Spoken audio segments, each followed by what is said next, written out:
Welcome back, everybody, to the Quasiguru Twitch channel. I'm glad to have you all on board with me again today. Today we're doing something a little bit different than we normally do. Today we are essentially doing a full kind of like startup guide on getting started with the new CRJ that was released by Aerosoft. Folks, it's kind of exciting. There's a lot of new things that Aerosoft has done that's kind of different from any other add-on plane that you could buy in the marketplace right now, or buy from Aerosoft's website for that matter. But folks, let's go ahead and get started here. I know a lot of you, came here for the content, and, I plan on, at the end of this stream, giving away an Aerosoft CRJ for Microsoft Flight Simulator 2020 to people. In order to be eligible, though, you do need to be a subscriber to this channel. I would normally just let this go to anybody, but folks, I want to make sure that, people that are subscribed are the ones that are going to be possibly getting it. So please make sure you're a subscriber to this channel if you would like to be eligible for the CRJ giveaway for Flight Sim 2020.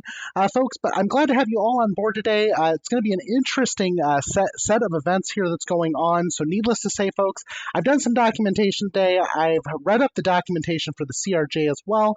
Folks, I'm going to start off with this really quick. I'm going to drop this into the chat here. I think it's CRJ Docs. Give me 1 second here. Welcome back. I'm just Josie94. Absolutely welcome back. Glad to have you here as well. But folks, I'm going to go ahead and start off here with just a couple quick things here so that people are aware of what you're getting into when you get into the CRJ. So I did some documentation here for the CRJ itself. Now, this documentation came directly from Aerosoft, so I would suggest that if you don't have an Aerosoft account, you're planning on getting the CRJ, or you already have the CRJ, that you go ahead, you get a Aerosoft account created, you join that group specifically, and then you go ahead and download all of those PDFs. That's essentially what's helped me a lot with this stream, to be able to compile basically a good getting started guide for the airplane itself. Folks, I have not flown this airplane on VATSIM yet, but I have done some pretty extensive testing here and there with some of the issues that I've actually seen occur with it. But we're going to go ahead and we're going to load it here into Dublin International in Dublin, Ireland. Today we're going to be making a flight from Dublin, Ireland to Dusseldorf, Germany. This flight today will be about, I think it's about an hour, our block time on this is about an hour and 54 minutes. Air time's hour and 26 minutes. Of course, that's going to change significantly in a sense because, we're going to be doing a little bit of documentation on the CRJ as we're getting started today. So don't let that sway you from wanting to stay. You definitely want to stay for this giveaway. I do want to make sure, if you want to be in this giveaway, like I said, make sure you subscribe to the channel. You'll also be able to get the wonderful Quasiguru emotes. On top of those Quasiguru emotes, they are sound hooked, and you do get access to sub sounds in this channel as well. So, folks, I really hope you enjoy this tutorial on how to get everything going. But first off, we're going to start off here with the CRJ. So we've already installed it.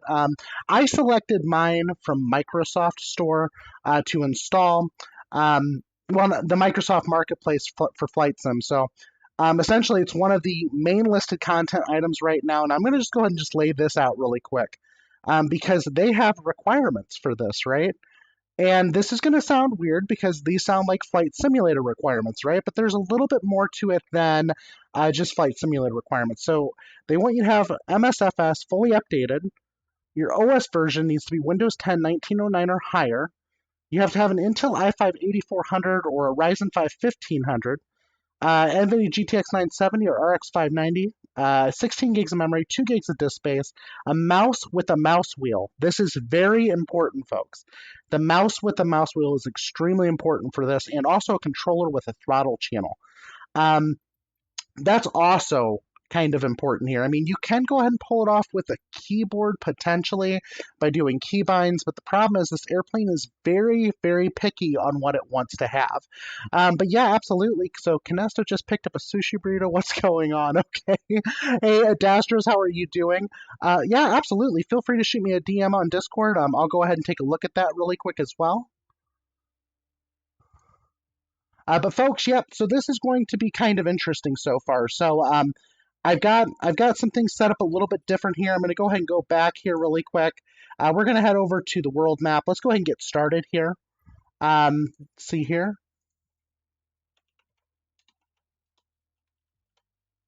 All right, so we're going to go over the world map. We're going to go ahead and select the Bombardier CRJ 700ER. So now with this package, you get both the 550 and the 700.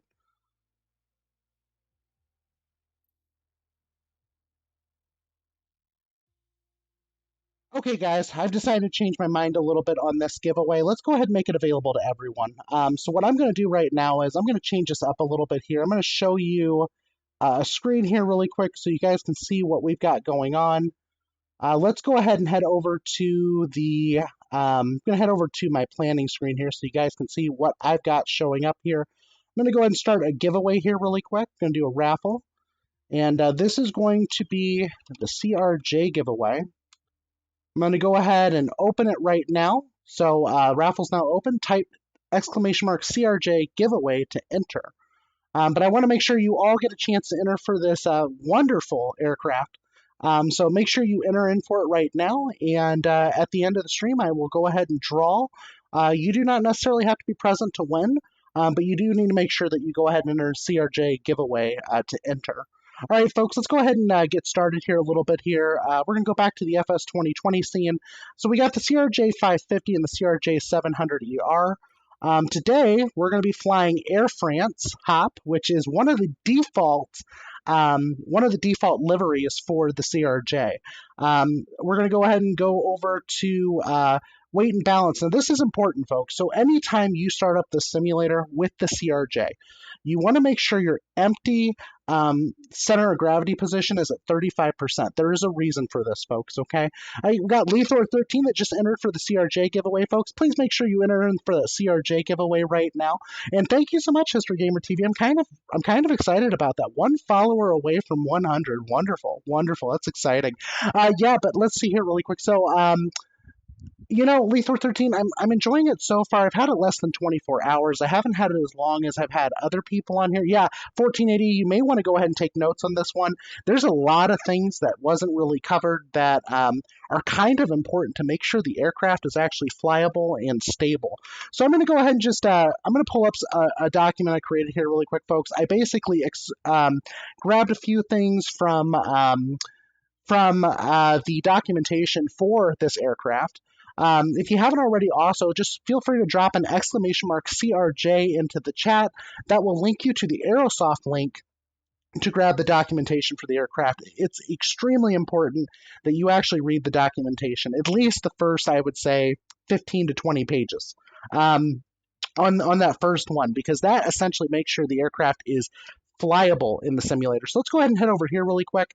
So, folks, here you're going to see that loading the CRJ, they want to make sure that your simulator is running with administrative rights. Now, I will say this. I've never done that. Not yet, at least with the CRJ. And honestly, I don't see any reason why it needs to be done, unless, of course, you've got an issue with your user settings, potentially, that could cause possible corruption issues, whatnot. But just make sure that you run as administrator. That's what their suggestion is. Also, once you load up the CRJ, make sure... Whoa, look at that! There we go! History Gamer TV just subscribed. Wonderful. Thank you so much for the subscription there, History Gamer. I'm glad to have you aboard. Glad to have everyone aboard. So, kind of exciting. But right now, though, folks, note that under weight and balance in the screen, the indicated slider needs to be fully right. So we'll go ahead and just click on our airplane here on the CRJ 700. I'm going to go ahead and just check under weight and balance that our empty center of gravity position MAC is at 35%. That's very important at this point. You want to make sure that is set to 35%. If it's not set to 35%, then you're going to have further issues in the simulator. So the cool thing about this airplane is a lot of things are directly configurable from the tablet inside the aircraft. You're going to see that here in a minute, and I hope you really enjoy it because it's very interesting how they have this airplane set up. Folks, I'm going to go ahead and set some things up a little bit differently here, though.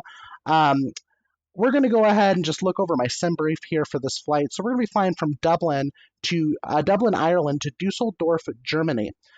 We have our alternate as EHAM. We're going to be flying at flight level 370. Our air time's about an hour and 26 minutes. Block time's at an hour and 54 minutes. Our zero fuel weight's going to be 27,964 kilograms. Our tow will be at 32,305 kilograms. All right, folks, so real quick, we're going to go ahead and just make sure I got everything set up correctly here. I've done a lot of things a little bit different, so we'll see how this is going to work. But let's go ahead and make sure my call sign, we're going to start off with that. This isn't necessarily important. It's not going to be on VATSIM, right? But I want to make sure it matches on the airplane and everything, right? So since we're Air France, we're going to be HOP 1135. Air France does operate. Yep, exactly. 1480, your center of gravity should be 35%. If it's not, you can actually have other issues with this aircraft. All right, so we're going to make sure everything's getting set here really quick. We're going to make sure I've got my registration down correctly, too. Of course, I kind of like to be a little bit realistic with certain things, and this is one of those things I want to make sure is set accurately, especially since I'm in a different country, I don't want them to think that I'm just, some crazy U.S. flyer that, comes over here to France and, wants to steal all their business. So we'll make sure that we're in an Air France livery with the correct tail number, which I've got that as I've got that as Fox Golf Romeo Zebra Hotel. And then I've got my call sign as Hotel Oscar Papa 1135. Oh my gosh, look at that. Lonely Lime Juice got gifted a tier 1 sub to the Quasiguru Twitch channel. Wonderful. I'm glad to hear that. Yep, exactly. So the CG slider should be all the way to the right. That's very important for this aircraft. But folks, I'm going to jump back over to the FS 2020 scene here really quick. So we've got underweight and balance, CG sliders all the way to the right at 35%. That's very important for this aircraft because everything really is configured by your tablet in the aircraft. We're going to drop down to customization. I'm going to just make sure everything's set in here accurately. We're going to go ahead and change my registration to Fox Golf Romeo Zebra Hotel, and my call sign is going to be HOP 1135. So when I'm talking to AC, it'll be Air HOP 1135. Oh wait, actually no, my call sign would be HOP, right?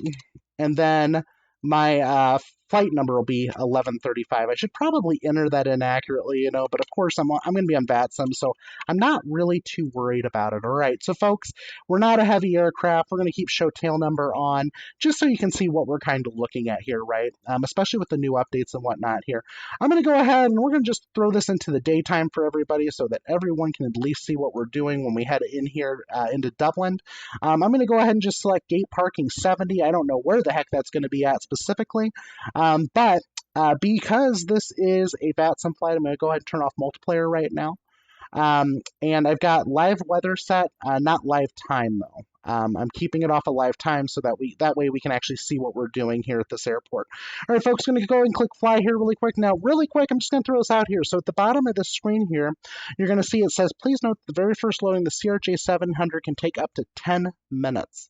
The simulator may be unresponsive during this time, and thank you for your patience. I will tell you this, the first time I loaded it up last night, I think it was right around 7 minutes for me to load. I am running on a M.2 NVMe drive though, so your mileage may vary depending on your hardware, what all you're running. I do know though, specifically from watching another streamer yesterday, a lot of these settings that we need to make sure are right have to be set correctly, because if they're not, the airplane will not fly. Like that center of gravity slider that we just saw needs to be set at 35%. Trust me about this. It needs to be set at 35%, and there's a reason for that. This entire airplane is basically configured through the tablet. Your fellow CRJ dogfight partner, Maple Aviation, welcome back to the stream. Glad to have you here. So last night, Maple and I got into my Discord for a little bit. We were streaming back and forth, doing some testing with the CRJ. Of course, I don't have 100% confidence with this yet, but folks, I do have the documentation to make me feel a lot more confident. And I think that's what really counts here. Oh, okay, I think we may have a scenery issue here at Dublin. Yeah, I don't think I'm supposed to be parked in the building here. I may want to change ramps, right? May want to change ramps. Let's go ahead and change ramps really quick. I should probably go to a large ramp because this is a large airplane, right? So, I kid you not, folks, sometimes you have these kind of things happen to you occasionally, and, it just makes the simulator experience kind of more fun, I do know, for instance, like over in Detroit, Detroit Metro, every time I'm on VATSIM, I head over there, to spend time with Merida. She's a wonderful ATC person over up in Detroit. But needless to say, though, when I'm over there, I always accidentally select the wrong parking spot, and on her scenery, it shows that I'm completely off of the runway. Exactly. The plane definitely does not go there, but it was trying to force its way through. Like it really wanted to be there. All right, folks, we're going to go to a larger ramp. We're going to go to parking 42 instead. I'm going to go ahead and just readjust my times here as well, just to make sure that we've got some daylight. Multiplayer's off, air traffic's off, and we're going to go back to about 2:30-ish or so. We're going to click fly again. Let's see if this works this time, right? So, sorry we're getting off to a little bit of a rough start. I know I started a little bit late too, so I do apologize for the late start, folks, but definitely excited about what we're going to be doing here. I can't believe this is happening right now, but folks, if you haven't yet already, make sure you enter in for the CRJ giveaway. It's exclamation mark CRJ giveaway.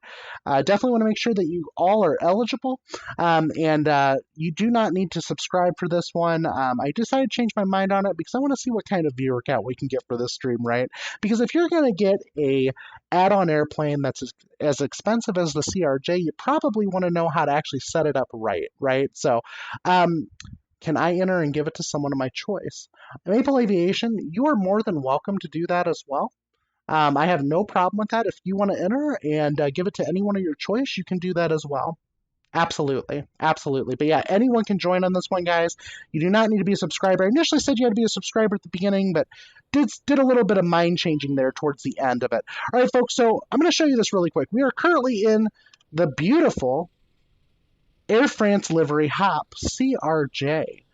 We've got our tail number here. We've got our registration number here of Fox Golf Romeo Zebra Hotel, and I believe we are currently hop 1135 today for VATSIM. So I'm going to go and pop into VATSIM here really quick, make sure that we're connected to the network at the very least. I have not filed a flight plan yet. I'm doing that intentionally though. Mainly because I don't want to have any issues here with starting up and then them contacting me immediately, especially since we're planning. So we're currently over in Dublin, Ireland. We're going to be flying over to Dusseldorf, Germany.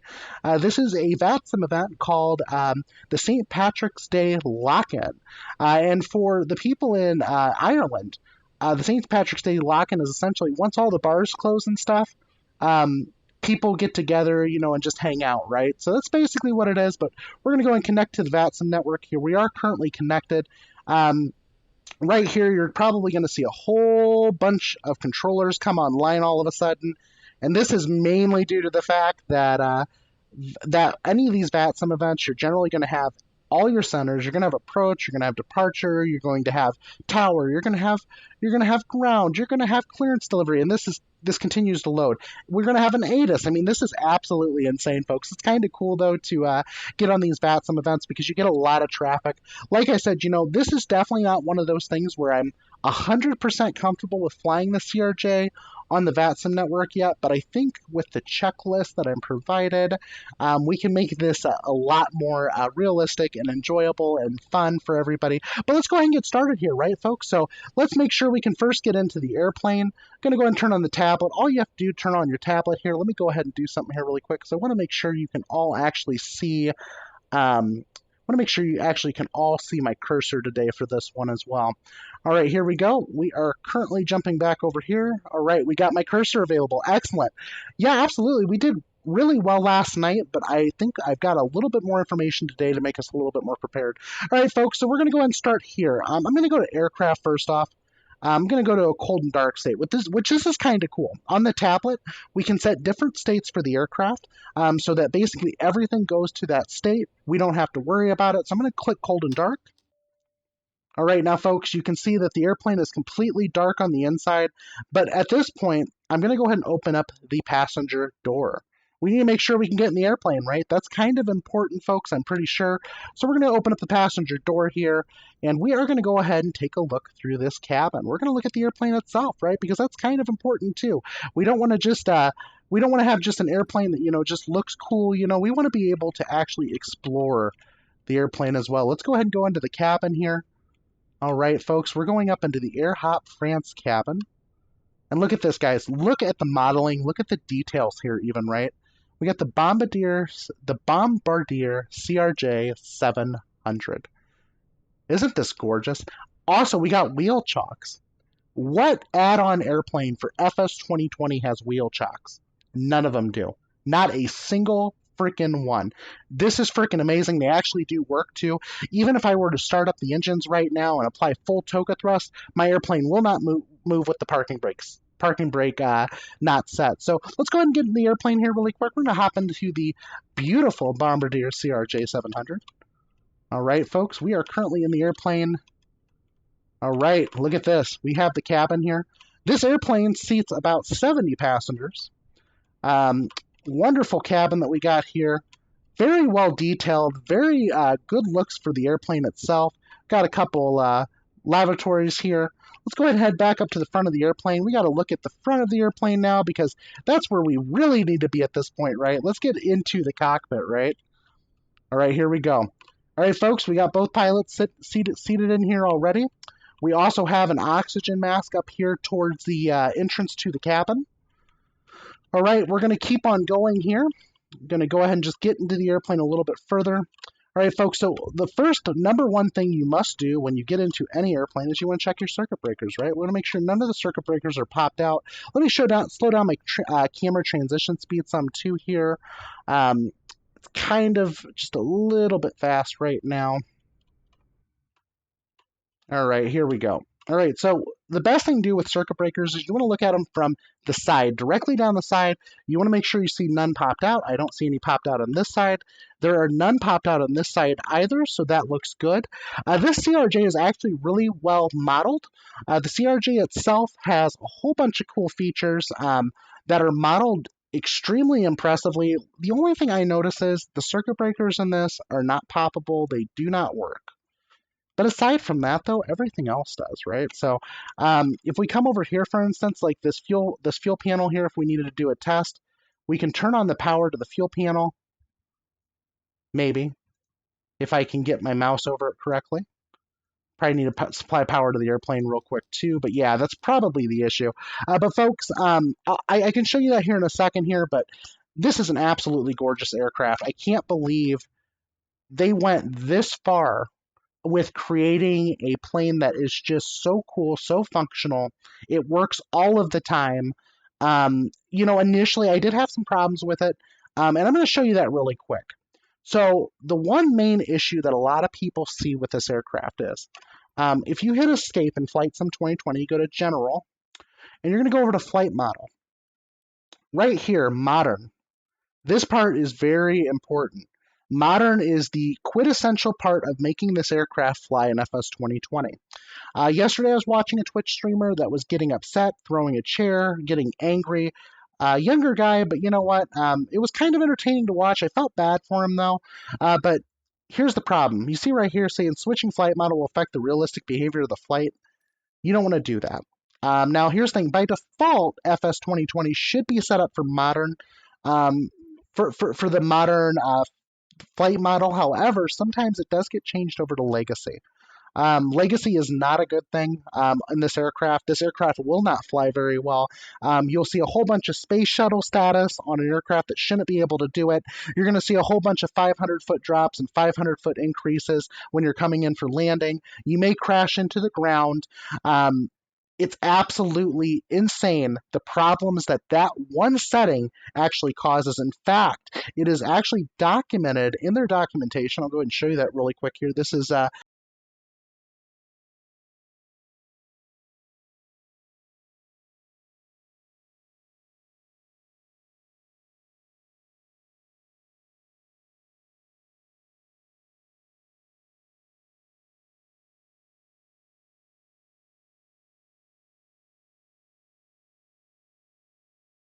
we're going to jump back here. Yeah, exactly. So legacy is only good for FSX flight modeling. So if you're doing like an import with an FSX aircraft, at that point then, that's what you're gonna be wanting to do then. But no, right here, guys.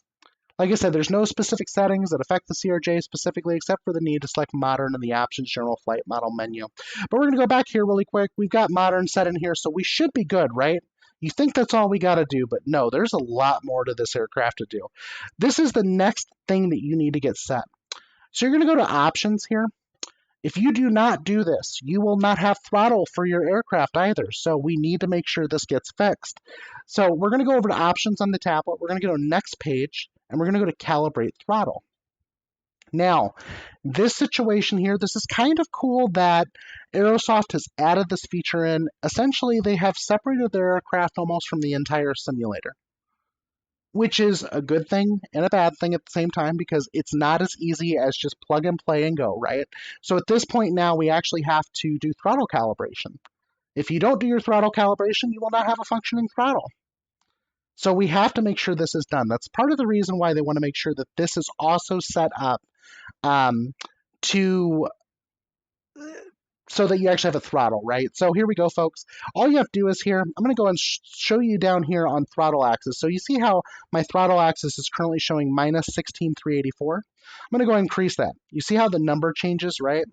Now there's a reason for that. The reason for that is that you need to set your throttle axis to the right section, because if you don't, you're going to have issues. So we want to set it for idle. So what we would do is we go to idle here. So negative 16,384, my throttle is idle. So I click set. And then if I want to, I go up to climb, and I'll repeat this, and I'll go up to my climb setting. So I'm going to say my climb setting is going to be 12,254, right? Now I'm not going to go ahead and reset these exactly, right? Because it's hard to get them where I wanted them last time. So, but needless to say, you just keep clicking on these until you're set. Now, if your throttle hardware does not have a reverser access, now Cirrus thing 1480. So some airplanes, well, some throttle quadrants will actually work just fine. Others do not. So it's kind of important that you still do the throttle calibration because it also allows you to get your detents set too. So detents essentially on the throttle are these right here. So the idle position, the climb position, the toga position, max power. So kind of like in the working title CJ4 mod, when you adjust your throttle, you know how you see on the MFD the changes occurring with where you see cruise, climb, toga, right? It's the same thing in this airplane. So, you know, basically you got idle, climb, toga, max power, but setting those will give you all of your detents. And then at that point, it becomes a little bit easier. Don't get me wrong. I still do glance down here occasionally to make sure that I've got my throttle set right, but you can also look at your PFD as well. Your PFD will give you a heads up about that. All right, folks. So once you get that done, you'll click validate on the settings. Once validated, it should say no errors found. But yeah, make sure that, you know, if you're single axis, dual axis, however your hardware is set up, that you've got it set up right. I have no reverser axis on my throttle, so I turned that off. And then what I can do is then I can use whatever button I want to act as a reverser axis in the simulator to activate the reverser axis, and then I can go ahead and just run the throttle at full, and it'll throw the plane in reverse thrust. All right, folks. So the rest of this is kind of cool. We got some options here in the CRJ. You can set cabin announcement, flight attendant, flight deck noises. You can load SIDS and stars with a flight plan, load perf data with flight plan, automatically set transition altitude and level, coupled VNAV available, which there is no VNAV in this aircraft. I think that might be an additional thing that they're planning on adding in the future, but this aircraft in real life does not have VNAV. This aircraft was basically built back in the 80s, so it kind of tells you know where we've come since then. But the rest of this though, so we have MFD map options, right? So we can do high altitude nav aids, low altitude nav aids, intersection, terminal waypoints, NDBs, ETA, which I'm going to turn that on. I kind of want ETA, right? That looks kind of cool. So let's go ahead and set ETA. But the rest of this, though, folks, is pretty easy. It's pretty simple to use. Exactly. So the CRJ does not have auto throttle. The CRJ is a much, how should I put it? It was a regional jet that was created for the purpose of trying to save airlines money, right? And that doesn't mean that it's a bad airline. It's a little bit cramped in the cabin, right? But it's a regional jet. That's the whole purpose of it. But folks, we got the door open here. We're going to go ahead and assume we got all passengers on board. But before we do that, let's go ahead and get some power to this aircraft really quick. I'm going to go ahead and connect the ground power card. And we're going to go ahead and go battery master to on. And then up here at the top, you're going to see the AC button. The AC button is actually to get your ground power. So we'll click on that. It says it's in use right now. That looks good, right? So now we have power. We're currently in a cold and dark state. This is normally what cold and dark looks like for this aircraft. So if you didn't know, you know now, right? All right, folks, we're going to go ahead and just start up the APU really quick. We want to get some air conditioning going for our cabin. We're going to go ahead and click the power level power fuel button. What this does is it supplies power and fuel to the APU. It also opens up an exterior door, which I'll show you that here in a second. Let's go and show you the back of the airplane so you can see the exterior door that I'm talking about. So right here is the exterior door that we're talking about, right? This door right here essentially lets in inlet air into the APU so it can breathe. Exactly. Need some AC and drinks back here. That's right, I'm here to say. So let's go and get this going here, right? We're going to press this button here. Once I press that button, we're going to see that exhaust door. We're going to see that inlet door start to open. You see how the door's open now, folks? We have an open inlet door. So now that the inlet door is open, we're going to come back in here. We're going to press the start button. All right, so we got the APU officially coming up now. Now I'm going to go ahead and start going through a quick checklist here. It's not too long, right? At least I don't think it's too long, but that doesn't mean it isn't for some, right? But the wonderful thing about this CRJ is we actually have really cool features here with the CRJ. We actually, with the documentation that we're provided, if you go to Volume 2 Quick Reference Guide, this can actually give you an entire checklist for startup procedure. You can also use the aircraft's built-in checklist. I don't like how it looks as much though. I'll show you that really quick here too. So to me, this is a little bit different because it's not as explanatory, right? But I'm going to pop over here to FS 2020 again. So crew oxygen and mass checked, audio warning panel checked, right? Electrical power panel checked. We're looking at everything here, right? But let's go ahead and let's just do the standard.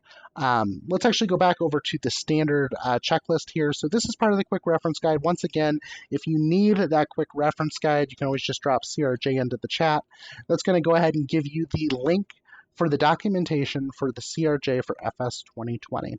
All right, folks, so we already checked our circuit breakers when we got in the aircraft, right? I'm going to go ahead and acknowledge master warning, master caution, because of course we have no power running to the aircraft right now either. But our circuit breakers are closed. We got our steering switch, which we want to make sure this is off during pushback to prevent damage to the hydraulics for the landing gear. So it was currently off. I armed it. I went off just to make sure it was off. We're going to go ahead and make sure all of our hydraulic pumps are off as well.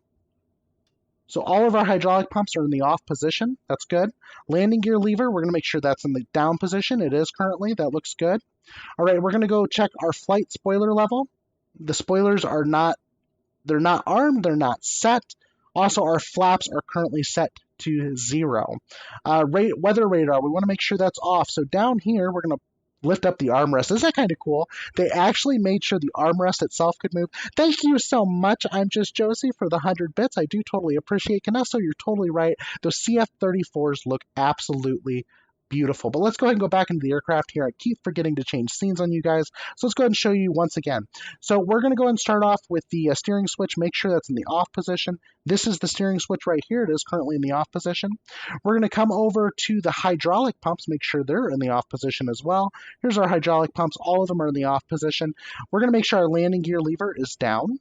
It is down. That looks good. Our flight spoiler level is set to 0. That looks good. And our flaps/slats, so our leading edge devices and our trailing devices are currently set to 0. So that looks good. We're going to make sure our weather radar is currently set to off. So we're going to come down here. Weather radar is currently off. That looks good. We're going to do ADG manual release, so we need to make sure it's in the stowed position. Now, the ADG is essentially this turbine that can pop out of the front of the aircraft. So if you lose, let's say, engine power up in the air, we can make sure that we maintain power to the systems. The ADG is actually completely functional in this. I did notice earlier, though, when I deployed it, I couldn't get it to go back up, so that might be an issue with the simulator. We're not going to do that right now, but it does deploy. It deploys directly off of the nose of the aircraft. All right, folks, and we're going to go down to emergency flap switch, make sure it's in the normal position. It is. That looks good. And we're going to make sure battery master switch is set to on. We already did that because we started up the APU, right? All right, so we're going to go ahead, and now that we've got the APU running, I believe, is the APU running? I think it is. We'll go ahead and check here really quick. If you come down here to the center console of the aircraft here, you actually have a few options here. We have ECS. So we want to pop up, believe it is electrical maybe? Nope, not electrical. Fuel. Nope. Where is my APU? Doors, CAS, stat. There we go. All right, folks, so under stat here, we can actually see that our APU is started. This will actually show you the full spin up of the APU. The APU door is also open as well. So we want to make sure that is open, before we start, which of course that's done up here by pressing the power fuel button. So it's actually completely automated the way it works. But let's get some air conditioning for the cabin here. We're going to turn on both the left and right packs. We're also going to go ahead and turn on the recirculating fan. Make sure we get some air for the cabin here. It is a little bit, I'm not going to say warm here, but it's not too bad, right? So we went ahead and set our cockpit and cabin temperature selector switches, so that's all good to go. Now at this point, we're going to go ahead and keep going through the checklist here. So we got APU, AC electrics as required and established. IRS mode, so we need to set the IRS to navigation, right?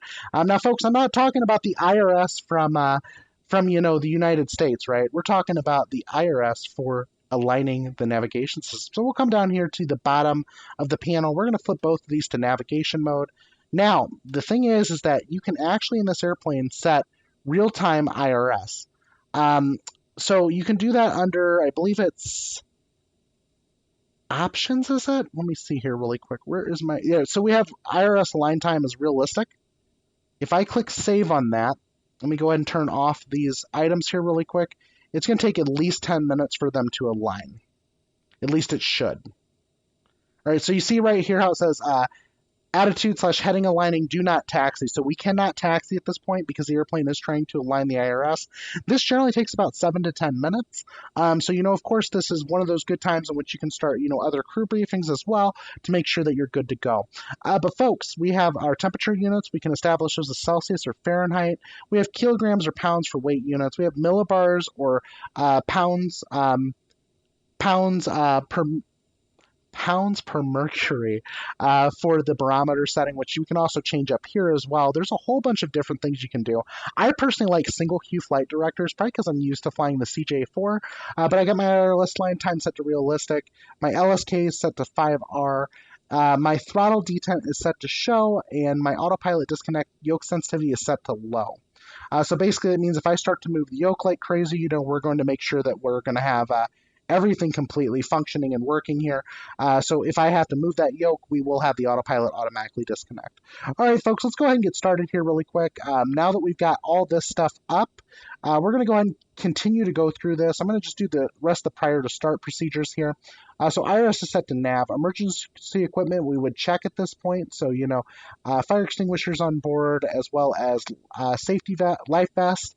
Any other things along those lines. Gear and safety pins on board, airplane documents checked, and then we're going to go ahead and start up hydraulic 3A pump, so as required. Make sure that we just start testing things out here really quick. So we're going to come down here, go to hydraulic for the ECAS so we can actually see our hydraulic system. So right now we have zero pressure, but that's because we have zero pumps running, right? So let's go ahead and get a pump going here. We're going to go to 3A. We're going to go ahead and turn that to the on position. All right, folks, so we just went from 0 PSI here in the center to 3,000 PSI. So we actually have functioning stuff here right now. Oh, yep, looks like the wipers are on. You're right. Let's go ahead and take care of that really quick. Whoa, look at that. Look at that. Musi on Twitch is now following the stream. Wonderful. Welcome to the stream, folks. If you haven't yet, make sure that you go ahead and drop an exclamation mark CRJ giveaway into the chat. I will be giving away a CRJ to a lucky person that's going to win here at the end of the stream.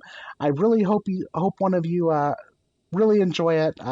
This is a really cool aircraft. There's a lot of cool features about it, but we're going to go ahead and continue here. So FMS initialization complete. So we're going to go to position INET. And we're going to go ahead and make sure that we set our FMS position here. We're still waiting for a alignment, so we'll just wait for that right now, right? So we're good there. Yep, CRJ giveaway. That's right. Muse is on Twitch. If I can speak, I would be doing a lot better right now. But Muse on Twitch, thank you so much for joining in. Glad to have you here. All right, folks, here's something else I want to show you really quick too. So a lot of times when you're flying, you want to be able to put your yoke away, or you want your yoke to not be blocking other instruments like down here where I actually need to see things. So here on this CRJ, what they did is if you click on the speed plate up here for your airspeed limits, it lowers the yoke down. So that may not be totally realistic, right?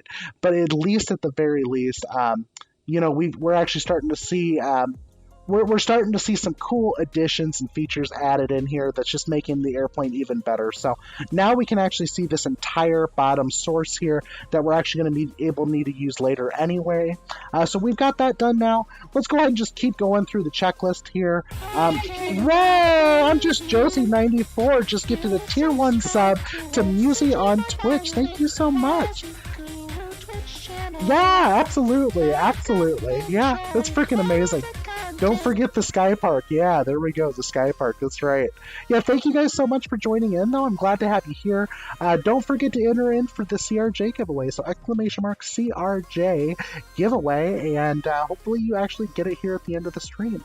I'll probably be supplying maybe a voucher for it, or I may PayPal it. I haven't decided how I'm going to do that part yet, mainly because the only vouchers they provide are in euros, and I'm not exactly sure how that works for the translation for everything. But you will definitely, one of you lucky viewers will be able to get it. Oh my gosh, there we go. So okay, so I just want to tell you this Musi on Twitch. So Muse is on Twitch. Can't believe I keep butchering. I'm so sorry. But anyway, Muse on Twitch.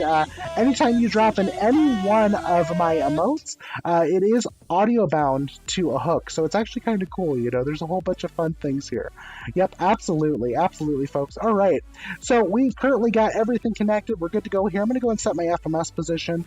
But before I do that, let's go ahead and enter in the airport that we're currently at. So currently we are at, I believe it's the code is Edward India Delta Whiskey, Echo India Delta Whiskey. So we'll enter that in really quick. We got that at least in here. We're going to grab the FMS position, take that down to set position. So that's all good there. And we're going to go ahead and start to enter our flight plan before we get going here, right? So absolutely, yeah, we are a whole bunch of fun. We are a good group of people here on the Twitch community. In fact, I always tell people this. I always feel like the Flight Sim community is one of the best communities out there. You know, as many people that are so welcoming, they're always willing to teach you how to do things.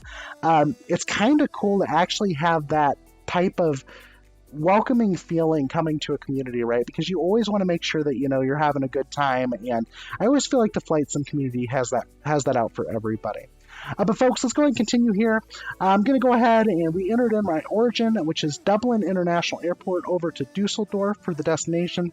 I'm going to go ahead and set up this flight plan completely manually, right? But we're going to go from flight plan here over to next page now. And now we're going to enter in our flight plan for the departure. So it looks like we're going to be via the Liffey 5 Alpha departure. So let's go and look for the departure here from Liffey 5. We're going to go and click next page until we find Liffey 5. Where is Liffey 5? Do we have Liffey 5 here? So we got Liffey 6 Alpha. Do not see 5, so we're going to stick with 6 Alpha because that's probably what it's going to be in the simulator. So I am actually currently flying as AirHop France. So Air France AirHop. So my call sign right now is going to be AirHop 1135 when I talk to Batson. So kind of cool, right? But yeah, you know, of course, you know, this airplane would possibly make a flight like this. So we got AirHop France here, and we're going to head over here to set up the rest of the flight plan. So currently, it looks like my departure in SimBrief is showing we should be taking off from runway 28. Here, it says 28, does not say 28 left or 28 right. I'm going to assume 28 left. And we'll go ahead and click execute on that. So now we've got that entered in.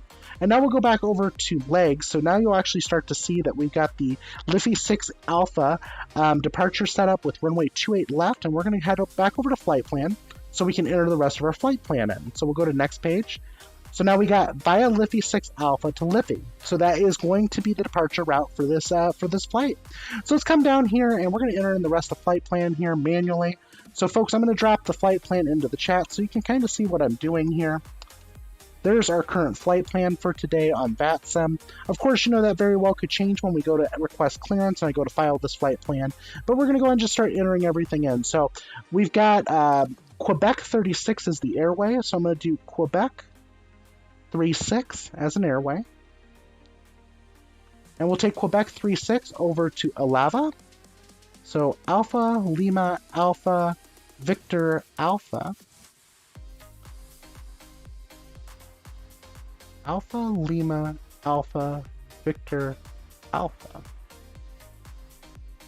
So this is one of those times in which Flight Simulator, you'll occasionally run into issues where maybe a certain waypoint doesn't exist. This does happen, folks, unfortunately. The best thing I can normally suggest anytime you have something like this occur is start off by deleting the waypoint, try re-entering it as a direct instead. More than likely, it's probably going to fly that line anyway. It's always difficult to tell. But see, now we got direct Alava, right? So it didn't like Quebec 36, but we'll go ahead and try the next one instead for the jetway. So we got Zulu 195. All right, Zulu 195 is going to take us over to Malut. So Mike Alpha Lima Uniform Delta. All right, that looks good so far. Big Hoss is new here. Welcome to the stream.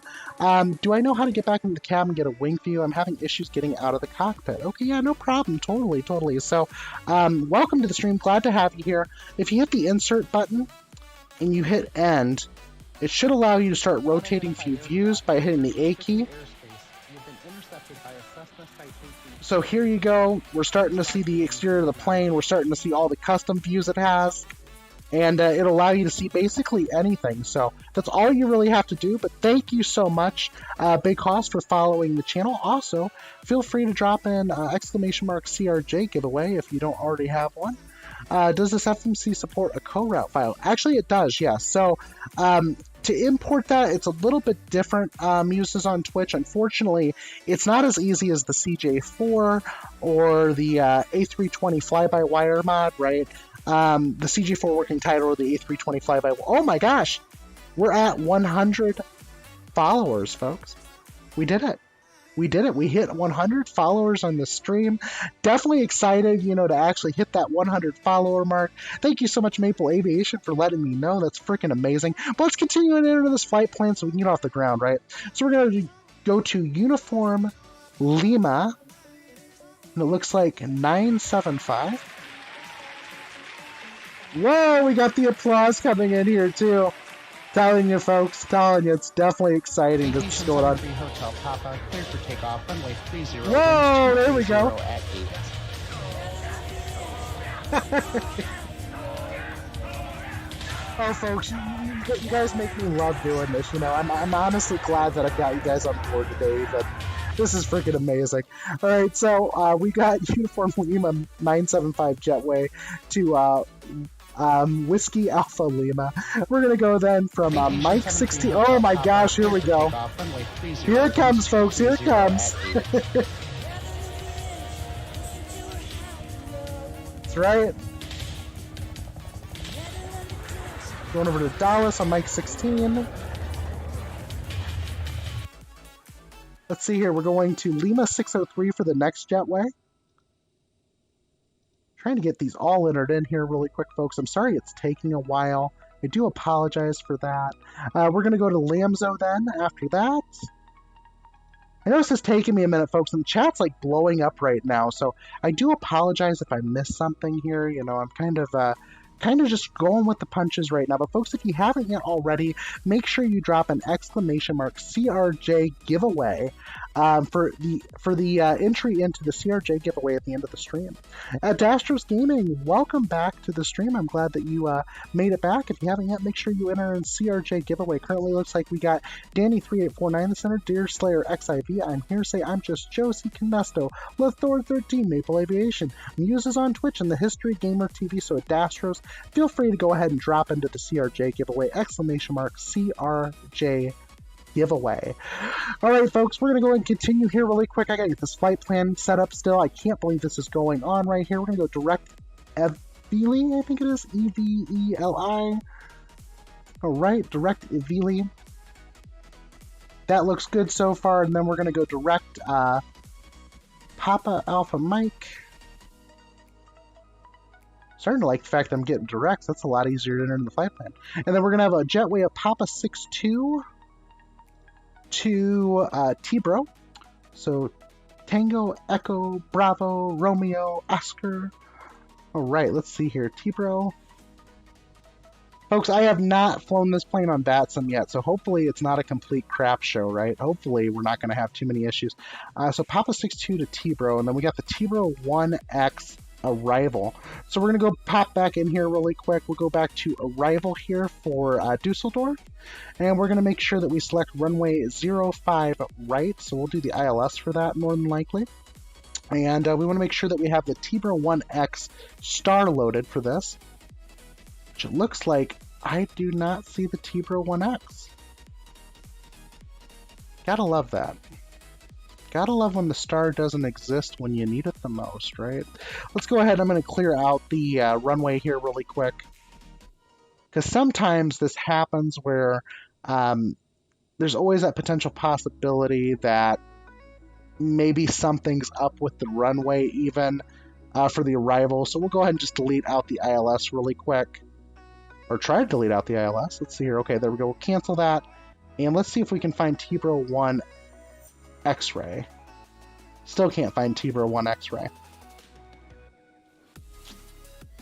I feel like when you're flying in other countries aside from the US or Canada or let's say Mexico right now, there's a lot of things that are missing in FS 2020. But yeah, Muse on Twitch got a quick question. After the first long load, how long does it take after that? I've heard the first one takes yeah, so the first one I would say took me about 7 minutes. Now mind you, I'm running on an M.2 NVMe drive, so expecting long wait times can happen, especially with this aircraft, because it's so outside of the realm of what most FS 2020 airplanes do. Like when you buy most FS 2020 airplanes, they're all plug and play, right? Like you buy them, you download them, and you're good to go. This airplane requires configuration, on the other hand, and also has the ability to directly more or less interface with the sim for your zero weights, for your cargo weights, for your passenger weights. It's absolutely insane, the features that this aircraft specifically has with the sim. Yeah, so if you're in an SSD, that should significantly help your load times. Canesto, no, I'm not currently on multiplayer because of the VATSIM flight. I could go ahead and load up Join FS, though, if you'd like. I'll go and load Join FS up, folks. If you got Join FS, you can feel free to join in as well. I'm used to 8 to 12 minute X-Plane. Yeah, so yeah, honestly, it shouldn't be too bad. Like I said, for me, I've actually not had too many issues with it. It's relatively fast loading, but we don't have the T-Bro 1X star, so I'm going to see if I can find a different star to end up with. I don't know why I do not have the star I want, though. Let's see here. Do we have anything besides T-Bro? I just want to make sure my flight plan doesn't change too much after entering in all that stuff. T-Bro, T-Bro, T-Bro, T-Bro. Yeah, so it looks like on SimBrief, everything's T-Bro. So I could manually go ahead and look up the T-Bro 1X arrival for where we're going, and that's probably what I'm going to go ahead and do, just because I want to make sure that I've got the right chart here. So we're going to go ahead and just look up the T-Bro 1 chart for Dusseldorf. So let's do this EDDL charts. Pulling up the JEP charts here really quick for EDDL, see if I can find the chart that I'm looking for, because that's of course the main thing I need to do right now. So do we have T-Bro even showing up on their charts? If not, this could be just old air rack data, which this does happen. This is probably why it's also highly advisable that you have Navigraph so you don't run into these issues. But you know, we'll just live with it. We're going to make it work regardless. Do not have T-Bro. So what I'm going to do is I'm going to go and file the flight plan anyway. They're probably going to change my star here because of not having T-Bro regardless. Because their charts are not showing T-Bro even, so there's that. Yeah, exactly. Dusseldorf, that's right. That's right. I'm telling you, it's one of those places that'll make you laugh in a sense, right? Sukhum, Wartburg. Okay, all right. So I'm looking at it. You know what? That's totally fine. You know what? I'm 12 at some points too. Can you show me how to set up the reverse thrust? So yeah, Big Hoss, so what you do is you want to make sure that you actually set up your simulator's settings here on the tablet. So you'll go to the tablet here, go to options, go to next page, you go to calibrate throttle. This is where it's really important. Let me explain. She Be Quiet is new here. Welcome. Get Navigraph, write it off of your taxes as a business expense. There we go. That's a good idea, right? Honestly, this isn't my full-time thing. This is just something that, I just enjoy doing, sharing flight simming with everybody as well. But thank you so much. Let me explain Be Quiet. Glad to have you here. Glad to have you joining in as well, too. So anyway, what you'll do is you come over here to options, you go to next page, and you're going to click on calibrate throttle. Once you do that, if your throttle axis has no reverser axis, you can go ahead and leave that off. And what you're going to do is you're going to set this up here. So you're going to set all your values for your throttle. So you're going to set your minimum. So you see how my throttle axis down here is showing 16,384. That's my full throttle, right? At the bottom, it's minus 16,384. Now, it could be different on yours. That value is essentially just it's just a grab value, basically, for the simulator. But you basically go through here. You're going to set what detents you want set for what. You'll click set next to each one of them. And then once you're done with that, what I do is to use reverse thrust is on my joystick, because I've actually got multiple controls here. On my joystick, I've actually got a button set to act as a reverser axis.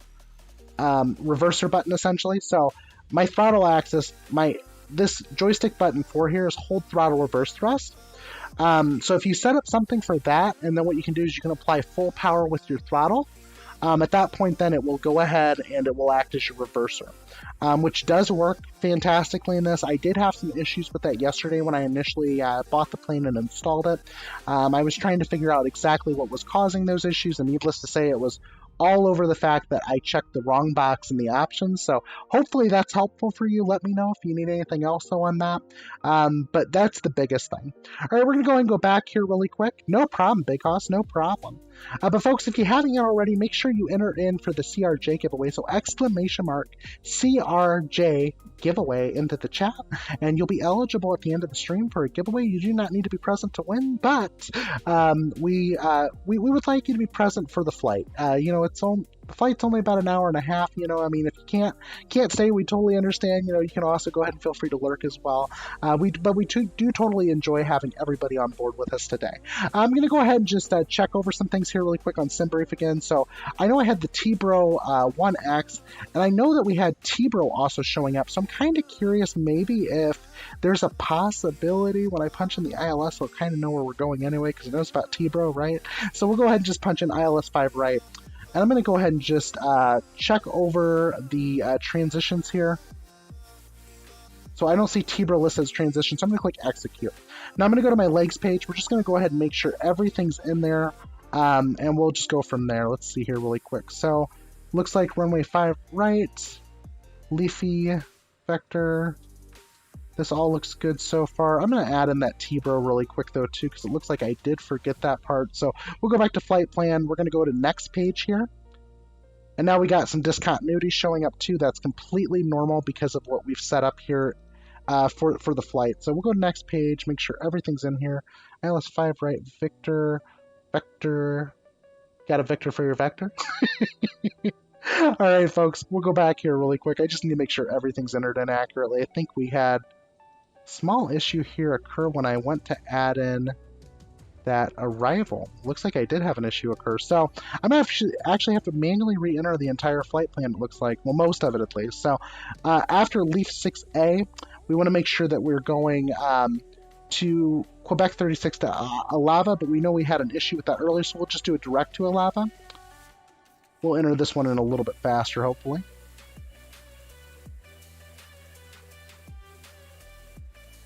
All right, I'm going to go ahead and knock out this departure. Actually kind of shocked. Like, this should be working a little bit different, but it's not, so... Cancel mod. There we go. You're actually 3 years old, Maple Aviation. I thought so. I knew you were kind of in that 3-year-old state. So, there's always that. It's totally fine. We understand. If you're 3, you're 3. So, no big deal. No big deal. We don't judge here at all.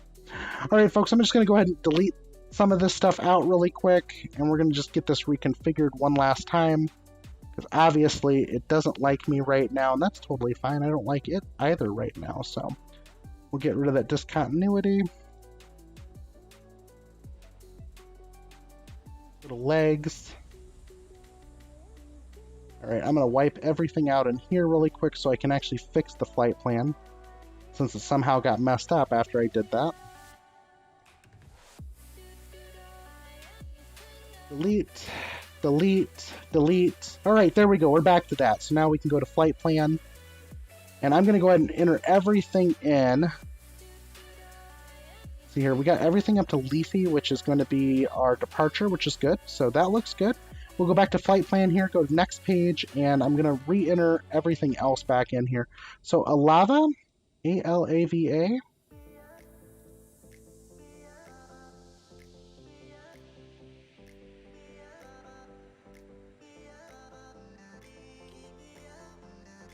There we go.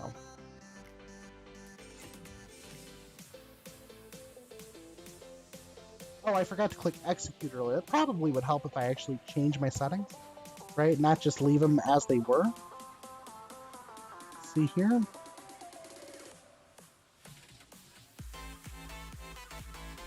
Next page. And once again, it kind of loaded everything back in again. This could be a small glitch with the aircraft right now. Collins FMS isn't doing what I thought it would do. I could be wrong, though. Like I said, I'm kind of new to the CRJ line. But yeah, folks, let's see here. So we got Love CRJ cockpit textures. Reminds me a lot of my NE-A300 and X-Plane 11 with the CRTS and everything. Absolutely, absolutely. Ramus2805, thank you so much for following the Quasiguru Twitch channel. Since you have showed up, make sure... Oh, Papa DK too, welcome back. Folks, but make sure you drop an exclamation mark CRJ giveaway into the chat, and you will be eligible for a CRJ giveaway at the end of the stream. That's when we'll be doing that. But folks, make sure you drop that in really quick. We're currently trying to do kind of a tutorial here. Remus 2805, welcome. But yeah, CRJ giveaway, Remus 2805. So exclamation mark CRJ giveaway, kind of like old Papa DK just did. But yeah, we're actually starting to get quite a bit of people applying to get into this raffle. So hopefully, you know, whoever wins will enjoy it. It's a really cool aircraft. I'm grateful to be flying it today. And like I said, this is actually my first time flying it on the VATSIM network. So hopefully it's not a whole bunch of antics and craziness that's going to happen because of me flying it on VATSIM. So we'll see how it turns out. You never know. You know, it's one of those things that, you know, it could be absolutely wonderful, or you could have a complete crap show happen, right? So, all right, so here we go. Leafy 6A. Let's click execute on this. Go to next page. Let's enter in a lava again.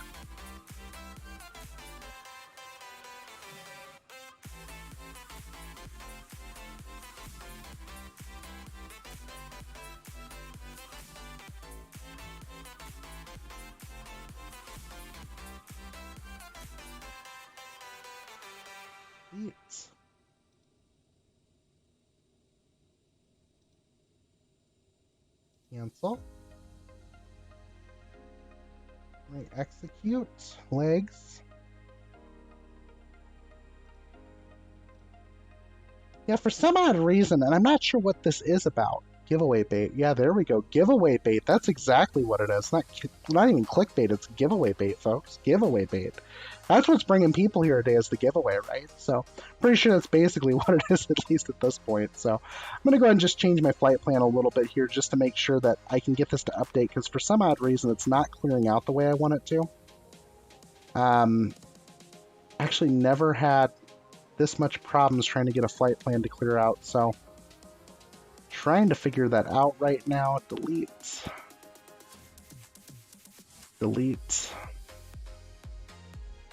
Not allowed, huh?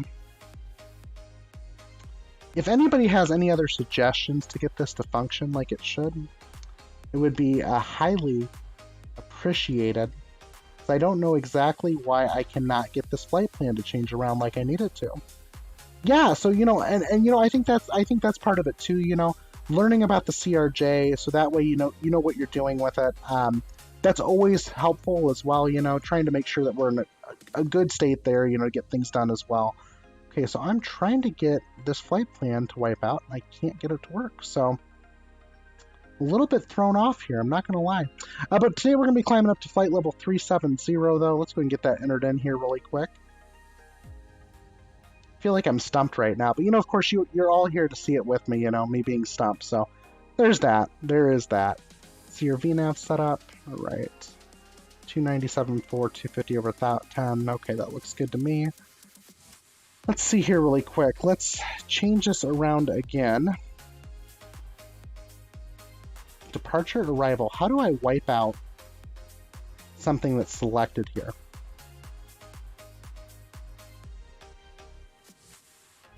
Delete. Execute. How do I unselect something? That's what I'm trying to figure out. How do I unselect these? Is it clear?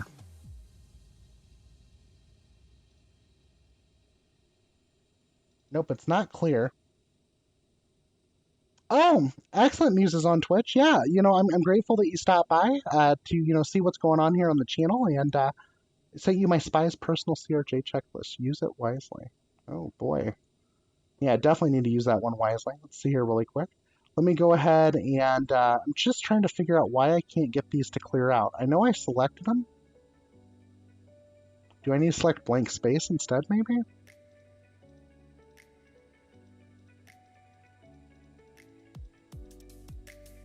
Previous page. There we go. Let's try this. That did not work either.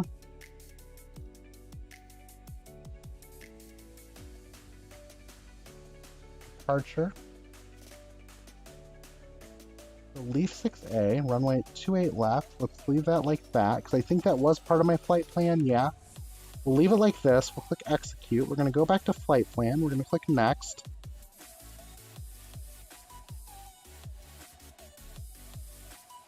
Okay, here we go. I think I got it now. Maybe. Not 100% yet, folks.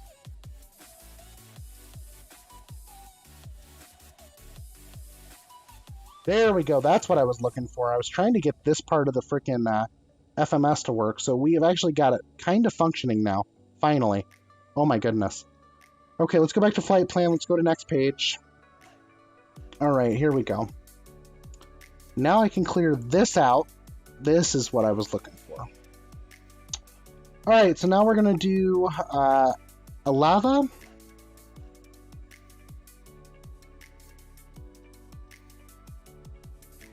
There we go, direct to a lava. Let me look at my flight plan, make sure everything's not completely broken. It's not. Sweet, we got it figured out. Okay, so basically, if you have an issue with your flight plan, this screen here having issues with popping anything up for you, all you need to do is you come in here, click on one of the directs, and then click again, like right below it, and it fixes the issue. It wipes out the problem. That was ridiculous. I can't believe I was having that many issues. But at least it's working now, so it's kind of important. So the route, give me 1 second here, Canesto. I haven't loaded up SimToolkit Pro yet, so let me pop that up really quick just so that you guys can see the route for this flight.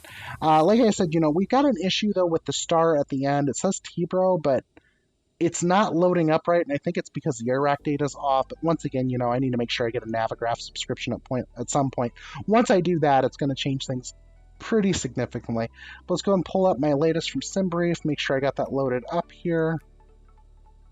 Alright, we're loading up SimToolkit Pro, so we'll have all those commands available as well. Fly now, there we go. Alright, now SimToolkit Pro should officially be up, I believe. Yep, SimToolkit Pro's up. Okay, excellent. So now you can load up a route. There we go. That looks good. Okay, now we're functioning again. Once again, though, like I said, in the simulator, you're probably going to notice that the route is Liffey 6 Alpha, I believe. That's going to be for the departure there. Liffey 6 Alpha, runway 28 left.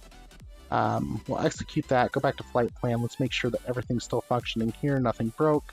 That's good. Okay, so we got Liffey 6X, direct Alava, because the one jetway does not exist. We'll do Zulu 195 here. I'm going to go and punch this in as fast as I can, folks. I'm trying not to lose all of you here at the end of the day, but we want to make sure we get off the ground, and I want to make sure you're all, enjoying the stream as well as learning, because, I think that's what a lot of people are coming for today, kind of like, kind of like, I'm Hearsay said earlier too, because, the big thing is you kind of want to learn what you're doing with your aircraft, especially when you're spending $50 for one, right? So I do apologize that I wasn't a little bit better prepared myself, but, we're working on it, right? So Zulu 195, let's make sure we can get this entered in here. Come on, there we go. Zulu 195 is in now officially. We're going to Malud.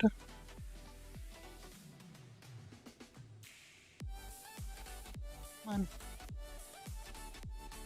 I swear, like, I'm starting to lag for some odd reason. I can't figure that out. Like, Flight Simulator 2020, I think, has some interesting issues. But yeah, folks, if you'd like to, feel free to join on Join FS as well.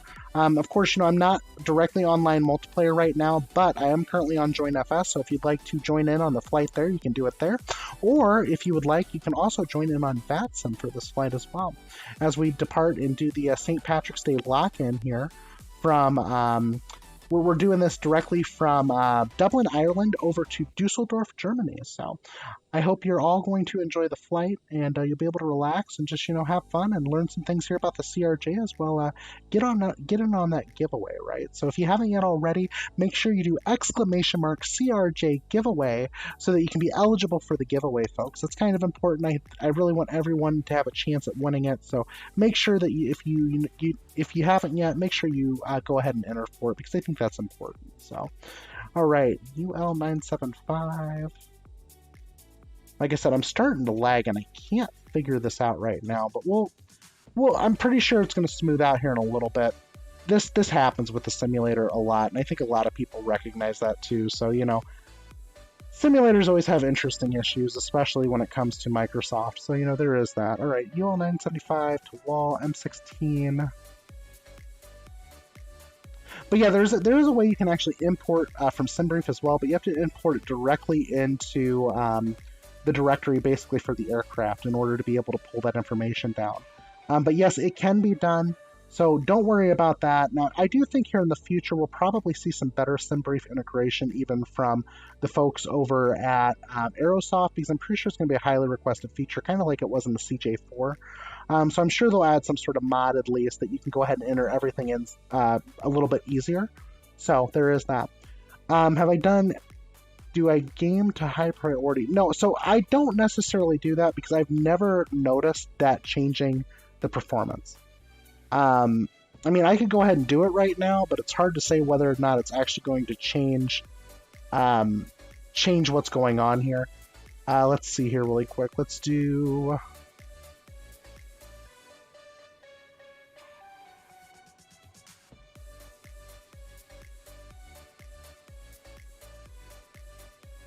Working on changing it right now, at least if it'll let me.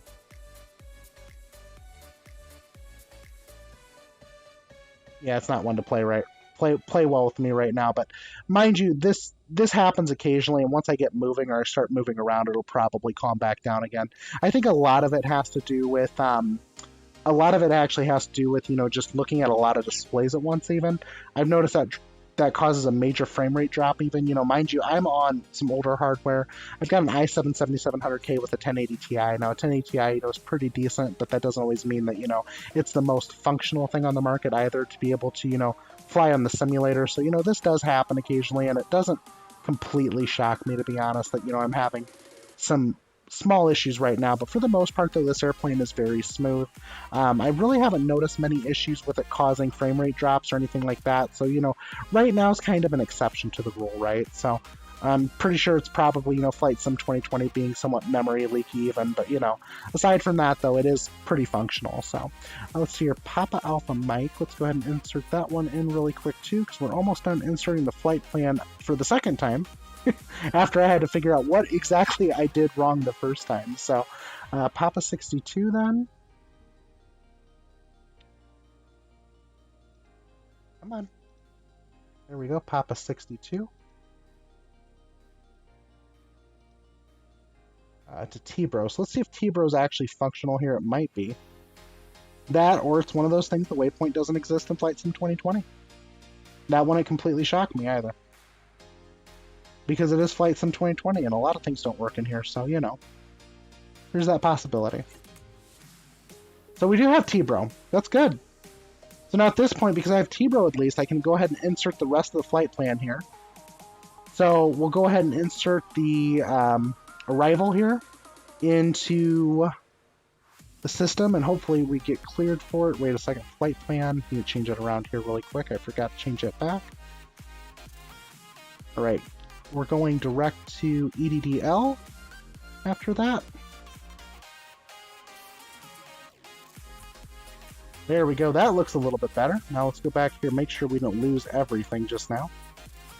That all looks good. Okay, we'll go back to departure arrival. And we're going to go to arrival, and we're just going to do the ILS for 05 right. Once it'll let me select it, at least we will. Waiting for the computer here to catch up. But folks, performance for takeoff done in the EFB or the FMC. So that will be done in, so that's the cool thing, Muse is on Twitch. So basically, it's done through both, theoretically. But we can actually do it, directly on the tablet and then send it over. So it's kind of cool the way it works. I'm going to show it to you here in a second because I haven't entered in the zero fuel weight, anything else from SimBrief yet, but I'll show you in a second how that works. It's actually kind of cool. It's very functional. It's neat, actually, how it works in a sense. Okay, so it looks like this page is frozen right now. Let me jump out of the aircraft for a minute. See if my frame rates catch back up inside the plane.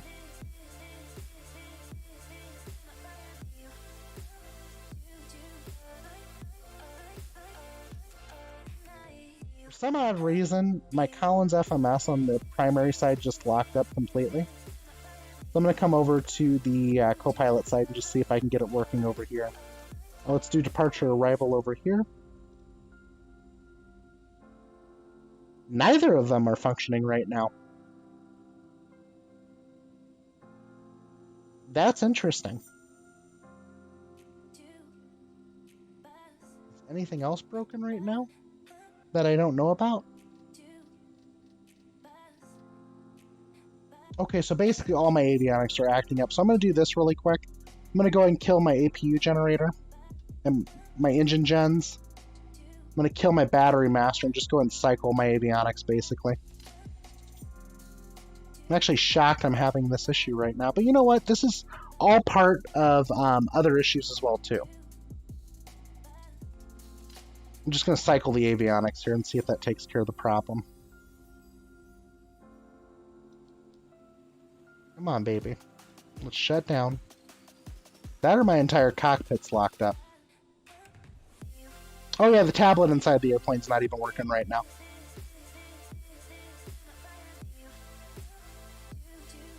Well, that's fun.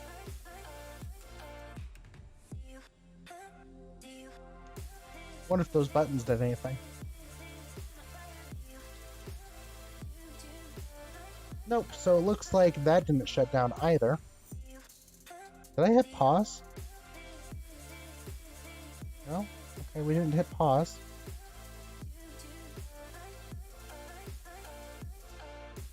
Well, folks, I may have just found a bug in the aircraft. Looks like I found a bug in the aircraft. So basically, I just shut down the entire airplane and it is in a locked up state. The tablet's not working. Nothing is functioning right now.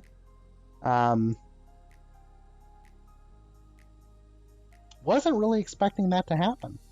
But, you know, things like this do happen, and this is the reason why, you know, when you're trying to do a tutorial on something that, you know, I mean, we have to be understanding that, you know, things do happen with these simulators, and sometimes there are problems.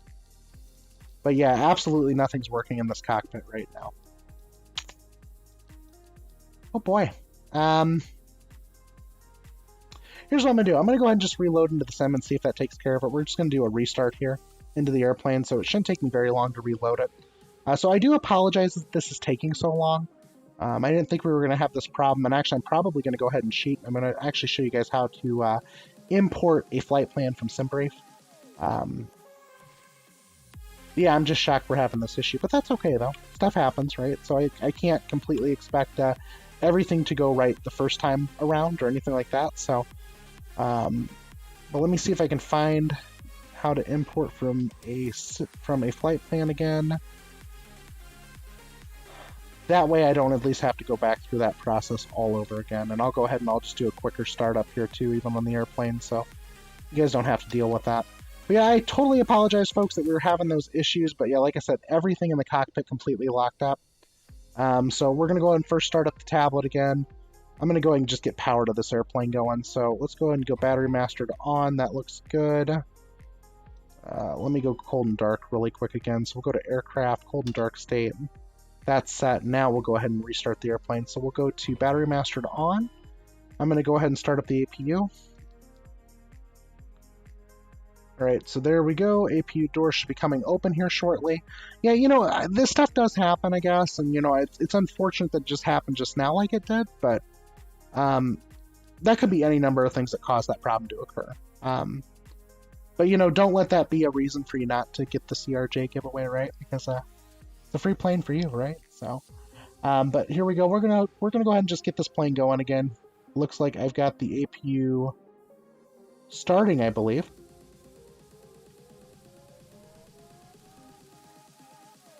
Make sure we're starting it up. All right, APU is going to start mode. Oh, I was starting it. Whoops, I pressed the wrong button. Just going to make sure it keeps spinning up. Okay, there we go. So we see the APU starting to come up right now. So no, Muse on Twitch. So the CRJ does not have auto throttle. It's actually a relatively inexpensive airline for an airliner to purchase. It's mainly a regional jet, so there's no auto throttle, there's no VNAV. It does have the ability to give you VNAV profiles for descent, so there is that. To at least give you an idea when you need to start your descent, give you an idea when top of descent is, also about how many feet per minute you need to descend about. So it's a pretty smart airplane. It just doesn't have automated VNAV, essentially. So that's basically all controlled by you by VS, or you can actually do speed control as well. So kind of like FLC on any other airplane, right? But we got the APU restarted here. I'm going to go ahead and re-click on the navs here, get our IRS start to align again. I do have it currently set to instant alignment. I did not save that out last time, so we're going to just leave it as is for now. We're going to go to position INET. We're going to go ahead and insert the airport code here, which is, I believe, EIDL, right? EIDL? Is that accurate? I think that's accurate. Let's make sure really quick. I'm pretty sure it's EIDL. Yeah, EIDW is the origin airport here, so we'll do Edward India Delta Whiskey. And see, once again, it's actually running faster, so I'm pretty sure the issue that we were having is very much one of those things where there was something going on with the aircraft and maybe it had some sort of memory leak happening, but at least it's working now. Sounds like we got someone in the Discord too. Who's in the Discord right now? Hello. Hello, how you doing? Not much. What's the plan? What's the routes? What are we doing today? Well, we are currently going to be flying from Dublin International Airport to Dusseldorf. Currently doing somewhat of a minor tutorial here on the CRJ, having some minor issues with it right now. I just went to load up the flight plan and computer started getting really slow. Like everything started to go really slow, and then eventually the FMS locked up. So, so mind you, and the entire cockpit locked up. So there might be a memory leak occurring that needs to be fixed by Aerosoft or Flight FS 2020. But either way, we're up again. I'm just currently getting everything programmed back in.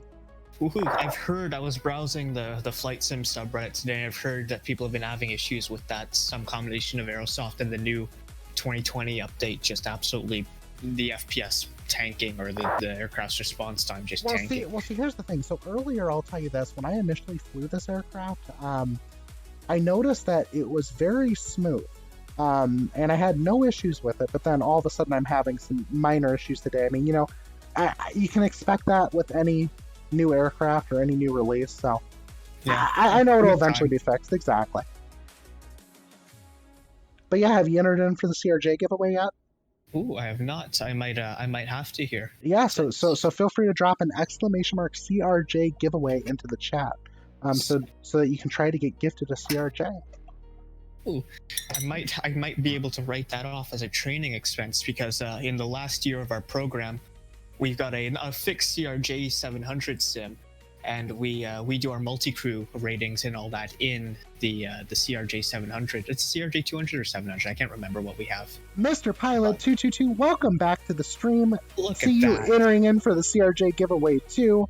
That's freaking awesome. Glad to have you here. I was really happy to fly with you last night from Mexico City, so that was a bunch of fun. Folks, we got Mr. Pilot 22, royal celebrity here on Twitch. You know, I think he broke over 580 followers last night, so that was kind of impressive. But you know what, guys? If you haven't yet seen him, go check him out. Twitch.tv/MrPilot222. Excellent Twitch streamer, does a lot of Airbus flying with the fly-by-wire mod, and if you want to learn something about the Airbus, he's your guy. Kinesto with the link on time. Beautiful. He beat me to it. Well, I'm telling you what, Kinesto is like one of those moderators, just, you know, always there. Yeah, you know, he says not famous, but realistically, he's famous. Exactly. Yeah, you need to remove the not. You know what? Can somebody delete Mr. Pilot's 222 message and change it to famous! !famous for me, please? Thank you.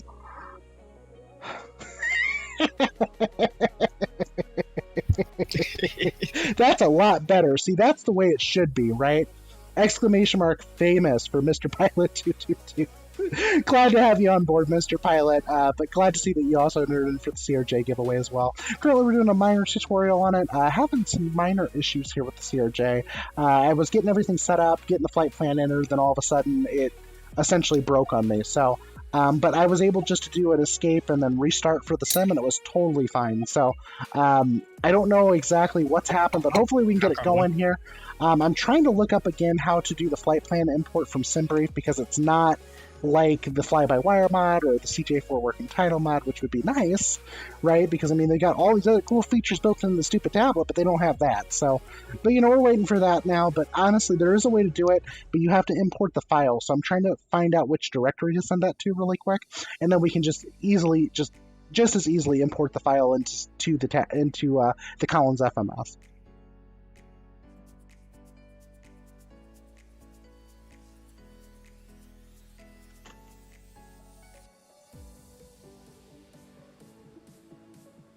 Now, Airsoft is really spoiling us, giving us 2 FMSs here. Usually, most airlines just go cheap and get the one, so the first officer's got to awkwardly stretch across the cockpits. Well, you know, that's the thing. So, I mean, yeah, they're definitely spoiling us with the second FMS, but, you know, they had to save money somewhere, so they cut the VNAV, right? Ah, right, that's it.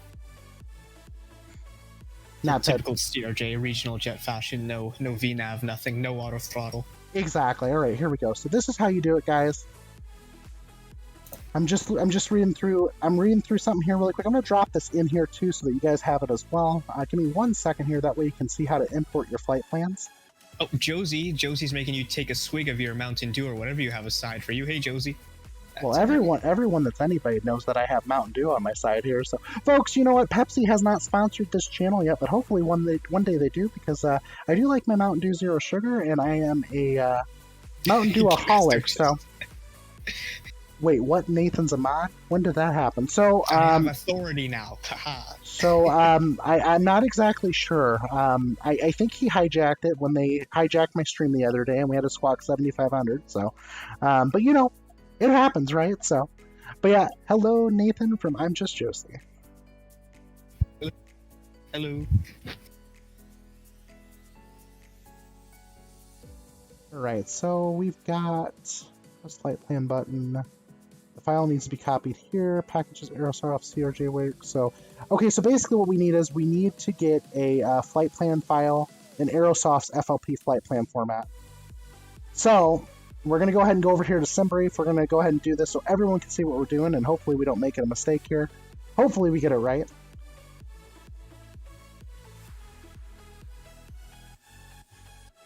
Hey, Muse, what's going on? Hello.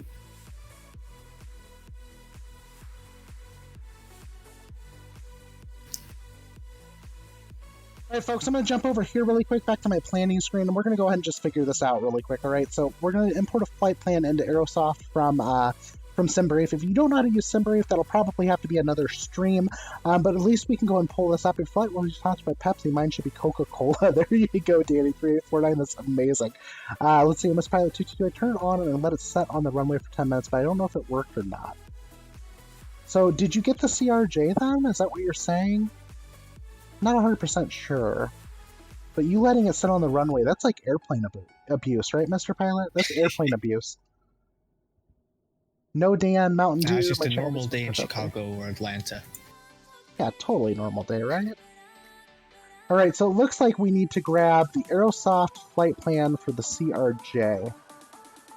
First, you need a flight plan in Aerosoft flight plan format. SimBrief will export to this plan.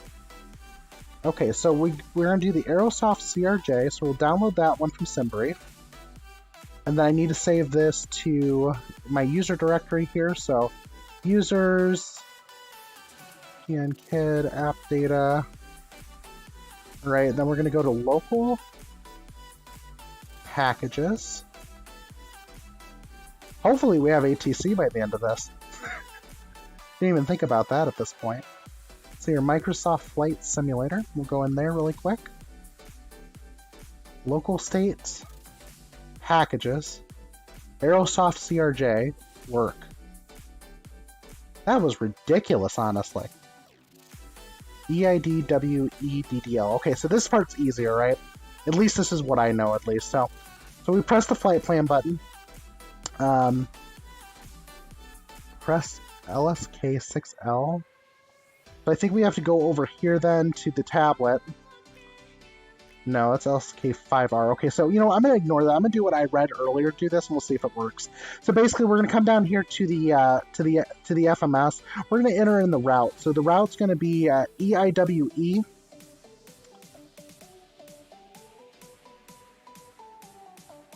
EIDWE. Sorry, EIDWE. Come on. There we go. Clear that out, please. There we go. EIDWE. Then DDL. See if this works, because if this works, I'm going to be happy. So essentially, you go ahead and enter into the scratch pad your route. So it'll be EIDWE You'll click route.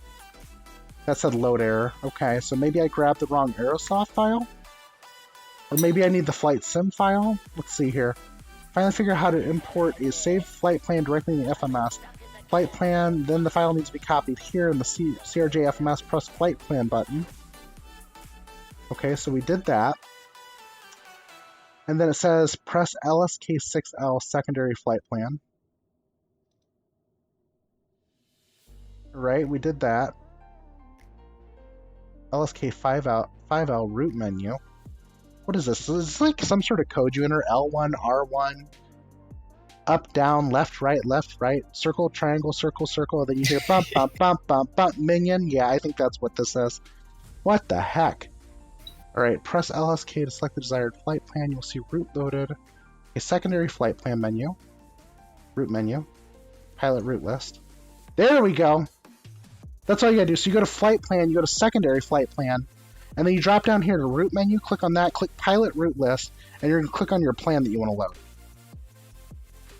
Now, of course, we're still looking at the SimBrief page, Quasi. We can't. Oh, are you? I am so. Oh my gosh, I am so sorry. You know what?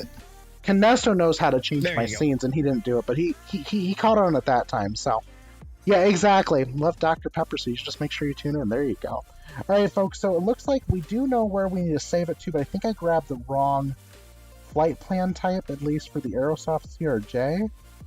So I don't know if that's an issue maybe with the latest version of the CRJ, but I'm trying to verify it really quick here. So flight plan, secondary flight plan, route menu, pilot route list. Press LSK secondary, press active. Okay, so I'm having an issue loading this flight plan.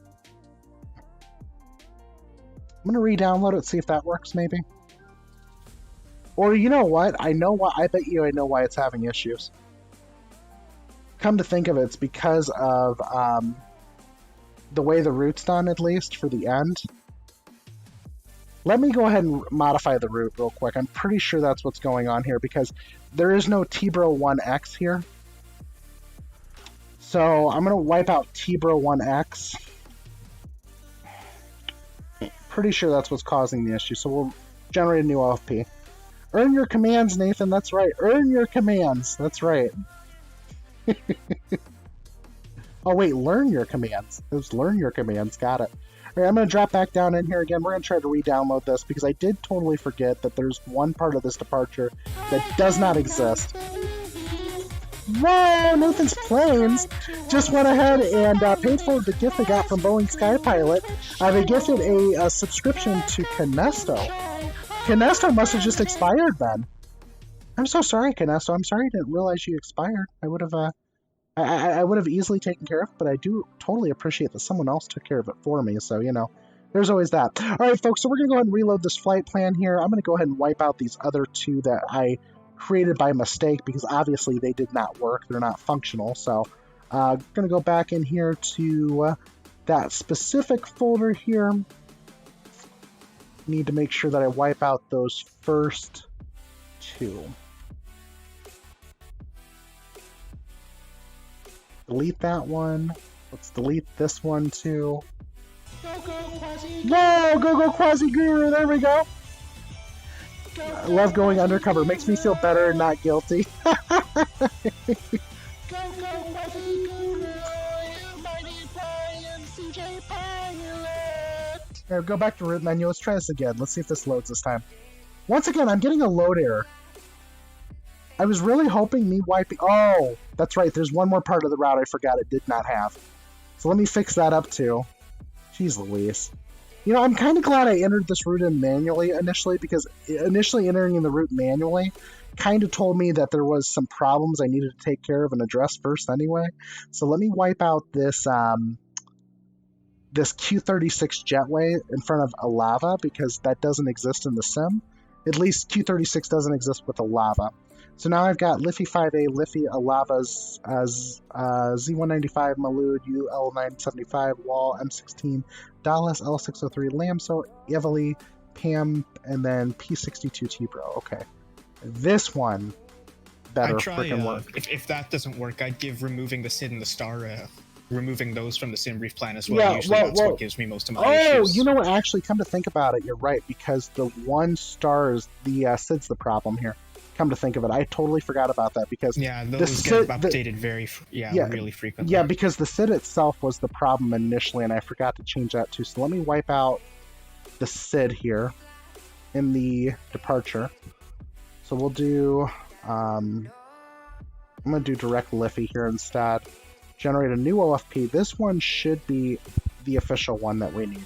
Of course, you know, if I had a Navigraph subscription like Mr. Pilot, I would not probably be having these issues, because at least the air rack data would be correct, and I probably wouldn't be having these issues so frequently. But, you know, I don't, so there's that. Let's go and download this really quick. We're going to go ahead and save this file over again. Let's try this one more time here, see if it loads in. Secondary flight plan, route menu, pilot route list. Yeah, this is not loading in.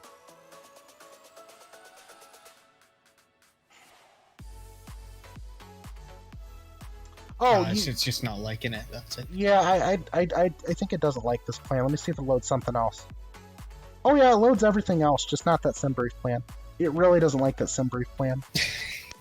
Let's see here. Is there any other Aerosoft ones I could bring in instead? iVal, there. Yeah, Josie, what I use for my charts, Flight Plan Go, that's US and Canada only. Yeah. So, of course, you know, like right now I'm over in Dublin, Ireland, so that's not going to be functional over here, so. But I'll tell you what, guys, I guess we'll go ahead and just re-import the flight plan manually. I was really hoping to get away with not doing that so we can just, you know, continue with the stream. So, you know, it's one of those things where the stream's going to become excessively long. Thank you so much, 14AD. I'm kind of excited. I finally hit the 100 follower mark, and, you know, it's exciting. But, you know, 14, if you haven't yet already, you know, you're more than welcome to also enter in for the CRJ giveaway, !CRJ giveaway. I know you already got it, but, you know, if you want to gift it to someone else, you can do that as well. So I'm definitely leaving this one open to everybody today. But let's go ahead and let's just go ahead and reinsert the flight plan. Let's try to get this thing going again, because I'm just getting frustrated with how long this is taking. It shouldn't, you know, honestly, I feel like, you know, I'm making excuses here because, you know, I should have theoretically been prepared and planned this out, but obviously I wasn't there yet. So, but let's do Edward, India, Delta, Whiskey. Let's go ahead and get Dublin re-entered in here, and then we're going to go ahead and fly that over to Dusseldorf, which is Edward, Delta, Delta, Lima. Delta, Delta, Lima. All right, we got that in now, and then we're going to go ahead and click. We're going to do our arrival here. Let's go ahead and do, I think we're departing runway 28 today. And we're going to go ahead and depart via the Liffey, which is now 6A instead of 5. We'll go and execute that, go back to flight plan. We're going to go to the next page so we can start entering everything else in correctly. We're going to go direct Alava. See, now it's actually moving kind of fast. I'm not actually having any of the lag issues I was having before, so who knows exactly what's causing these issues, folks? I mean, you know, of course, it could be anything between flight sim updates and whatnot, so there's always that possibility. But we'll do directly Malud then. After Malud, we're going to go to... we're going to go UL 975. Sorry here, folks. I'm going to pay attention to chat here in a minute. I'm just trying to get some more of this information entered in here. UL 975. Now, I know the Airbus and the 737 FMC do this. I'm not sure about the CRJ, but if you just put in the airways, if you go like Zulu 195 and then Uniform Lima 975, it'll automatically detect the connecting waypoint and put that in as well. So you don't have to put that in. I wonder if it'll do it. Let's try it really quick. Let's see here. So we got Uniform Lima 975 to wall, and then it's gonna be Mike 16.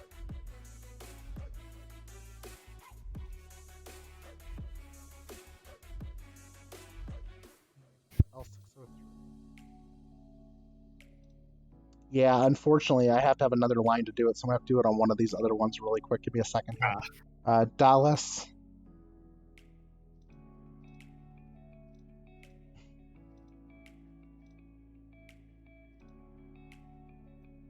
Great, so let's do Lima 603.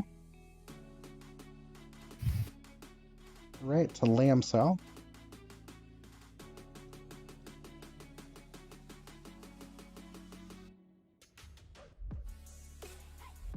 Heavily.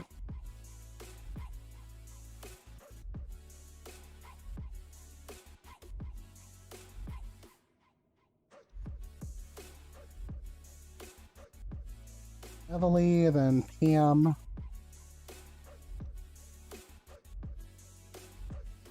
And then after Pam, we're going to Papa 62. Yeah, so this is one of those things I'm not going to be able to check at this time, unfortunately. Papa 62 to T-Bro. That's okay, we will get this figured out, hopefully. T-Bro. And then on our arrival, this is where we got stuck last time, so we'll see if this works this time. Arrival, we're going to do ILS for 5 right. Woo, that worked. Okay, we're good there. Getting worried for a minute that was not going to work. All right, let's go ahead and look at the flight plan, make sure everything's in here really quick. Okay, we have a flight plan officially, folks. It is officially punching the FMC. Hopefully they don't change it on us here, but it always could happen. I'm going to wipe out the discontinuity regardless because I'll just take the vectors if I need them.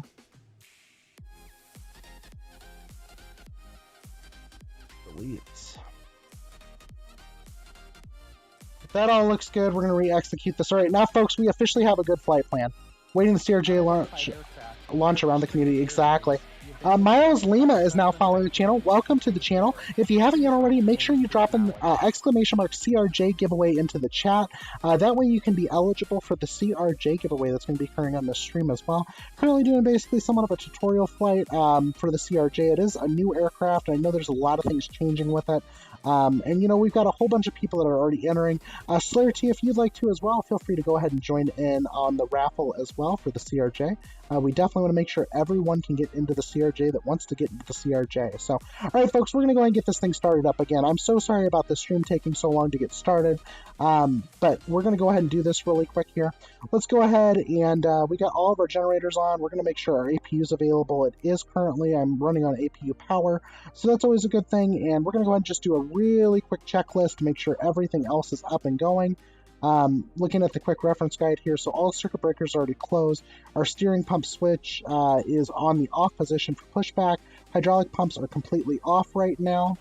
That looks good, and we're going to go ahead and just keep on going down this checklist here really quick as fast as possible so we can get going.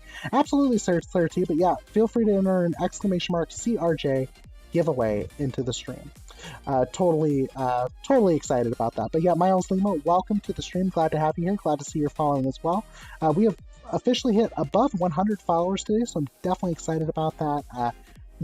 Good things are happening here at the Quasiguru Twitch channel, so grateful to have you all on board. All right, let's go ahead and just keep going through here. Let's see here. So we got landing gear lever down. We got flight spoiler level to 0. We've got slats flaps to 0. We've got radar set to off currently, which it looks like it is off. That's good. All right, we got the ADG manual release. Now this is the turbine on the front of the aircraft. If you lose engines while you're landing, before you land, or if you lose engines in flight, you want to maintain electrical power, you flip on ADG. That'll keep the batteries going up. Keep the batteries up and running. Our emergency flap switch is currently set to normal. Our battery master switch is currently set to on. APU is already started. IRS is currently aligned already. We've already set both to nav, so that's already done. Emergency equipment's checked. Gear and safety pins are on board. Airplane documents are checked. Hydraulic pump 3A as required. So we're going to go ahead and turn on hydraulic pump 3A. We're going to go ahead and verify that hydraulic pump 3A is running here on the ECAM by dropping down here, and we're going to click on hydraulics. So we're now at 3,000 PSI in the center. That's looking good. Cruise altitude Canesto is going to be flight level 370 for this flight. So we'll be at flight level 370 from Dublin, Ireland to Dusseldorf, Germany. So kind of exciting. All right, folks. So FMS initialization is officially complete.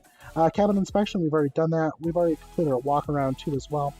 Internal, external pre-flight checks, pedal, seat, and harness. Okay, we are currently strapped in, all good to go. We're going to go ahead and check the crew oxygen and mask. So let's go ahead and just hit the oxygen button here. All right, we can hear that. That looks good. We'll go ahead and turn this sky cam on. So this is part of the cabin here. Make sure we can see what's going on here. Someone's standing at the cabin door, right? So, Complete Freedom, welcome back to the stream. Glad to have you join in today, Complete Freedom. If you haven't yet and you would like to get in on the CRJ giveaway, feel free to do so. !CRJ giveaway. But folks, we are currently just basically doing a real quick tutorial flight on this aircraft. And like I said, it's going to be my first time flying it on VATSIM, so hopefully everything goes right. We really never know how these things go, right, at the end of the day. So I am already connected to the VATSIM network, so this looks good. I'm currently flying as Air France, Air France Air Hop. So we're flight 1135 coming out of France here. Let's go ahead and just open up the door again, make sure we can get passengers on board here as we're getting everything done. APU is the only thing currently running. We're going to open up forward cargo, the aft cargo. We're going to have the ground air cart connected and the service door open as well. All right, folks, so pretty cool little airplane here, folks. We're going to go ahead and get completely loaded up here. This all looks great as well.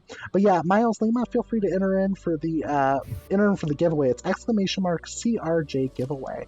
Grateful to have you here. Grateful to see that you're following the channel, and hopefully you enjoy the content that we produce here. All right, folks, we're going to go ahead and get back in the airplane. We're going to go ahead and let crew rest away aboard while we complete our checklist here.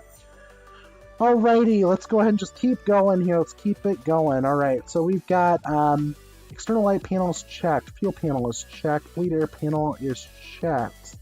And this all looks good so far. Start panels checked, hydraulic panels already checked, ELT switch. Let's make sure that's in the arm reset position. Alright, ELT is an armed reset, and we're going to go ahead and set emergency lights right now to armed. Alright, we're just going through this as fast as we can at this point now. Alright, folks, navigation lights coming on. We're going to turn on our beacon light, our logo light, and our wing inspection light for now. Alright, here we go, folks. I'm going to go ahead and put the rest of the hydraulic pumps to auto right now. We already have the APU running, so we're good there. Let's go and get some air conditioning going since we have people boarding the plane. We're going to go ahead and get that adjusted down so everyone's nice and comfortable in the aircraft. We're also going to go ahead and at this point now, we'll go ahead and get everything else going. So definitely excited, Miles Lima. I'll go ahead and hydrate for you because you asked me to hydrate. But we have Mountain Dew Zero Sugar here today, so... Alrighty, looks like everything's going good so far. We're almost done here on this quick checklist that we're going through. Alright, ELT switch is good, cabin press panel is good, air conditioning is good, ice detectors is good. Windshield switches are working, and functional emergency light switches is set to arm. Standby compass is being checked. Looks good to me, alright. And then we're going to go ahead and just continue here. Stall test, complete north swing. Okay, so yeah, we make sure our landing gear Our landing gear hydraulics are turned off for the initial pushback so we don't cause any damage. EFIS control panels have been checked already. Instrument panels checked. ECAS and standby instrument checked. So yeah, our standby instrument here in the middle is currently functioning and working. That looks good to me too. Alrighty, so we're going to go ahead and do a really quick test here of the landing gear overheat system. Alright, that all looks good too. Let's go ahead and just do a lamp test here. Got the Christmas tree totally lit up for everybody now. And we'll go ahead and make sure that position 2 also works for the testing of the system. That all looks good too. Alright, excellent. So we've got all of our systems are tested as far as lamps go. We're doing good there. And there we go. Got Kinesso providing the charts here for these airports as well. So excellent. Thank you for doing that. Avionics are checked. Trims are checked. Yaw damper engaged. So let's go ahead and get these, let's get everything engaged here. So stab trim on, mock trim on, and we're going to go yaw dampers to on. All right, now that that's all done now, boost pumps, we need to go to on. So we're going to our before start checklist now. Turn our boost pumps on. Boost pumps are engaged. Altimeters, so we need to make sure that those are set correctly too. Let's go ahead and just look up the METAR here for this airport that we're flying out of. So we are coming out of EIDW, which is Dublin. All right, so we've got the altimeters at 1036. So let's go ahead and set the altimeter here for the barometer. Let's make sure this all looks good. 1036. I do feel like it does take some time, especially with the mouse wheel on this airplane, to actually be able to change altimeter settings and whatnot. So, you know, it is what it is, right? I mean, it's definitely different. Let's make sure that these are all set right, and we'll be all good to go here in a minute. So I'm cross-checking all my altimeters. They all look good so far. May or may not cheat and just hit B. Yeah, that's a good way to cheat too. Exactly. Yeah, you know, the scroll wheel is kind of nice, and the scroll wheel in this airplane is really necessary, especially for all the switches that are in it. If you don't use the scroll wheel, you're not going to get anywhere with this aircraft. So, all right, folks, but we've got everything else good to go here. Altimeters set, our IRS alignment set, radio and nav aid set for departure. Let's go ahead and get tuned in here for VATSIM so we can get our clearance here. So we got clearance delivery on 121.875. Let's go ahead and get the ATIS really quick, which is 124.525. So there's multiple ways to do the radios on this. You can come down here and do your radios down here, or you can come up to your FMS and do them up here too. So let's go ahead and start setting radios here. So 124.525 is going to be for the ATIS. Let's go and get the ATIS from the people over here in Dublin. All right, here we go. 124.525. All right, looks like we've got that typed in here. Now, it's hard to say whether or not we're actually going to get the actual ATIS or not from them. Sometimes they don't always record the ATISes. Sometimes they only do text ATIS. So I'm going to pull it up here in VATSIM so we can see it too. So give me 1 second here, folks. I'm not completely prepared. I need to grab a quick piece of paper so I have something to write down on to make sure I can completely copy the clearance. I'll be right back.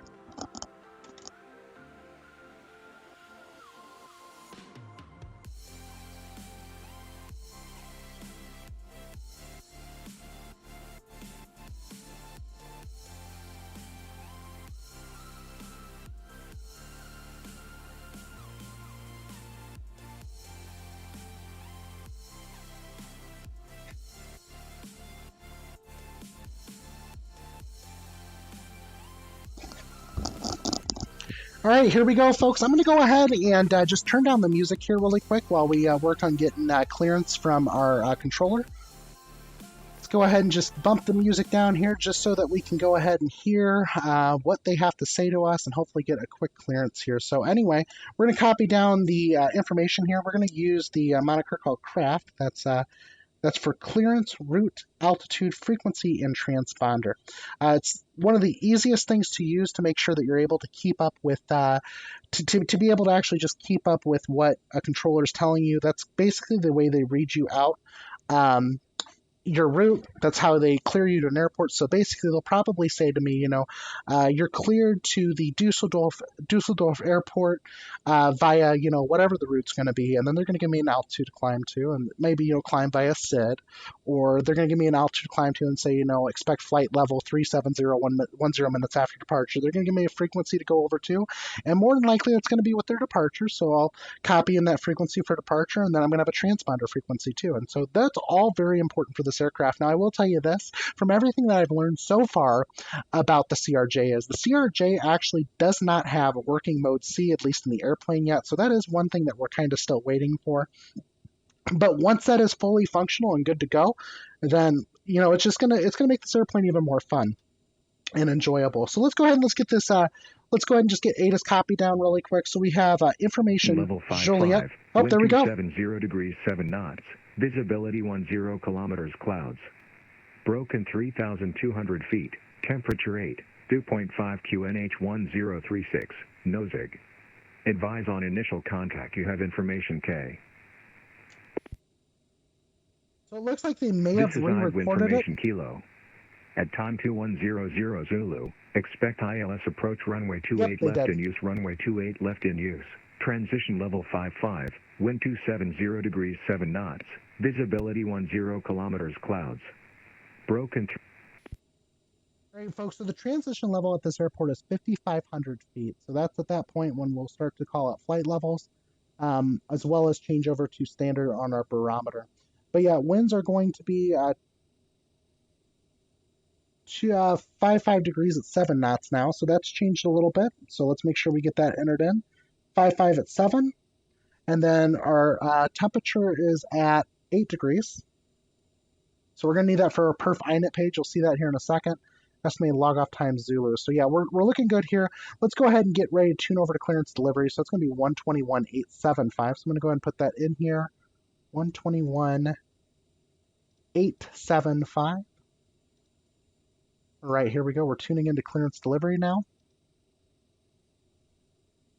Oh, looks like that is not a good way to pull it up. Let's see if I can just pull it up here then instead down here.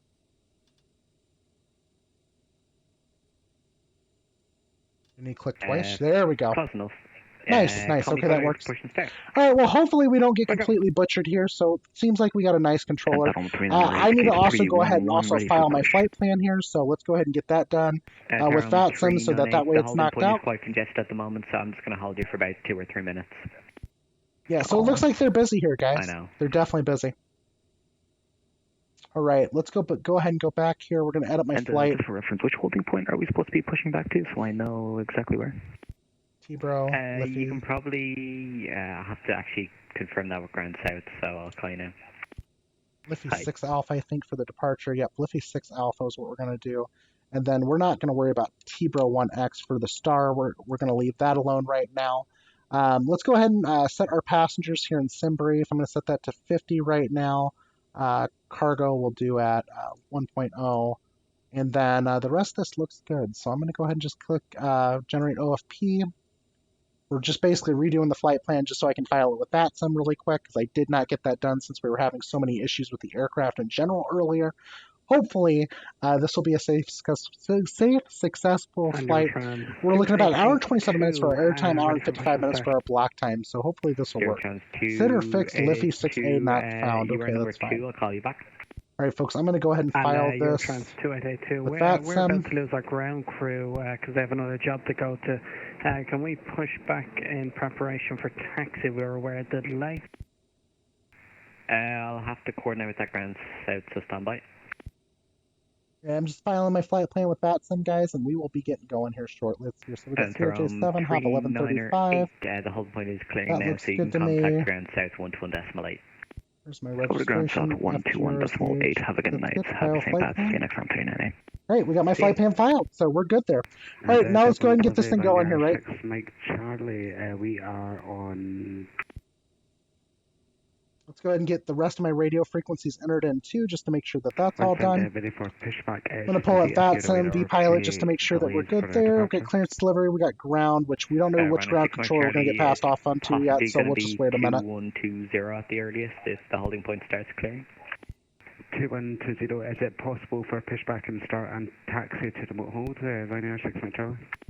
At the current moment, no. I'll try and I'll get back to you. Right, thanks, Ryanair 6 Charlie. We are ready for push and start when ready. I'm going to say we're loaded up here now, folks. Delivery, Harry Keith. Closing up all the doors on the airplane. On stand 403, looking for the eyeball clearance to Geneva, QNH 1036 with information Kilo. All right, here we go, folks. Here we go. We're officially about to get going. I'm going to go ahead and remove wheel chocks too. That way that's out of the way and done already, and then we don't have to worry about that either. Shermark 112, standby. And Shermark 112, cleared to destination, Dexon 1 Alpha, departure, runway 28 left, squawk 6615. Frequency after departure will be Dublin Control 120.750. Cleared via the Dexon 1 Alpha departure to left squawk 6615, departure frequency is 120.750, Shermark 112. All right, here we go, folks. Here we go.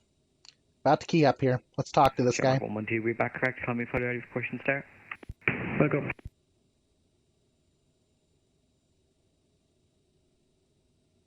Dublin delivery. AirHop 1135 requesting IFR clearance to Dusseldorf. Here we go, folks. Here we go. Hopefully this works, right? Mind you, of course, I did change some joystick settings recently too, so I'm trying to get this all figured out, you know, and I totally forgot to turn off a couple settings in here for the camera and stuff on a certain trigger on my joystick, so I gotta go ahead and disable that really quick. Validate that. That looks good, and then my push to talk is button 1. Okay, we're good. We're good. Gonna fly the Dub 2 the Dub 2B. Yeah, I mean, we may actually get that. It actually kind of sounds like what we're probably going to get anyway, so just mainly because that's what he was talking about. 1135, apologies about the wait. I have your clearance on request.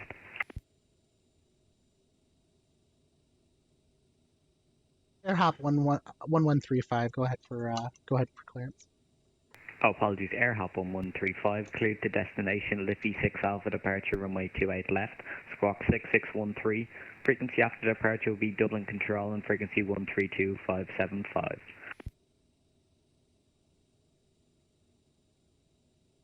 Okay, I got Liffey 6 Alpha. Frequency for departure is going to be 132575. Expect runway 28 left. What was the rest of it? AirHop 1135? It was just your squawk, which is 6613. Squawk 6613 for AirHop 1135. AirHop 1135, read back correct. Call me fully ready for push and start. We'll call when ready for push and start. AirHop 1135. All right, folks, we are about to get ready for push and start here. I'm glad that we're finally getting going. I'm so sorry I've taken this much time out of your guys' day, but it's worth it, though, because you know what? We got a CRJ giveaway going on, so that's always a positive thing, right? So hopefully we can get the heck out of this airport. Let's go ahead and take a quick look around, just see what we're looking at here at this airport, right? Let's see, where's 26 left at? Are we close to 26 left? I hope so. Doesn't mean we are, right? I mean, there's a big possibility that we're not. I'm guessing this is 26 left, though. Yeah, well, that's 28 left. Wait, well, yeah, we're taking off on 28 left. We're good. Look at this hold right now, folks. It might be a while for us before we go.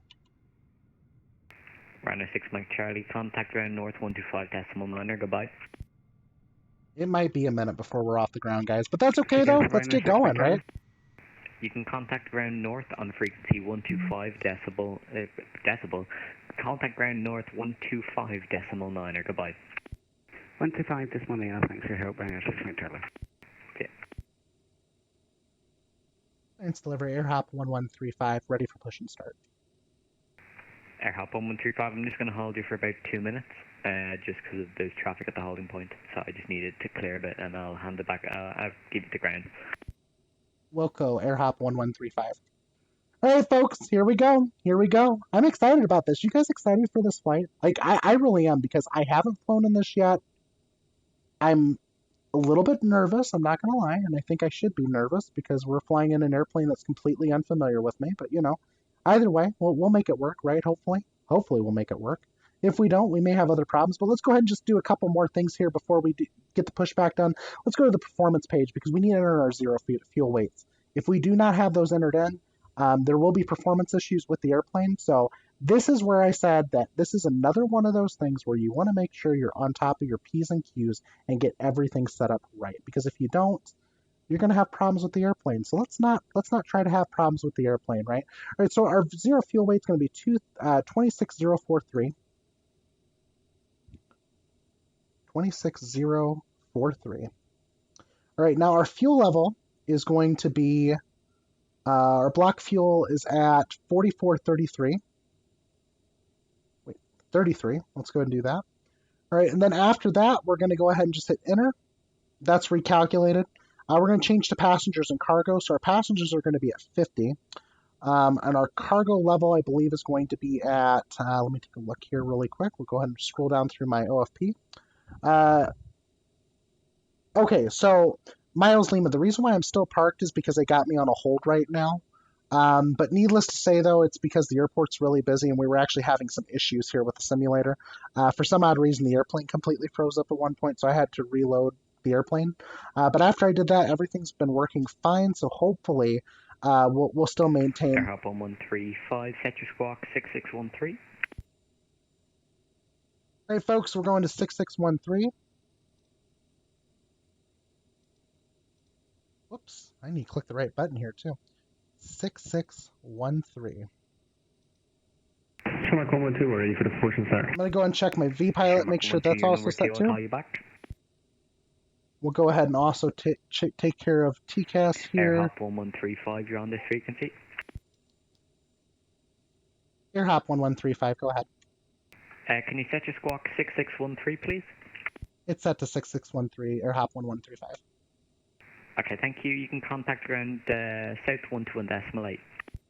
Going to ground 121.8, Airhop 1135. All right, so we're going to ground 121.8. They did not give me an altitude to climb on, so it's probably going to be a departure here. So we'll see what happens here, but we're going to go ahead and just tune over to ground. Let me go ahead and get the fuel weights entered in, get everything, the rest of the stuff entered in at least. We're going to just check over weights really quick, make sure cargo weight's good. So cargo's at 1.0.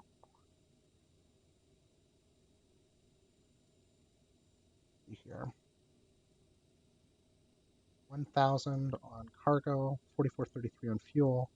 That all looks good. Okay, so now we're going to do this. We're going to come down here, click Set Payload in Simulator, copy perf initial data to FMS, and then initialization field from aircraft too. So that'll actually take care of everything essentially. But those two items are the most important, honestly. And then we're going to go ahead and do set V speeds really quick on this side. Make sure that's done as well. Oh, okay, I got you, Miles Lima. Yeah, I wasn't too worried about that because they're currently busy over here at this airport, so I honestly didn't want to bother them yet, to be honest. So that's not a big deal, though. It does happen. So, all right, so we got everything tuned up. I'm going to go and contact ground really quick on 121.8, I believe it was. Yep, 121.8. Let's go ahead and give ground a quick shout out here. But yeah, I already was approved for push and start, so I'm going to go ahead and do a push and start, and then I'm going to contact ground. All right, so we got the parking brake release. Let's go ahead and get the engine started up here too as well. We're going to go ahead and start with the right engine today. Engine starting to spin. We're going to wait till it hits about 18% on the N2, and then as long as we're below 100 degrees or so on the ITT, we should be good to go ahead and advance the throttle to the idle position.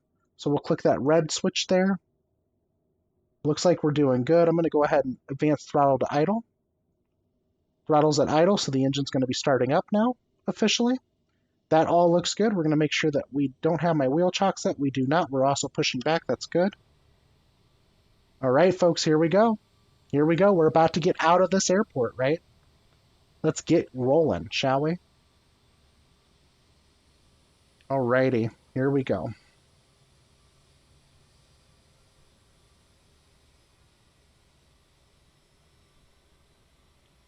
Dublin ground, airhop 1135, ready for taxi to 28 left for departure to Dusseldorf. Airhop 1135, you're still on ground and you're still on delivery, so you want to contact them 121.8. Did I not set my active frequency? Yes, I did not. I've got it programmed in, but it's not popping up. 121.8. Here, let's clear that out. Clear. 121.8. There we go. That's the problem. All right, folks, we're about to get going here, though. So no, it's not a special pushback truck for the CRJ. It's just one of the Flight Sim 2020 pushbacks. Tower 18.6, your transfer ahead 2, go ahead. We got a good start on engine 2. Let's go ahead and start up engine 1 really quick. Engine 1 starting to come up as well. Let's go ahead and start turning on some windshield heat as well. We got windshield heat on low. Let's go ahead and also get the probe heat turned on. That way that's all taken care of, and we're going to make sure that ground spoilers are currently off. We're good there. We have no ground spoilers activated. We're waiting for the engine to spin up here on the left side, and we'll be all good to go. Shamrock 659, hello, continue Sierra for now. Break, easy 935, cross. Oh, so I'm going to be on 121.8, which is going to be south ground. South ground. Let's go ahead and advance this throttle up too. Get it up to the idle position. We're good there. All right, we're at idle.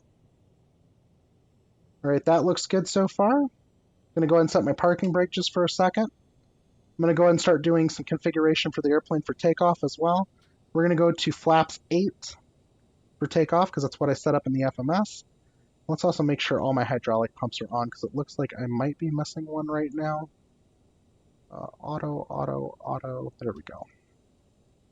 Now we have all our hydraulic pumps too. Okay, we're all good to go. Canesta, where are you at right now, my friend? Let's see here. Oh, you are sitting right next to me. Excellent. Awesome. You are definitely right next to me. All right, folks. 1776, hello, left, whiskey 2, hold short, runway 1634. Left on whiskey, hold short of runway 16, Ryanair 1776. That's not you. Where are you at? Just confirm that's left, whiskey 1, left, whiskey 1. Oh, that's you taxing? Left. Is that you taxing right now? Left whiskey 1, Ryanair 1776. Not exactly sure right now, but let me check Join FS just to make sure it's still up for you as well. It is, so I'm not exactly sure where you're at. Looking for you though. Yeah, that might be you taxing already. All right, here we go. Let's go ahead and get this thing rolling though, folks, right? Alrighty. Doubling ground, air hop 1135 ready for taxi for 28 left for departure to Dusseldorf. Hub 1135, hello, you're still showing as squawking 2000 for me. Can you just confirm you set the squawk 6613? Stand by. So this might be another issue with this aircraft, right? Obviously it's not updating here, but we can always change that in, we can always update that here on vPilot. Easy 925, just confirming that I can go and park into a gate. Easy 935, let's change this one to 66132. Understand on my choice, Easy 925. Thank you for taking, have a good one. Runner 1776, hold position. Holding position, Ryanair 1776. Sorry, I didn't see whiskey 1. No problem, break, Shamrock 659, left, whiskey 1, hold short, runway 1634. We are Sierra holding short 34, Shamrock 659.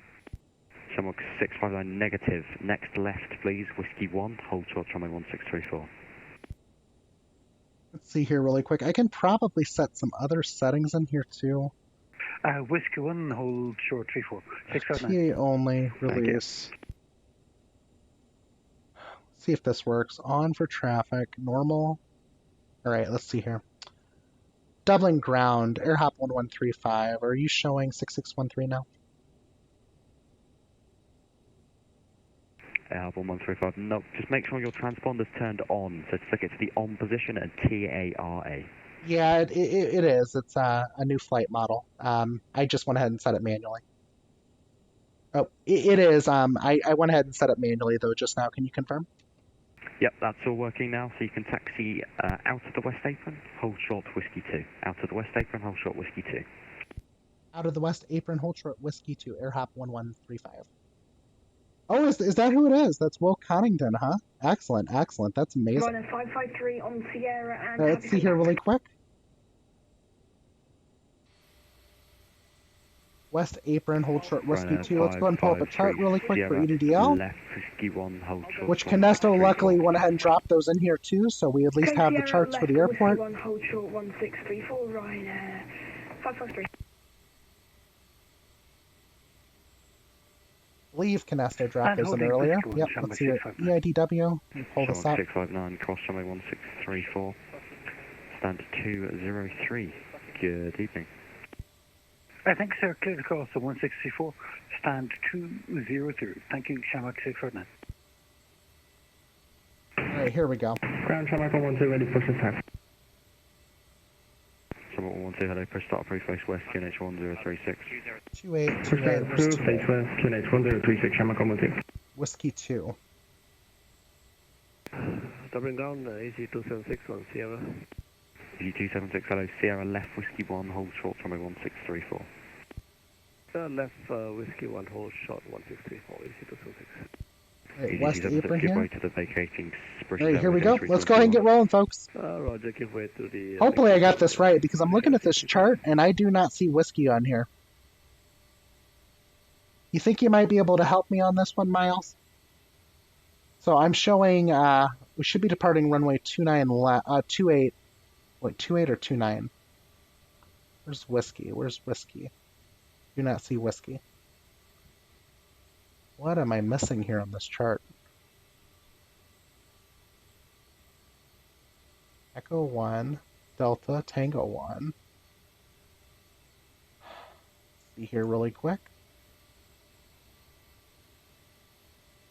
There's only one thing I do not like about FS 2020 is when you're working in a separate monitor and you don't select that display, then you start to have this crazy zoom going on with the scroll wheel. So there is that. Alright, so I think we're doing 28 left for takeoff, so that would be over here. Let's see what we can do here. Alright, I'm going to get back in the airplane. I'm going to just take a random guess here. Dublin ground, good evening. Alright, here we go, folks. Let's go ahead and get this thing moving, right? Hello, Sierra left, It's been long enough. 1634.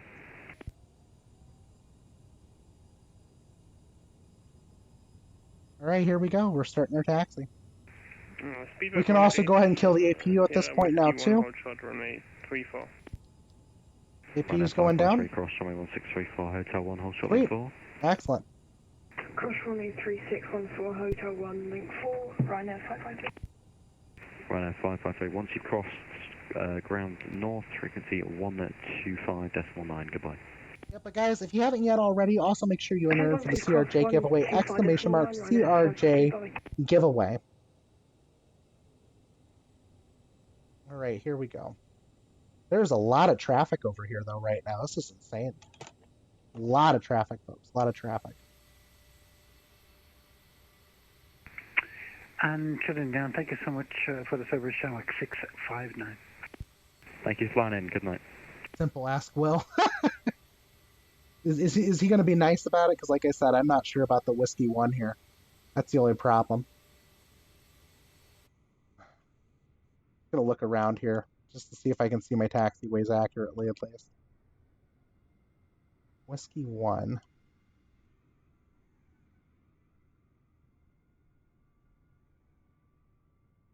We got Bravo, Echo 1. 28 left. Here I am. Welcome back, David Scott. Excellent. Glad to have you here. Glad to have you here.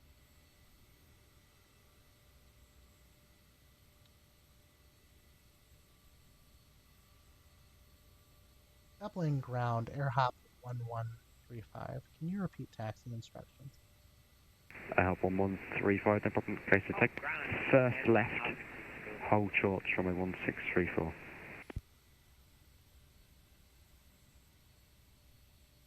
Just left, hold short, runway 16, airhop 1135. Alright, folks, here we go. Let's go ahead and just keep going then. I'm actually grateful for this. This is actually kind of making this experience a little bit better, at least over here in Dublin, so. Speedbird 188, cross runway 1634, hotel 1, link 4, stand 203. Good evening. Alright, here we go. David Scott, welcome back to the stream. Glad to see you here. Speedbird 188, please. Speedbird 188, no problem, stand 203.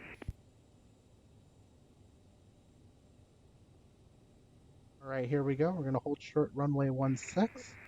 And sorry, the taxi instruction also, please. Speedbird 188, so no problem at all, so it's hotel 1, link 4, stand 203. Alright, here we go. Roger. via Hotel 1. Finally glad we're going to get going, but we have a broken transponder in this airplane, folks. Thanks. Bye-bye. Yeah.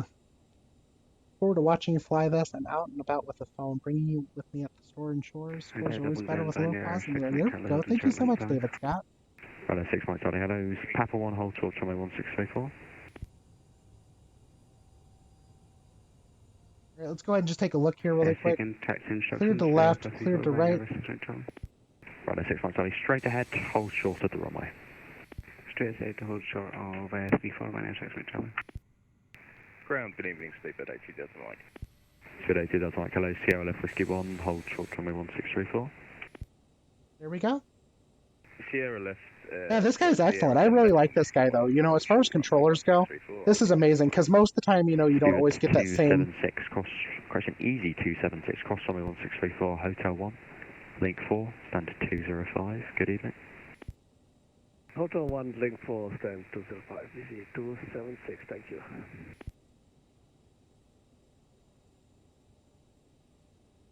Dublin ground, AirHop 1135, holding short, runway 1634. AirHop 1135, thank you, I'll get you moving shortly, stand by 2 minutes. Wilco, AirHop 1135. Duluth Fly, welcome to the stream. Grateful to see you here. Grateful to see you joining in today. We're currently doing a giveaway for the CRJ, so if you enter an exclamation CRJ giveaway into the stream, to the chat, you'll be eligible for a CRJ giveaway for FS 2020. So, yeah, this bird climbs pretty good. Echo 1, hold short, runway 28 left. But yeah, it's kind of exciting though. Echo 1, hold 28 left, Shamrock 12. Help Excellent, 135, enter right onto the runway, enter right, runway 1634, hold short, runway 28 left. Enter right, runway 1634, hold short, runway 28 left. AirHop 1135. Hey, Runway folks. 6 Mike Charlie, enter left onto runway 1634, following the AirHop CRJ 7, hold short, runway 28 left.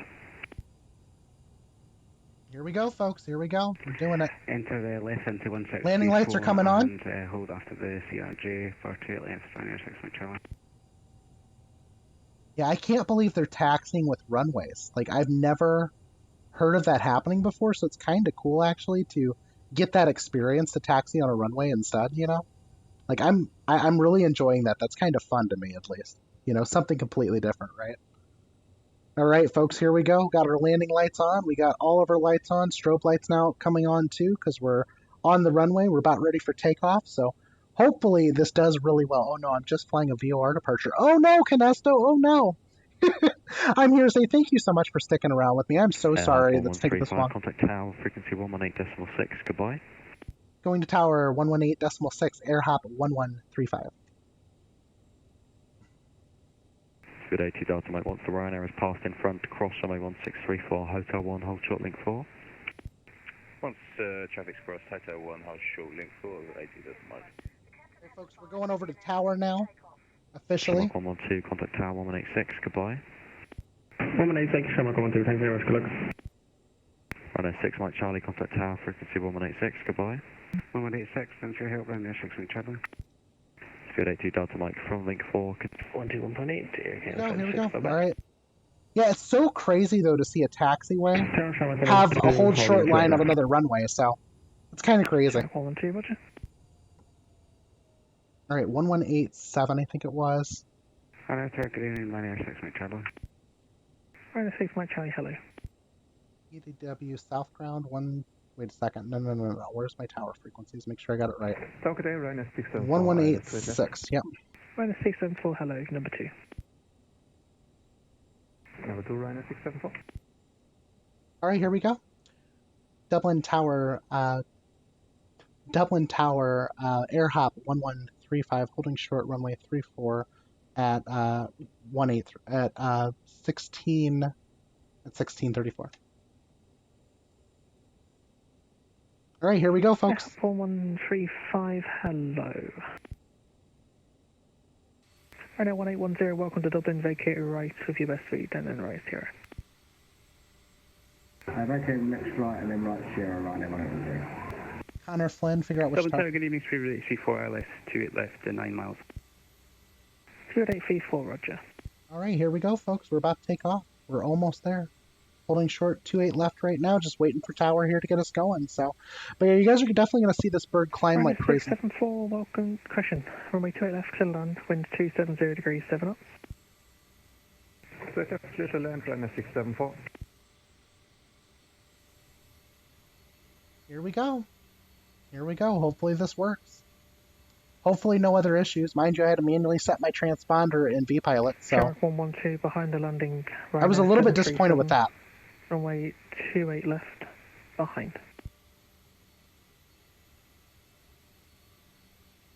Oh, Maple Aviation, I totally understand. I know you got to get started too, so, but once we're done though, we'll probably head over there and spend some time with you on your stream as well, so. Thank you so much for joining in, Maple. I'm so sorry it's taken so long, but we've been, had some issues here starting off the stream, and just hasn't been as smooth as I would normally like, so.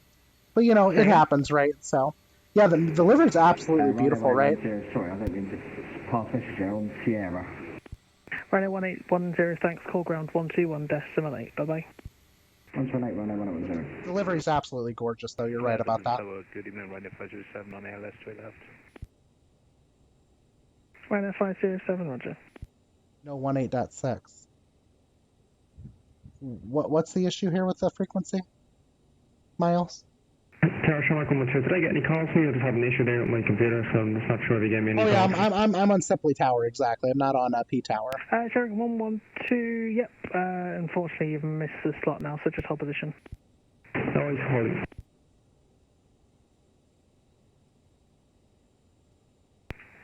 Ryanair 674, thanks, call ground 1218, bye-bye. 1218, Ryanair 674. But we're going to get going here shortly, hopefully. Do it 834, runway 28 left, clear to land, winds 270 degrees, 7 knots. But do you see all that traffic coming in, though? On our left? Look at this.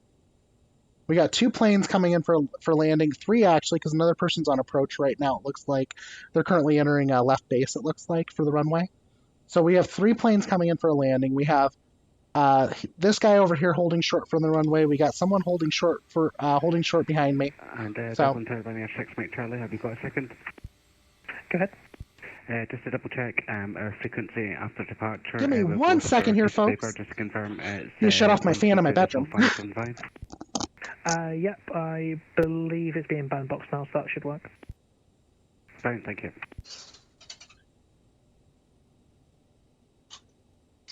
Shark 112, disregard.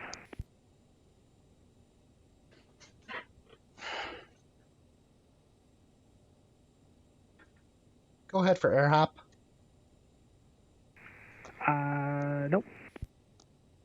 All right, I thought he called me initially because I literally thought I just heard him. So. All right, folks, we're gonna get going here hopefully shortly. I'm so sorry this is taking everyone's sweet time up today, but thank you. I'm here to say, I'm glad that you're playing League, having something interesting to listen to and enjoy at least. I do totally apologize though. It's been one of those streams where it just doesn't seem like everything's going exactly the way I was hoping it would. So, but this does happen, so it's not like it's completely 834, welcome to Dublin. Vacate right when completely unknown that it happens. About to fly another aircraft in X-Plane 11. What are you going to fly? What are you planning on flying today? Roger, we were vacated at 04, speed rate 834. Ryanair 507, runway 28 left, clear to land, wind 280 degrees. Yeah, 737 max. That's pretty sweet. That's awesome. Ryanair 507. Shark 112 behind the landing, Ryanair 737, line up runway 28 left behind. Line up right behind the landing aircraft, Shamrock 112. Yeah, I should be the next one departing. Shamrock 1852, 6 miles out, runway 28 left. Shark 1852, roger, continue approach. Continue approach, Shamrock 1852. Yeah, we're just currently waiting, folks, to get going here, so we'll be off the ground at some point. Ryan Merrick is my controller. Okay, wonderful. Do you do a lot of flying out of here, out of Dublin, Miles?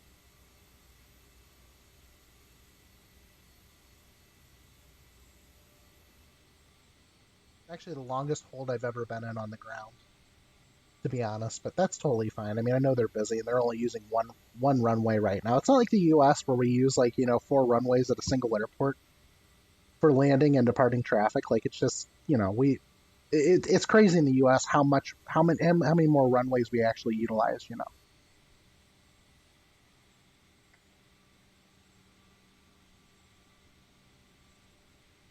So cool though. This area is just so cool. But yeah, 2 towers here at this airport. Absolutely incredible. This guy has not lined up yet. There he goes. He's starting to line up now. Did you pass the ground already, sir? Speed 834, yeah, 1218, see ya. 1218, thanks a lot. Speed 834, bye-bye. Right F5. Navigating right onto the CR4. Right F507, thank you, then right on Sierra. Liffey 6 Alpha. Let's go and take a look at this really quick, just to make sure I've got the right charts up. Liffey. Which one's Liffey? Tower, hello again, Lufthansa 4 Yankee Echo. Lufthansa 4 Yankee Echo, hello, continue approach. Continue approach, 4 Yankee Echo. Shark 112, cleared immediate takeoff, 28 left, winds 280 degrees, 8 knots. Clear for takeoff 28 left, Shark 112, sorry for delay that time, good luck. Alright, here we go, folks. We're just waiting here for takeoff. Go ahead and pull up my perf page really quick, just make sure everything's good in here. Perf INET. Flight level 370 is going to be my cruising altitude. Because, of course, you know, since the sim crashed last time, I got to re-enter some things in, but that's not too big of a deal. So we'll execute that really quick. That looks good to me. We have all of our V-speeds already taken care of, so that's all good, too. 1852, expect late landing clearance. Roger. Advisory VNAV is on. Sec performance is good. VNAV setup. 297.4, 250 up to 10,000. That looks good. Transition altitude is going to be at 5,500 feet today. Let's change that over. Execute that. That looks Shark good. 1852, runway 28 left, clear land, winds 280 degrees at 8 knots. Good away on 28 left, Shamrock 1852.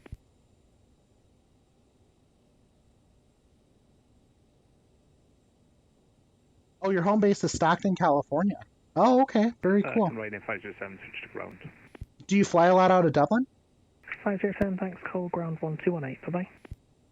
118, right, 507, thanks.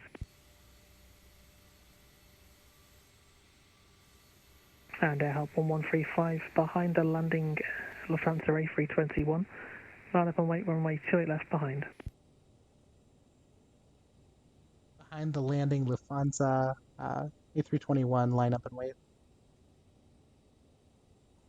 Shark 1852, welcome to Dublin, vacate right when able, and then right Sierra.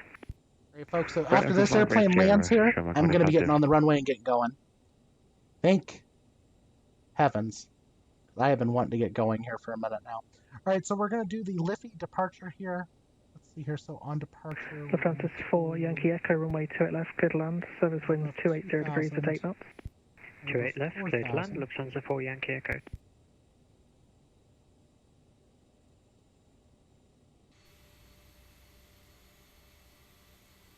Here comes the Lufthansa right here, folks. And then after they touch down, I am lining up to wait. Dublin Tunnel, insurance 619. Chat 619, hello, continue approach number 2. Alright, sounds good, Josie. I totally understand. But yeah, have a good one, and I'll catch you here in a bit on Maple Stream, hopefully. Take care. Thank you so much for joining in today. Right, here comes this plane coming down for landing, and then I'm going to line up and wait. Probably going to get an immediate departure because they're so busy here. There we go. Coming down. Smack. Okay, we're good. All right. Here we go. Brakes are coming off. Lining up.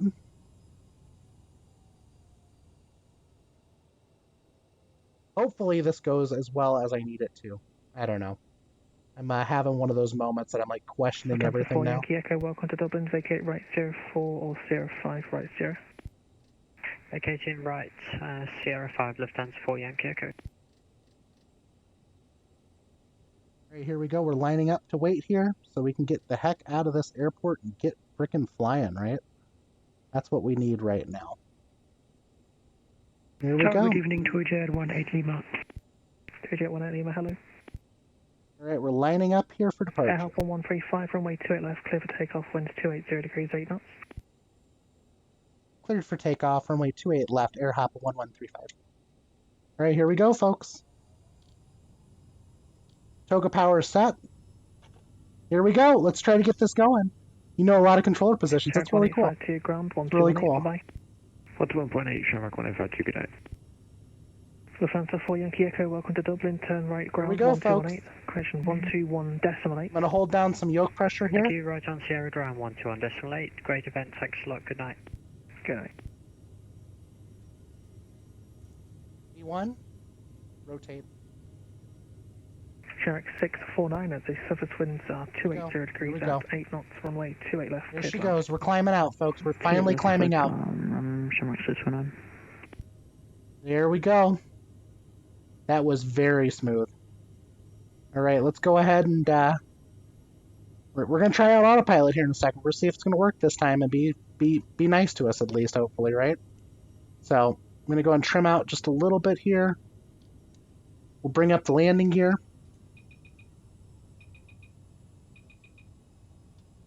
Landing gear's coming up.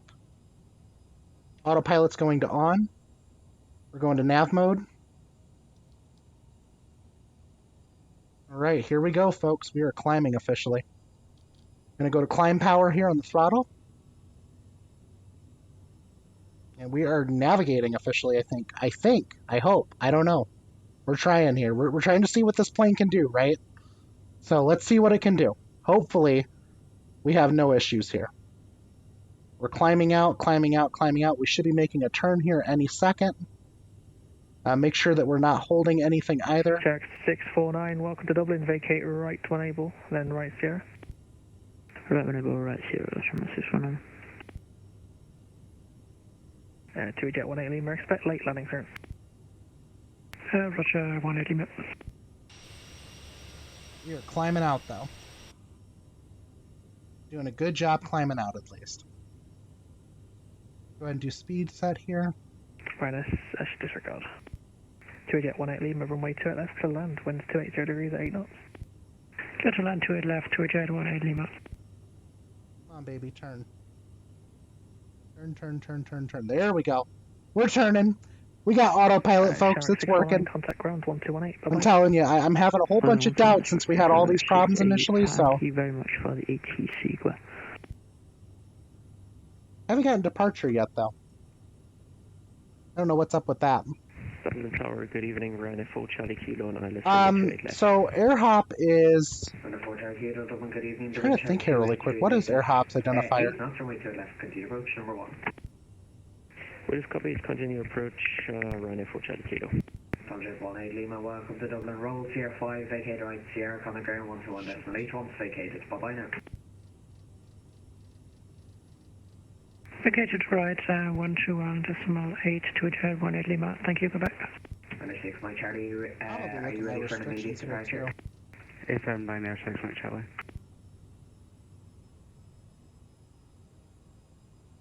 I did not get departure yet, but I'm pretty sure I'm still in their airspace. That's probably what's going on here. Expect late landing clearance. Copied, 4 Charlie Kilo. 106, my Charlie, you're cleared immediate takeoff from way 28 left, the wind 28 degrees 8. Cleared immediate takeoff, runway 28 left, Air 6, my Charlie. Here we go. We're coming back down officially.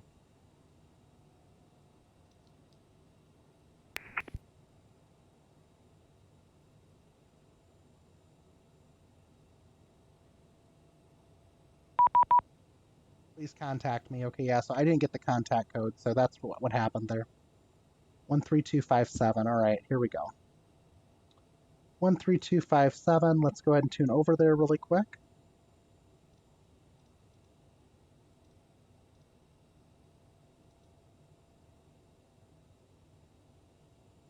Go ahead and VS down really quick as well.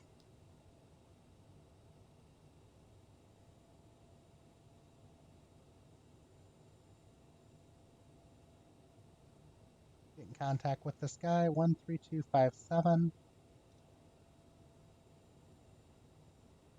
At least I thought it said 13257, did it not? 13257. And I'm getting invalid entry here. Dublin Tower, good evening, Lufthansa 15 Tango. 132.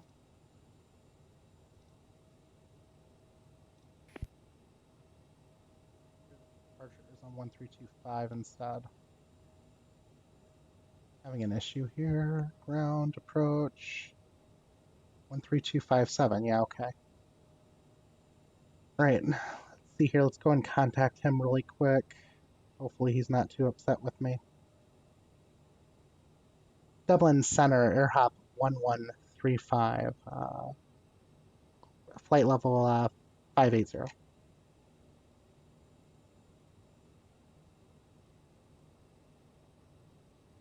Here 13257, right? 132. Trying to contact him. This is kind of crazy. I've never actually had this problem before. Saying invalid entry every time I try to tune him.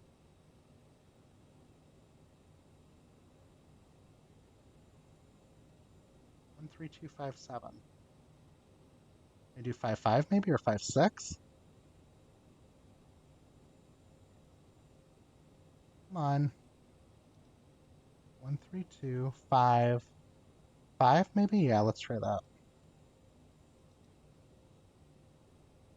Dublin Center, AirHop 1135, flight level 400. 3257. What is the issue here? Yeah, I know. I'm not having a good day right now. 1, 3, 2, 5, 7.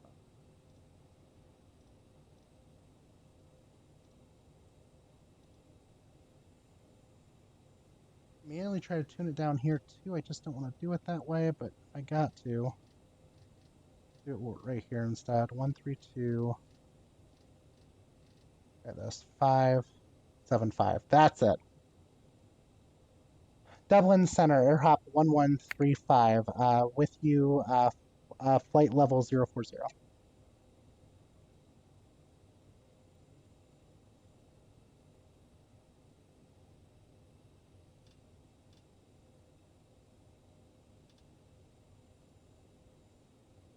Yeah, this is not working. Worst case, get it close in the FMC, then just cheat in vpilot.com. There it is. Okay, that's what I was looking for. .com 13257.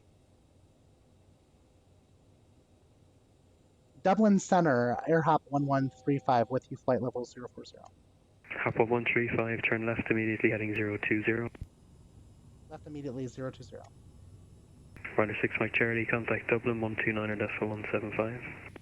129.175, Runner 6 Mike Charlie, thanks.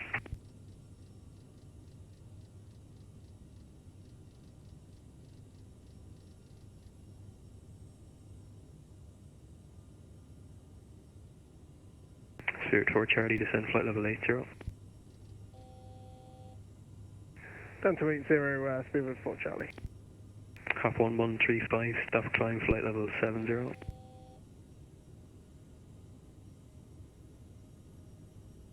Climb to flight level 070. Affirm. Climb to flight level 070, AirHop 1135. Spirit 4 Charlie, speed 230 knots, route direct Carav. Speed 230 and route direct to, repeat please, Spirit 4 Charlie. That's direct to Carav, please. Direct Carav, Speedbird 4 Charlie, sorry. Okay, now I got my autopilot running away from me. 4 Charlie, turn left direct Carav. This is crazy. Left hand direct Carav, Alpaca 24 Charlie. Oh, is that what it is? You press speed while thrust set to climb. Mod, the plane will pitch to catch whatever speed you have it set to. 1135, turn right direct Liffey. Right direct Liffey, AirHop 1135. Okay, let's go ahead and try to get this altitude relocked in here. This is bizarre. Spirit 4 Charlie, contact approach 121.1, see ya. Go to 121.1, Speedbird 4 Charlie, goodbye. This is actually kind of rough right now. Alpaca 24 Charlie, descend flight level 80.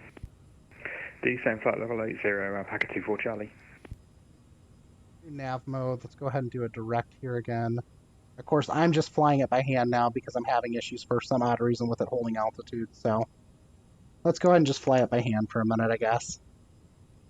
Kinda sucks that I'm having these issues. I'd much rather not have... Confirm maintain flight level 70, please. QNH 1013. Maintain flight level 070, AirHop 1135.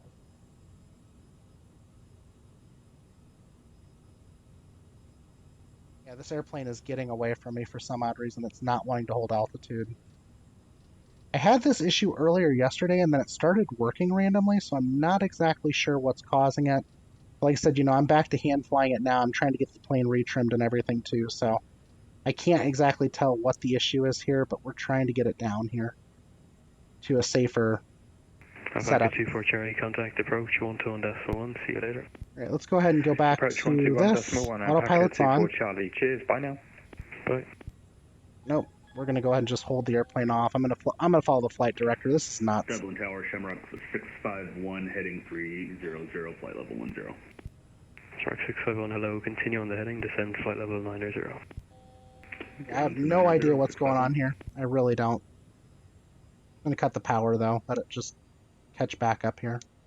This is nuts. I'm so sorry, folks. I'm actually having issues on this stream right now. I wasn't having issues earlier yesterday, but this stream we're having issues today, so who knows? It very well could either be me or it could be an issue with the plane right now, and I'm not exactly sure which one it is, but I'm not going to blame the plane yet because I don't think it's the plane, to be honest. Let's see, we're going to go direct Liffey though. Let's make sure we go and get that done at least so that that's out of the way. Direct Liffey. I think it's already doing direct Liffey if I'm right. Hop 1135, you can continue climb now, flight level 120. Continue climb, flight level 120, hop 1135. Shamrock 651, descend flight level 80. Down to 80, Shamrock 651. Alright folks, I'm going to go back up to climb here. Contact Dublin 129.175. 129.175, air hop 1135. Shamrock 651, turn left, heading 280. Left 280, Shamrock 651. I'm one.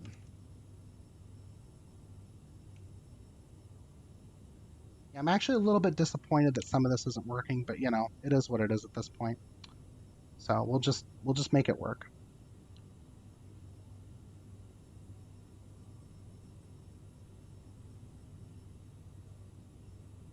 Dublin, air hop at 1135, climbing through flight level 087 for flight level 120.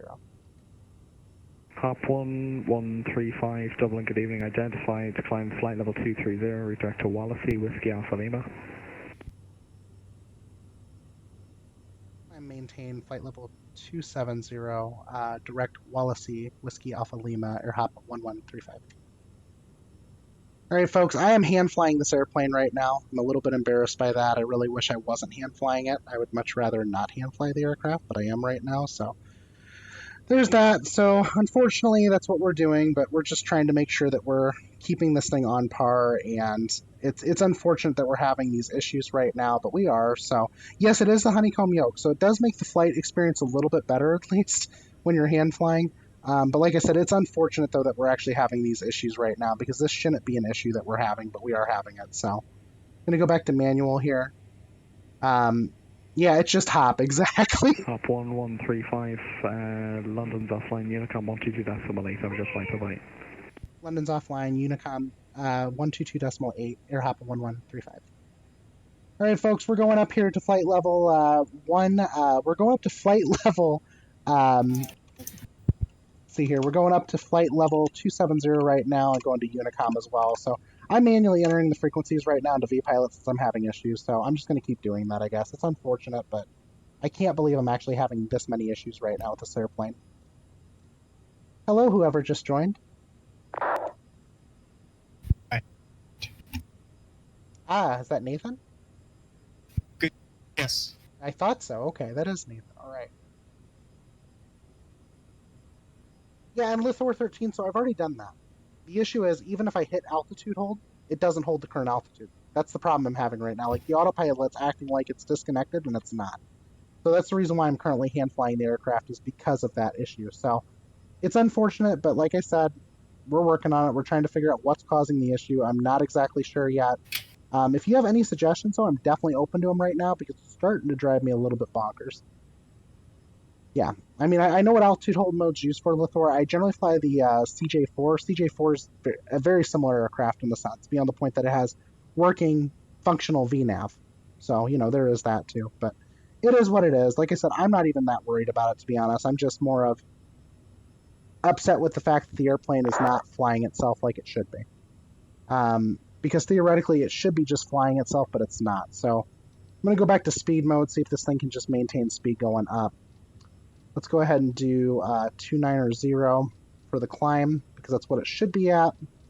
And see, right now it looks like it's functioning again. I'm wondering maybe if I didn't dial in my stab trim. That very well could be what it was, honestly. Because like right now, for instance, it looks like it might just start working again.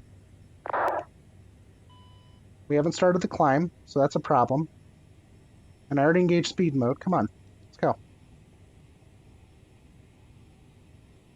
Yeah, you see the issue I'm having here, Lithor? I went ahead and I engaged speed mode, right? It's not climbing at all, right? If I enable VS, it probably will. Quasi, it might be. You still have your altitude still set to 7,000. So right now, when you're bugging your speed, it says descent on your PFD. Yeah, you know, I just noticed that. I am so sorry. Let's go up here. It's a learning curve. Well, no, here's the thing. I know better in the CJ4, and I think it's partially getting used to this airplane. Like, I do that all the time in CJ4. I bug my altitude, but I think part of it is I was having this plane go space shuttle status for a couple minutes, so hopefully this works. I'm going to try to bug it at 270 and see if it goes up. It's like that with the 7.3 FMC as well. It's very similar, but there's a lot of small differences that'll catch you off guard if you're, like, very, very subtle differences as well.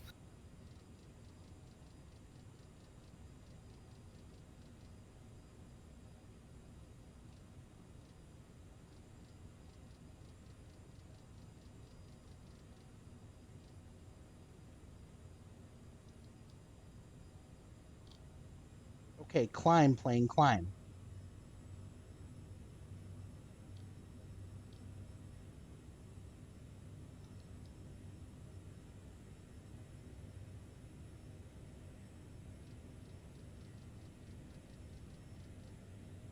There we go. We're working now officially. Oh, thank you so much, Miles. I totally appreciate that.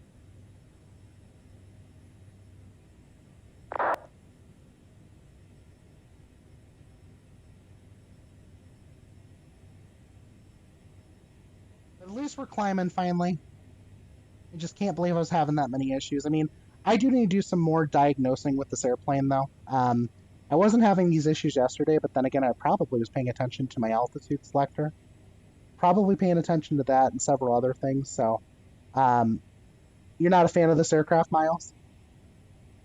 It's a little bit different. I'm wondering partially if it was mostly me, because I did forget to set my horizontal stab earlier. And if you don't set that, I know it can make the aircraft do some pretty stupid, crazy things.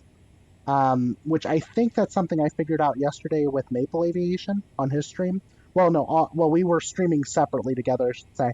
But we figured that out yesterday, and I just don't think I was really paying that much attention to it, you know, then. But at least we're climbing officially again, so that's always positive.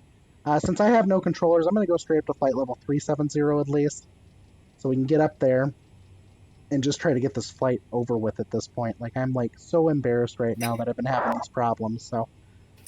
But it is what it is. Like I said, the one thing that I do know is wrong with this aircraft for sure is, though, I could not tune in 132.5. Let's see here. I could not tune in 132.575, even though I did it down here. Oh, I did that on our comm too. I wonder if maybe. Let's try this really quick. I'm just curious if it'll tune over again here. Let me go over to comm 1. Turn. Let's go over to here. Did I change it? I'm trying to remember where I changed it over here. 1/2. Oh, there we go. There's 1-2. Yeah, I think that's exactly what the problem was. Let me go ahead and try this really quick. I'm going to try to tune. Okay, so we noticed earlier that when I tried to tune in 132575 here on ground, well, on the FMS, I couldn't do it here, right? I'm going to try it one more time just for the heck of it. 132575. That time it tuned.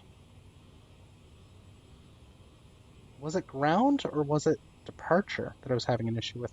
No, it was departure, right? What was the departure, the approach there? I think it was 134175.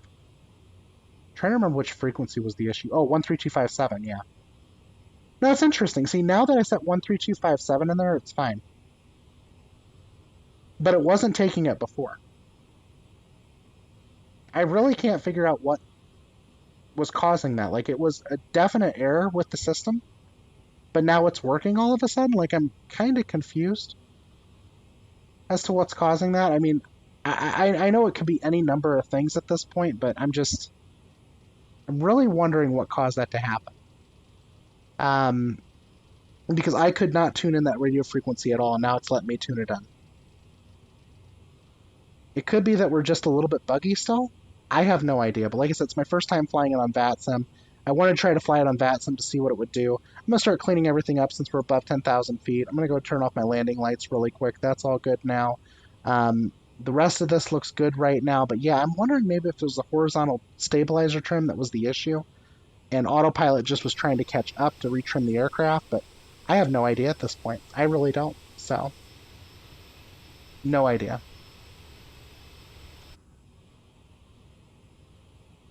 We are currently getting icing conditions though, so let's go ahead and make sure we got our icing systems turned on. Wing anti-ice is on. All of our anti-ice is officially on, so we should be good. Center was, yeah, so I think it was departure. That was my issue. 132575, because I was looking here at VPilot, and right here it says, please contact me on 13257, right? And it wasn't going to 57 at the time, but now it is. I'm going to try to manually tune it down here really quick to see if it works, maybe. Let's try this. 132.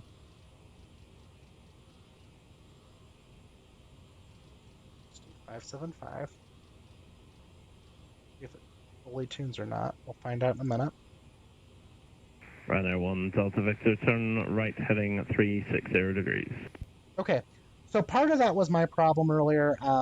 Now, the radio tuning up here, I don't know what was going on up there, because theoretically you can tune your radios from two places in this airplane.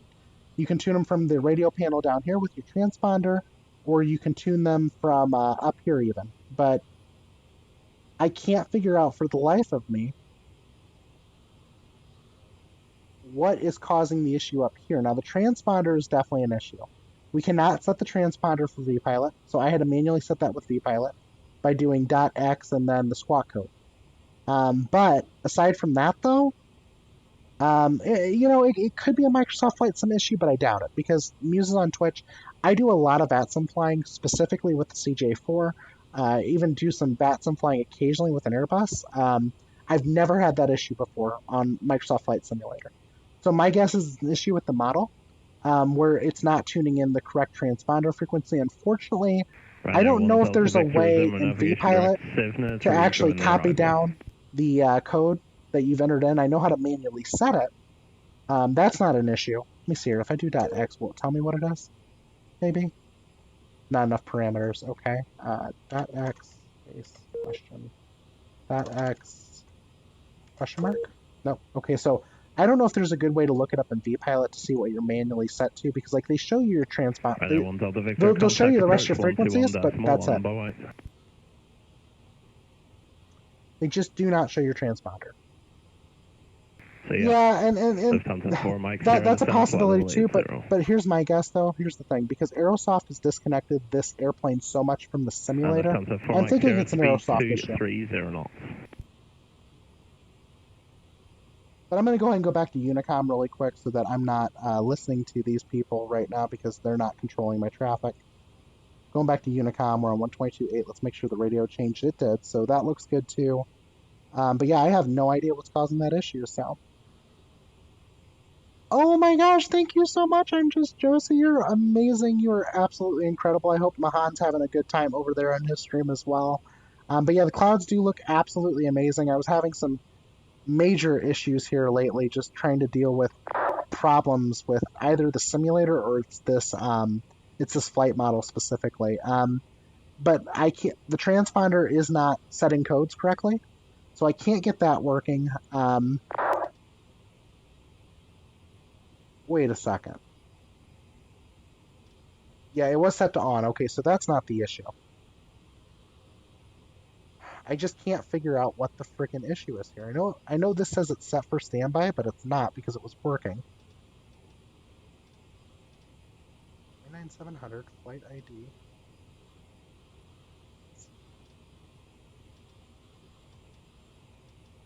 Yeah, like this transponder is like broken. Like in the worst way broken. Even if I go over to auto mode and I go over to ABS mode, it doesn't work. And it's funny because it keeps saying the transponder's in standby down here, but it's not.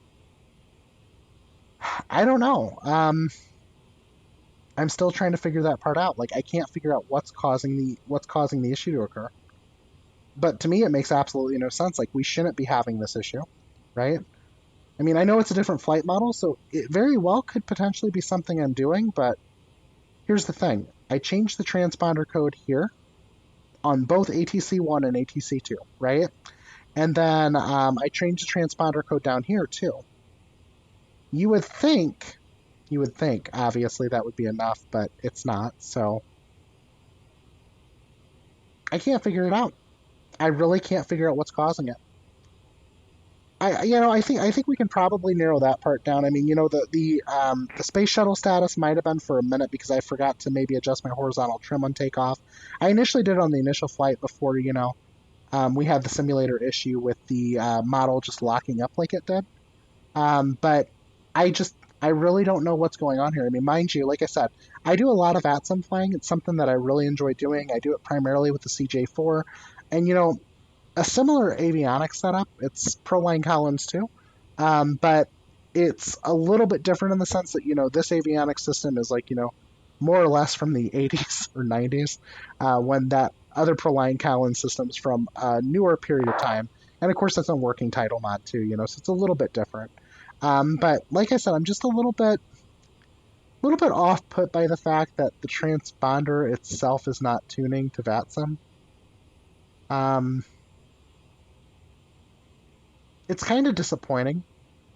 I know 1480 yesterday was flying this, and he did not fly it on VATSIM. I don't know many people that have flown it on VATSIM yet, so yeah, so that is kind of cool. So I did make that announcement too on one of my streams from last week. I think it was on last week or it was the week before, but it was when the initial announcement came from Microsoft FS officials. That Asobo was joining. Well, Asobo was having working title mod join the team. So, yeah, but the working title mod CJ4, as well as all the other working title mods for the Garments, will be integrated into the sim eventually. Now, mind you, of course, there's no true timeline on that yet. We don't know what the timeline is on that yet. So, hopefully, we start to see some sort of cool stuff occurring. But right now we don't have it yet. So, but it'll happen at some point. I know that for a fact. But yeah, the whole transponder issue, I'm disappointed over that. Like, I want it to work, right? And what's funny is, I know the ident button works, like between vPilot and whatnot, so I just don't get... Back to 1-2. Over to TCAS again. Traffic's on, traffic's off. Traffic's on. Welcome back, MSEP004. Glad to have you on the stream today. We're currently doing a flight from Dublin, Ireland, over to Dusseldorf. We're in probably one of your more favorite liveries, right? We're on an AirHop livery for Air France. So, yep, it is the CRJ 700. Had some issues here starting off the stream. I actually locked the avionics in the airplane locked up completely. I even went outside. I was able to do other things. I was able to even rev up the engines and stuff like that, but nothing was working. I couldn't get anything to respond in the cockpit. All the buttons would press, but that was it. Nothing was working in the cockpit. So it kind of sucked that that was going on. Like, I was really hoping, I wasn't going to have all these issues occurring, but I did. So, and I get it. It happens. I'm not too worried about, problems occurring. You have a huge FPS loss in your side on MF. Yeah, so, that's the thing. So, the latest flight sim update has caused a lot of problems too, for quite a few different flight models. But yeah, my GPU is probably screaming at me right now too. Let's go and take a look at that really quick just to see what I'm hitting here for performance. So my GPU is actually not getting hit that hard right now, but my CPU is getting hit pretty decently. But yeah, for the most part, it depends on what flight model you're in. So like, I know the CJ4 working title mod, it won't use very much of your resources. But then you jump over to something like the Airbus fly-by-wire, you may all of a sudden hit 100% resources. I had the same thing happen with the Bonanza G3X. I tried to hop in that the other day, and my simulator performance was just tanking. My frames per second were just absolutely crazy and crap. So I don't know. I'm just hoping that they work out whatever the issues with the simulator and get it functioning again, because honestly, it's one of those things, they fix something, they try to get rid of some sort of bug, or they try to add some sort of feature, and then all of a sudden it's no good anymore. So over here in the Midwest, we are currently I think 40 or 50 degrees outside, might be a little bit lower. But it's not too bad. It's actually going pretty well, over here in the Midwest. But, dealing with the weather over here at least, over here in Ireland going over to Dusseldorf, so far it's not been too bad. It's been a pretty good flight, so.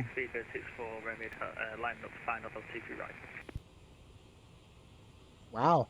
So they went ahead and announced that they were lining up for final on voice and text there in VPilot, so don't always see that happen. But needless to say, though, folks, it's how should I say it? It's a challenge, when you are dealing with newer simulators and whatnot, and you're trying to figure out, what kind of things need to be improved. And I definitely think I found a bug here in this aircraft. At least I think there's a bug personally. I could be wrong. It might be just an issue with, maybe an issue with the way flight sim loaded up this time, right? But it's always a journey when we're messing with these aircraft, trying to figure out what's going on with them. I mean, I'm not always the first one to point fingers and say that, I'm doing something wrong, or, the aircraft's doing something wrong, right? I'm definitely one of those people that I'll admit, if I'm doing something wrong, I'm doing something wrong, right? That doesn't bother me. But at the same time, though, in that same respect, it's one of those things, I want to make sure that, if it's me doing something wrong, I want to learn from my mistakes and learn how to fix it, and that's always been kind of my attitude. It's like a growing pain, right? So, if you make a mistake, try to learn from it, try to learn what you need to do to fix it so you can correct it from happening again in the future. And that's basically what I'm doing right now with this airplane. I did forget to set my horizontal stabilizer trim before takeoff. It did kind of go space shuttle status on me at one point, which I'm thinking was caused by that, but it's really hard to tell unless, we dig more into it. What I'll probably do after this is, I'm probably going to go ahead and do a separate flight, maybe even on stream here, and just see if I can get the plane reacting right on takeoff. That's the biggest thing. Making sure the plane reacts right on takeoff, especially when I'm engaging the autopilot, not having the plane run out of control, going up into the flight levels and whatnot. So, but we have reached cruising altitude, folks. I'm going to go ahead and get ready here, shut off the seatbelt sign here for the passengers so that they can go ahead and be free to roam around the cabin temporarily. Canesto, homework and flying. Yeah, it's always a good time, at least for you. But yeah, so like I said, I don't know if it's me, right? I have no idea if it's me. It could be me. It could be the plane. And like I said, the biggest thing that I don't understand right now is why we're having a issue with setting the transponder. My transponder is not able to be set, so I have no idea what's going on there. Canesto, are you currently in Mahan's stream too? Because if you are, you may want to let him know that the transponder does not appear to be working. Because I'm noticing the transponder's not working. I could be wrong, though. So, I don't know. I'm just hoping that it starts working again, or maybe it's just something wrong with the flight metal. Maybe it's something that does need to be fixed, but we'll see what happens here, folks. But wonderful livery, though. We're currently flying in the AirHop Air France livery. So really cool airplane, right? Trying to maintain speed here, too. It looks like we are just getting smammered around here in the flight level. I'm going to go ahead and increase speed here, or try to. It looks like this thing does not want to stay up here.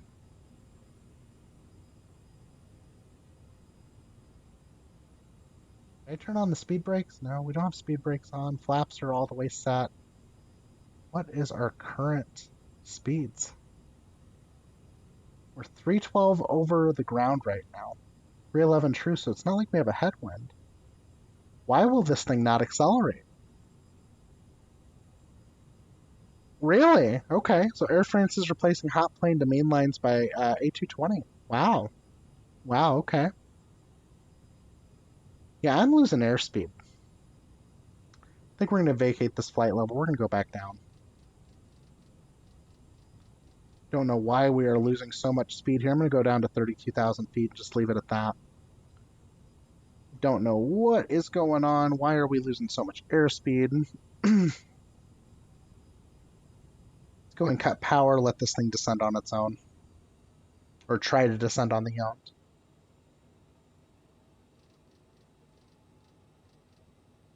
Try to get the airspeed back up here. Mach 0.74. You know, so that's the thing. So I cleaned up my icing here already. I already turned on my anti-ice, so I don't know what's causing my issue. And see, mind you, it's even showing that my anti-ice is good, so I don't know what my issue is here. I might be missing something, though, honestly. I might be. Let's see here. What is the issue, airplane? Power, fuel, that all looks good. We're going to go down to 32,000 feet, though. Let the airplane accelerate again. All right, I'm going to go and re-engage the throttles here. Give it some power. There we go. You know, and Miles, I want to agree with that at some point, but I'm just... Here's the thing. I don't mind, like I said, admitting that I'm wrong if I'm wrong. But at the same time, though, I don't know why I suddenly can't climb up to 37,000 feet while I'm capping out at 32,000. Like, if I remember right, this has a ceiling height of 45, I think? Let's look it up here. CRJ 700 ceiling height. I mean, don't get me wrong, I'm a little bit heavy, but I shouldn't be that heavy.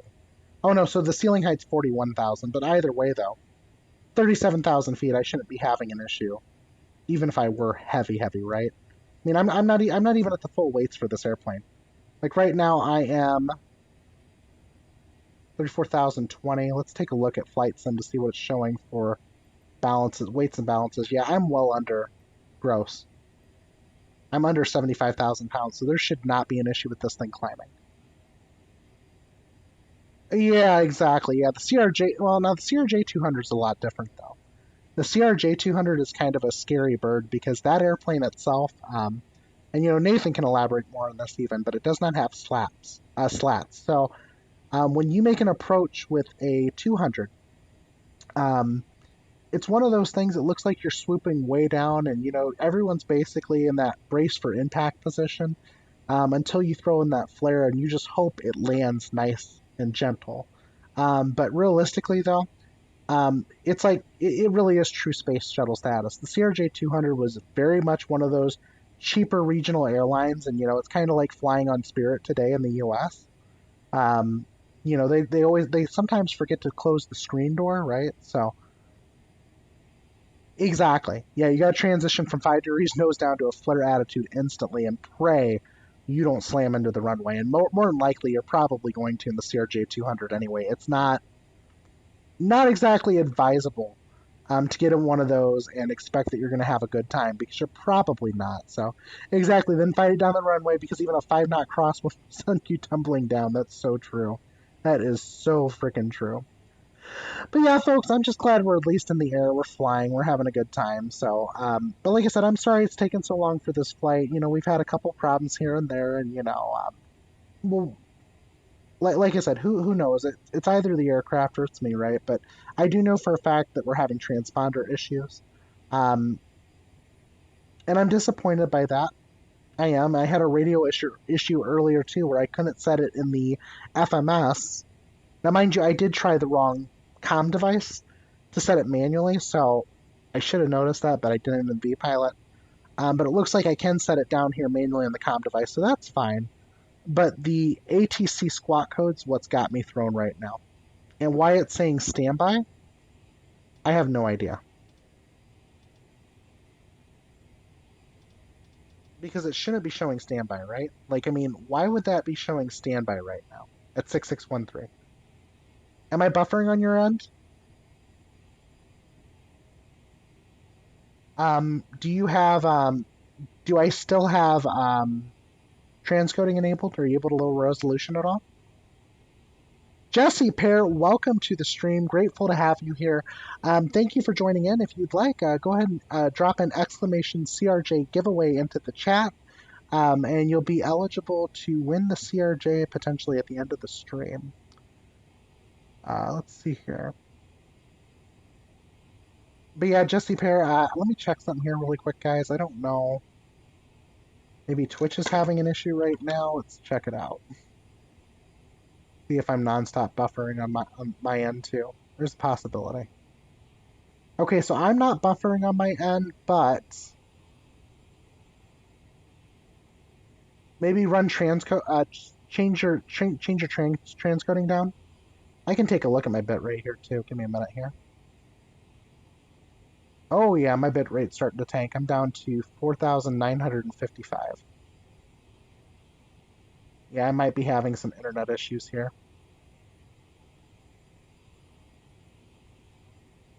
You're advanced. Low latency's on. Let me do this really quick. I'm going to close out my stream manager, so hopefully I can take back some of my own bandwidth here. Yeah, we might be having some internet problems, folks. I hope not.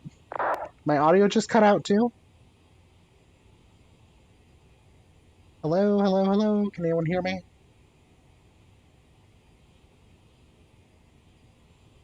Can anyone hear me on stream? Okay, good.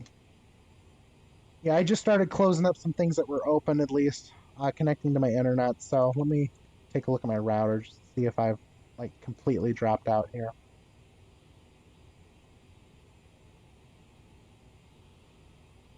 That's crazy. My bitrate shouldn't be dropping because I'm not even hitting the top of my internet connection right now. But it is, so who knows at this point. But yeah, welcome to the stream, everybody. We're currently doing a CRJ giveaway, so if you'd like to, make sure you drop an exclamation mark CRJ giveaway into the stream. Jesse Pear, can you hear me? Can you see me now? What's going on in your end? Oh, sweet. We got the METAR for Dusseldorf entered, so that looks good. And we are coming in here pretty hot. Let's see here. We got Dulles, Inido, Dibal, Bukut. Let's see here. Next page. I need to be down to flight level 240 by UNCAR. Go back to performance INET. We got advisory VNAV set, so that's good on my end. I like that. I don't know. We'll see what's going on. 160p and still buffering?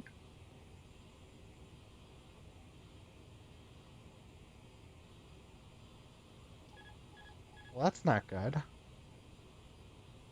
I don't exactly know what to do to fix this right now, to be honest.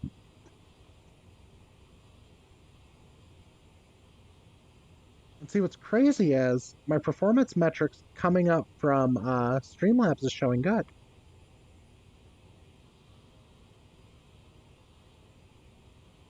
Okay, I'm back. Yeah, my performance metrics from Streamlabs is showing fantastic.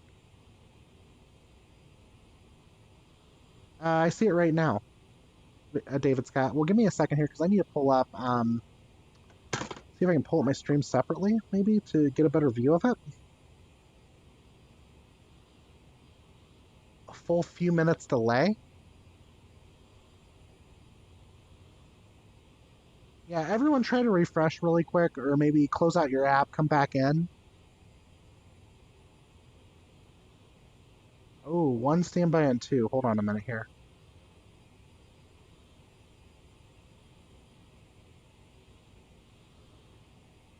What do you want to bet this is it? Alright, I'm going to try something really quick here. Give me 1 second. Because if that's it, then the transponder's been working this whole time. That was it. That was it. I just went ahead and I popped it into vpilot. .x 6613. You see that? Now it's changing. Oh, now I feel like an idiot. Well, at least we know what caused it though this time, right? My internet just killed the low latency because my internet seems to be performing fine. I don't know what the heck is going on unless there's a service outage in my area right now.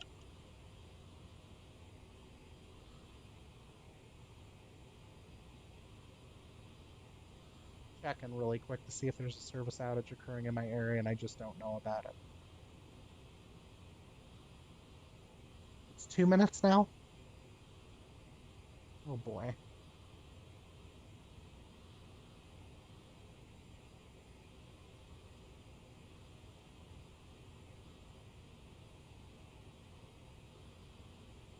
See what's going on here.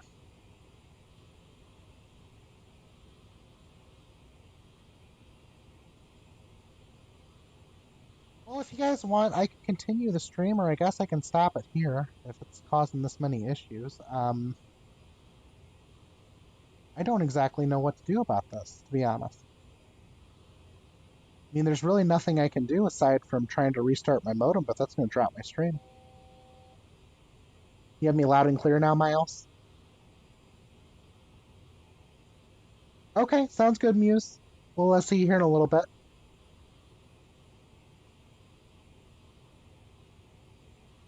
Oh, and guess what just dropped out? My autopilot.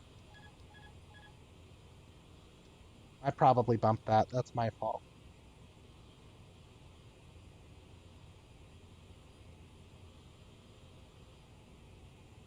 There we go. Alright, sounds good, Muse.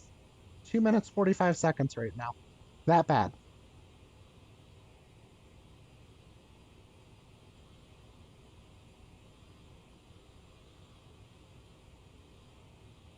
I've never had this many issues before with streaming on Twitch. This is definitely a first for me. I'm opening up my closet door because that's where all my networking equipment's at.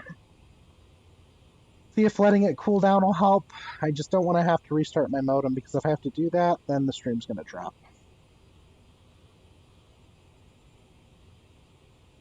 Well, I'm sorry we're having problems here, folks. So it appears it's more than just me. My network going down right now too on me, so... Oh, your PC crashed. Excellent. So what you missed is, Lithor, the fact that my stream's being delayed by like 3 minutes right now. And I think I'm having some internet provider issues and trying to finish the stream up so we can hopefully do the CRJ giveaway still. But yeah, I don't know what's going on right now. I'm a little bit disappointed with the stream performance. I've never seen it this slow before. And mind you, of course, it's crazy because my performance metrics from Streamlabs is showing good. So I'm going to go ahead and pull up Twitch Inspector really quick. Unstable at 4,407 kilobits per second, even though Streamlabs is reporting okay. You have me again just fine, so I'm not dropping anything right now, it seems like, or... I will say this, it does look like my bandwidth, though, is, like, varying a lot here on this on the bit rate. Okay, I gotcha. Is it still like 3 minutes delayed or what? Like how bad is it at this point? Because it looks like I was stable for a little over 3 hours. And then when we hit that 3.6 hour mark, that's when I started going unstable again. I have no idea what's going on, but at least, we're up in the air. We're going to try to finish this flight here, and then we'll do the CRJ giveaway. Folks, thank you so much for joining in. I'm so sorry we're having all these issues, and my dumb self forgot to turn on the transponder down here on ATC Select, which is what caused the problems with ATC. So, yeah, I'm going to beat myself up over that for a bit because, like I said, I thought it was either the airplane or something, but it was obviously me because I forgot to turn something on. So, but now that that's on, it is totally functioning for VPilot. So that's a good thing because I did go ahead and check to make sure the transponder was responding correctly, and it does appear that it is. So that is functioning now. I'm going to leave it auto ABS mode, traffic on, normal. That all looks good. Now that we've got it at least set up, we're all good there. Thank you so much, Miles Lima, for letting me know that I'm clear. But yeah, folks, we're going to come on in here into Dusseldorf. We're going to land this plane, and then we're going to do the CRJ giveaway. We just have to be 2 minutes early. We're going to have to pull off that Back to the Future sort of thing, right? So, yeah, I'm shocked. I kind of opened up my closet door, and it seems like I'm starting to get performance back again. Gee, nice for you. Welcome back to the stream. Glad to see you here. We're about 2 minutes delayed here, 2 to 3 minutes delayed on the stream. So when you eventually see me talk, you're probably going to hear me at that point. So I do apologize for the delay. I think we're having service providers here at the Quasiguru household. So hopefully we'll be back up and running here in a bit, or hopefully we'll start to... Oh, you're hearing me perfectly? So Miles Lima, I'm not delayed right now? Is that what you're telling me? Because I know hearing me is one thing, but supposedly, everybody else is saying I'm 2 minutes delayed. Which is crazy. I'm half tempted just to go ahead and say screw it and upgrade my internet connection, because I really need to anyway. I'm on the bottom edge of being able to pull off 1080p on streaming because of my internet connection. I've got 12 megabits per second up, and that's not necessarily a terrible thing, because really you only need about 6.5, 7 to pull off a 1080p stream at 60 frames to Twitch at 5,500 to 6,000 bits. But I think my internet connection is just getting too much of an exercise, and it wants an upgrade. You know what? I'm not going to complain about an upgrade either, because that'll put me up to gigabit downloads at least. So maybe I should just pull the trigger and do it. Maybe I should just quit trying to money pinch. We hear you loud and clear. When do you see this? I'm seeing it right now. I'm not dropping. Okay, that's good. But yeah, I don't know exactly what the issue is here or why we're having this big freaking delay, but something's going on. And I'm hoping this straightens itself out. But folks, it looks like currently we've got 1, 2, 3, 4, 5, 6, 7, 8, 9, 10, 11, 12, 13, 14, 15 people entered in for the CRJ giveaway. No delay. That's awesome. That is awesome. Hopefully it stays that way. Maybe opening up my closet doors what really needed to be done. I don't know. But at least I have no delay now. That's always a positive thing. But yeah, folks, we're currently just up here cruising along at Mach 0.74 up in the sky, flying high with Quasiguru over to Dusseldorf. And eventually we're going to get there, right? We'll eventually get there, folks. I am trying to learn a couple more things, though. Big Hoss, I see the test there. I don't know how delayed I am right now, but I guess I will wait to hear from you how delayed I am. Big Hoss, do you by any chance know how to get your FMS text up on one of your screens? Because I'm trying to get it pulled up so that I can see what my final waypoint is showing for time, kind of like I do in the CJ4. I'm not sure how to do it in here. Delay is gone. Excellent. Delay is gone. Wonderful, Canesto. Thank you so much for letting me know that the delay is officially gone. So, don't know what's causing that. Like I said, it could be internet connection issues. I could be having service provider issues right now, but at least the delay is gone for now. So that's always positive. All right, let's see here really quick. Let's pull back on the range here. Looks like we're a little over 100 miles out right now. Yeah, a little over 100 miles out for Dusseldorf. But I'm trying to figure out how to engage the FMS text in this menu. Let's see here really quick. Where is the format? There's format. Oh wait, that's not format. That is the outer knob. Okay.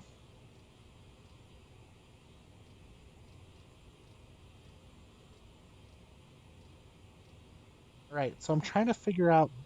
That is what I'm telling you. Okay, excellent, excellent. At least the delay's gone. At least everything's functioning now. Like I said, I don't know how to fix the problem because it just went away, so that's always good.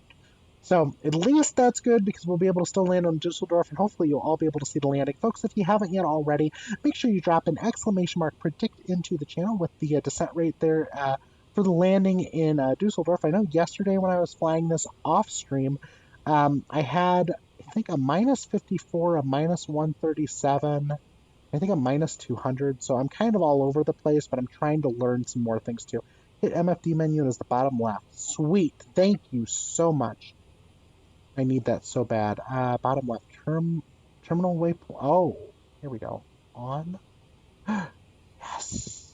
That was exactly what I was looking for, Big Hoss. So in the Citation CJ4, the way you would do that is there's a button that says upper menu. You would hit upper menu and then you would go down and turn on FMS text, and it'll actually show you that too.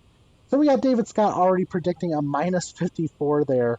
Let me make sure that Sim Toolkit Pro is still connected because I did not get a response on that one.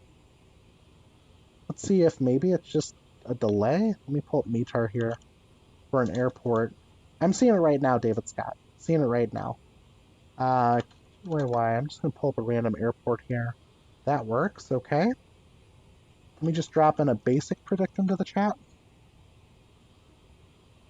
Oh, that's why, David Scott. So enter in your predict again, but put a space in between the T and the minus. So yeah, it's working just fine. That was the only thing that was missing. There we go. Yeah, Canesto predicting minus 169.4201369. You know, folks, Pi Day was several days ago, Canesto, and that's definitely not the way to solve pi, but you know what? Definitely appreciate the 6-9 there. 27 seconds for David Scott. Of course, David Scott, if I were you to try to maybe refresh or reopen your app, especially if you're transcoding. So transcoding sometimes can cause more of a delay as well, so there's always that too as well. In the FMS, there's one button called MFD data, I believe. Okay, let me go and pull that up too then. Oh. I like that. I like that a lot. And see, it's showing me the top of descent too at 93 miles. Need to go? I have other business need to tend to. Okay, no problem, Miles Lima. Well, tell you what, I know you entered in, and if you want, I'll go ahead and send you a private message and figure the way to get that airplane over to you. Thank you so much for joining in with the stream. We totally appreciate it. And we will see you sometime later. Hopefully you're able to join in sometime later, and hopefully the next flight will be a little bit less eventful with issues. Really hard to say though, because like I said, I'm not very used to this aircraft yet. Of course, I'm still on a learning curve with it.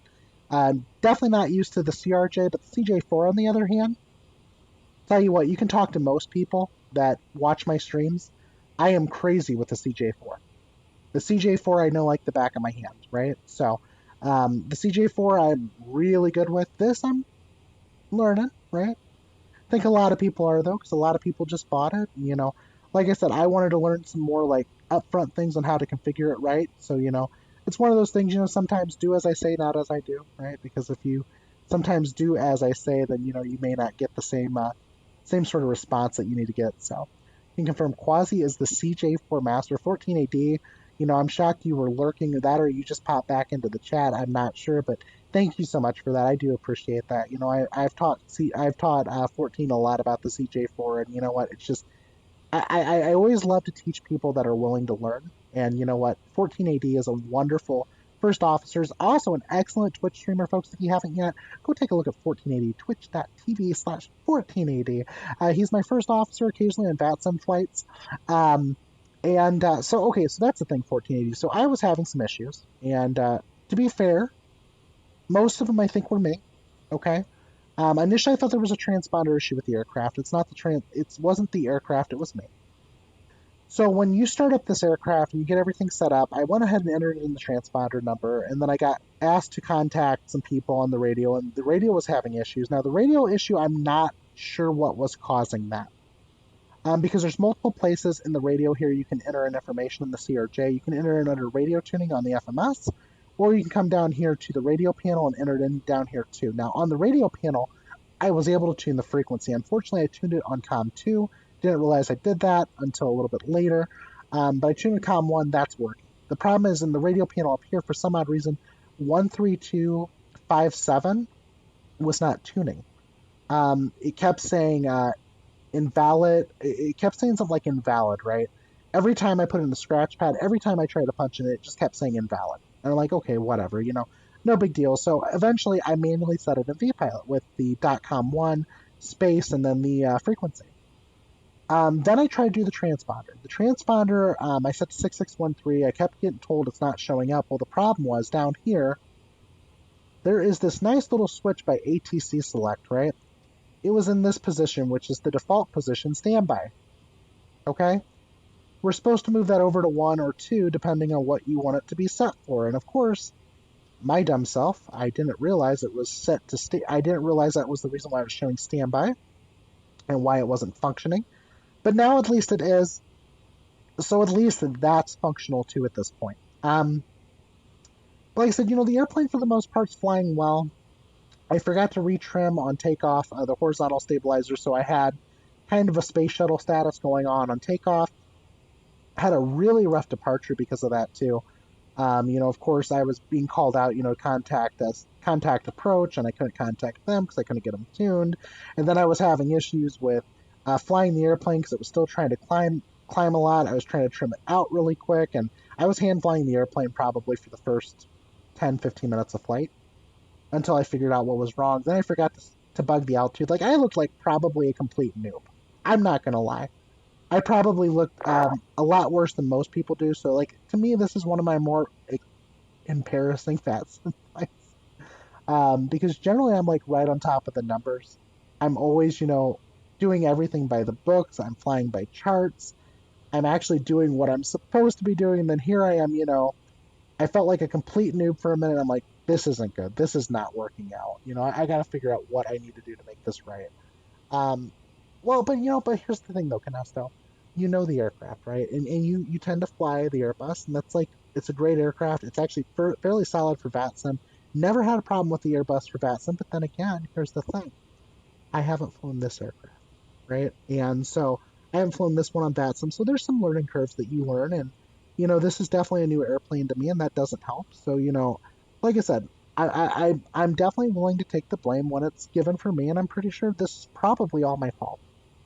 Probably. But what I'm going to do is, after I land this, after we do the CRJ giveaway, I'm going to go ahead and reload in the sim. I'm going to go ahead and just try to do a really quick, fast takeoff from an airport. Do it from a cold and dark. Just go ahead and fire it up really quick and see if I continue to have that same issue with the airplane. There's always that possibility I will. But then there's also that possibility I won't. So it's hard to say, like I said, what was the cause of the runaway airplane going up. I'm pretty sure that was probably because the horizontal stabilizer trim, because theoretically you're given all this information here under performance, okay? So right here, for instance, it says takeoff trim set to 6.5, right? I'm pretty sure it was probably a lot higher. It was a lot higher than that or lower than that, and it was causing just the airplane just to go out of control on the takeoff. So basically we were going space shuttle status, right? But aside from that, though, the CRJ is a really cool airplane, okay? There's a reason why it costs so much on the store like it does, and that's all because the CRJ itself it's separated out. It's not really even, when you think about it, here's the thing. The only thing that's really connecting to the sim is the flight model. It's the modern flight model. The rest of it, though, is very separated, spaced out. You have to configure everything manually in here for this airplane.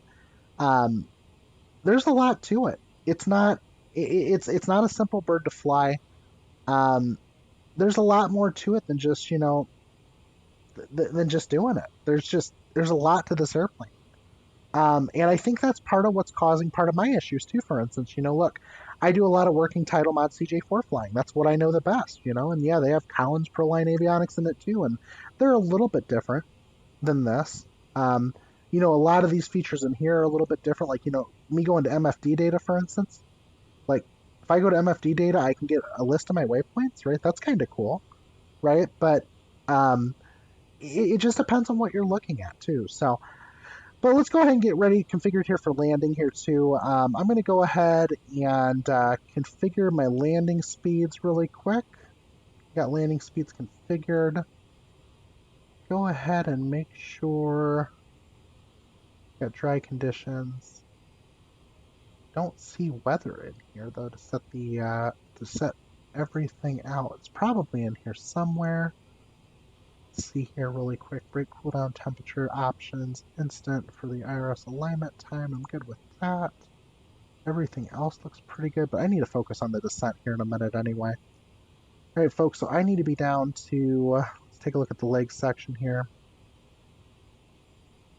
All right, our next location, the intersection is going to be Rakix. I need to be down to flight level 290 before that. So our top of descent is in 36 miles. And then after that, we got 2 minutes to get down to 29,000 feet. So if I do, let's say, 2,000 feet a minute, that'll drop me down in plenty of time. So that's what I'm probably going to go ahead and set up here for that, for going down. So I'm going to go ahead and just tune that in really quick. We're going to go down to flight level 270 here in a minute. It was 270 or was it 290? Let's go ahead and tune in flight level 290 here. Got the altitude bug set for 290 now, so that's good. And let's go ahead and get ready for top of descent. So we should be reaching top of descent here shortly. We'll be there very soon here for top of descent. But folks, thank you so much for joining in on the stream again. I'm sorry that we've had, the problems that we've had. A lot of it's me, right? There may have been a couple airplane issues, but a lot of it's me, and I'll admit that. Mind you, I didn't have these issues last night. That's the part that gets me, right? But then again, it's first time flying on a VATSIM too, so there's a couple new things that I'm trying to learn about the airplane. And now that we know, we got to put the transponder out of standby by going down here to this bottom portion of this panel, right below the inhibit buttons for the RTU. Now we know we can do that, and that takes care of that problem too. So that's kind of nice. But at least we got that figured out, and we're about to start a top of descent here, folks. We're currently 141 nautical miles outside of Dusseldorf. So, but we'll be there shortly, folks. Thank you so much for joining in once again. Like I said, I'm sorry that we've had all these issues, and hopefully I can retain a lot of you, for future VATSIM flights, even maybe in the CRJ or even in the CJ4. But definitely getting more interested with this aircraft. It's kind of cool, that they've created something that's basically got a whole bunch of things that just work from the get-go. All these switches and stuff, there's nothing really that's in-op in this airplane, and that's one of the coolest things about it. Most of this airplane is not in-op. Most of it just works right from the get-go. Don't get me wrong, yeah, there's some configuration you got to do. You got to make sure your flight model is set to modern. You got to make sure that you calibrate your throttles. You got to make sure that you take care of your zero fuel weight. So yeah, there's a lot more to it than just popping it in the sim and flying, right? But once you do all of that stuff, once you set your horizontal stabilizer trim, it is an excellent airplane to fly. It's a lot of fun to fly. So it's always kind of exciting, but at least we're getting started here, So, but we'll be descending here into Dusseldorf here shortly. We'll be doing the giveaway, and then, like I said, probably going to continue on a little bit longer with the stream. We're probably going to add a couple things in here, just make sure that the airplane is completely stable and steady in the air, and hopefully it is. But yeah, folks, we're currently AirHop 1135. Making the flight from Dublin over to Dusseldorf, and then at that point, I don't know, I might just do a quick turn maybe over to Paris or something, just so that we can make sure that the aircraft is completely stable and that we're not having too many more issues with it. But guys, thank you so much for joining in the Quasiguru Twitch channel today. I know this stream's gone on a heck of a lot longer than I was expecting it to even. We started today at 2 o'clock Central, well, 2:15 Central my time, and we've been going for over 3 hours and 40 minutes now. So I do totally appreciate all of your times. Your ILS frequency is not working? Okay, gotcha. Let's see here really quick. Did you have, let's see here, we were doing ILS, which runway? I think 5 was it? I believe coming down in ILS 5 right. Let's take a look at that, just make sure the chart's matching it. Did you check the chart to make sure that, check the chart to make sure it went okay?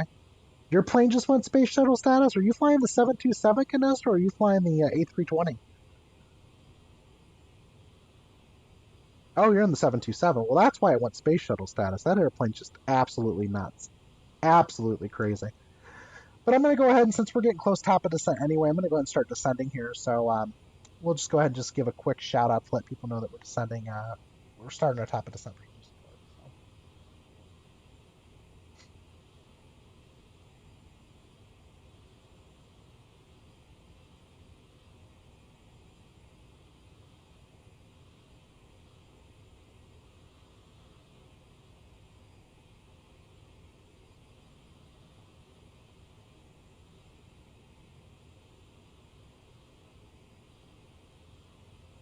Traffic. Air France 11 Air Hop 1135.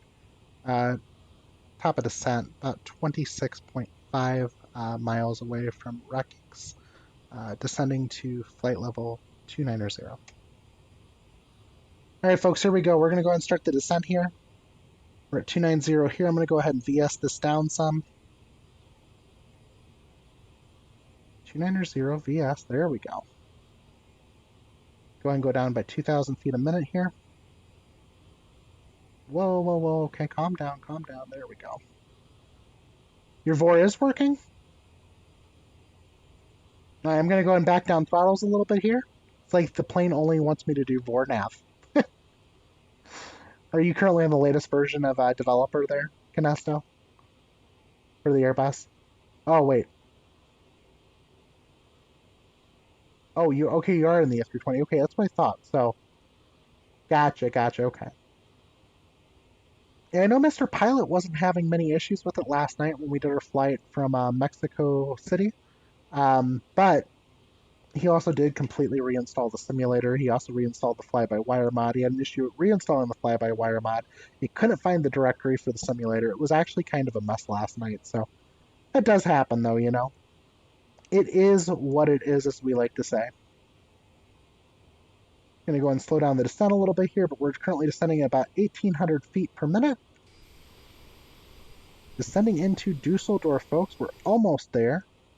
Don't have too much longer to go, so thank you guys once again for joining in with me today on the Quasiguru Twitch channel. We do totally appreciate your full support that you give us every day, and it really does mean a lot here. It really does. Folks, we're about 12 minutes away currently from Dusseldorf.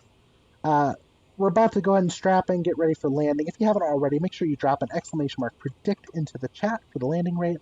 It is what it is, but it ain't what it seems. Exactly.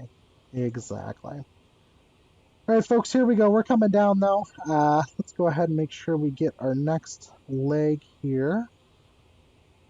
MFD Advanced, MFD Data, MFD Menu. Okay. Go back to MFD Data. Make sure we see if we can get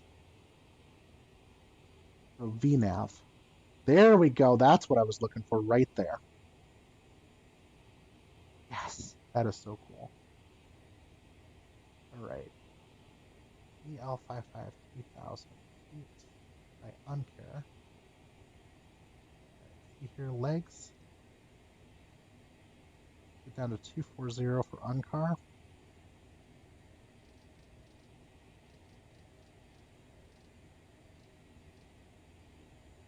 Let's keep on the descent here then. VS down again.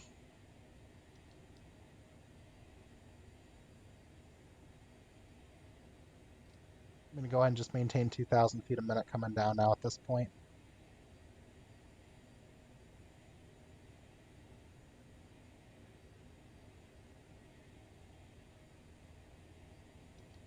Probably do this a little bit faster if I go ahead and just do a speed drop here. We'll go and just drop the throttles and let the plane descend freely at least. But here's the other cool thing, guys. So if you look at this really quick, when you have VNAV enabled, you can actually get your idea for what your descent rate needs to be by looking down here on your PFD. So right here it says we're descending a little bit faster than we need to, but realistically we only need about 2,000 feet a minute. So I'll go back to VS. I'm going to go ahead and set 2,000 feet a minute again. See if we can get that set. And now at this point, because we are going to be basically descending all the way down here to Dusseldorf, I'm going to go ahead and set my lowest altitude. So it's going to be 1,480 feet. Runway's at 171 feet off the ground. Thank you so much, Deerslayer XIV, for predicting there the landing coming into Dusseldorf. If you haven't already, I think you have. Actually, you have, yeah. So if there's anyone in the chat that hasn't already, make sure you enter the CRJ giveaway by !CRJ giveaway, folks. And we have officially hit 100 followers today, so I'm definitely excited about that. I hope the rest of you will plan on sticking around to watch some other Quasiguru content. Folks, I really do love streaming. It's something that, helps me get through dark times, and doing it for the flight sim community makes it so much better because I love flight simming. This is what I enjoy, right? There's nothing else in this world I would rather do than just stream on flight sim because it calms me. It brings me a lot of calm, especially when I may not be feeling too great. It's one of those things I really enjoy. So I do appreciate every single one of you that, has joined in and has helped build this community and make this community what it is. We have, I think, one of the best communities here on Twitch. We're extremely supportive of each other. It's absolutely incredible to see the love and support that people give each other here on Twitch. I never thought at any point in my life would I ever, become a Twitch streamer. But here I am, I'm doing it, and it's kind of cool, that, we're finally giving it a shot, seeing how things go, and, that's basically all we can do at this point, just try to enjoy life, take it a step at a time and see, where we go from there. But folks, thank you guys so much for joining in with me today on this flight. I know we had quite a few problems. I think most of it was me. I think there's only one thing I want to verify really quick, and that's with the autopilot to make sure that the horizontal stab trim is set correctly. But once that's set correctly, maybe the airplane will be completely livable and flyable and we won't have any issues. I hope. I got my fingers crossed on that one, but we'll see. We'll totally see what's going to happen here. But once again, guys, thank you so much for joining in with me today.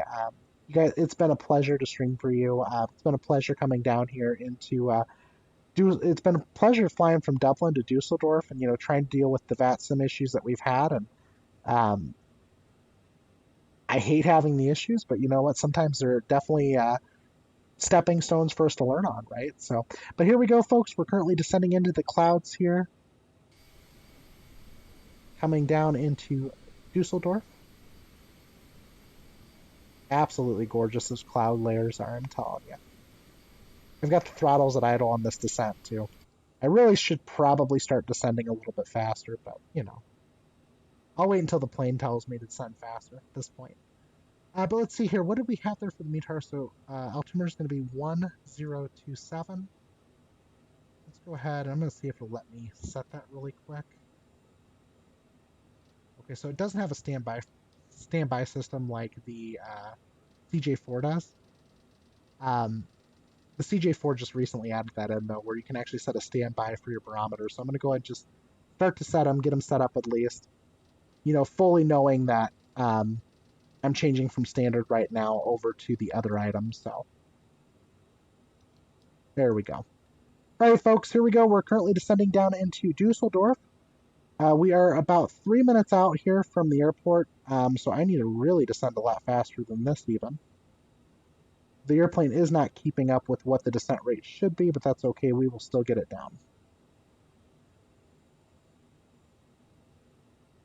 Or we will die trying at least, right?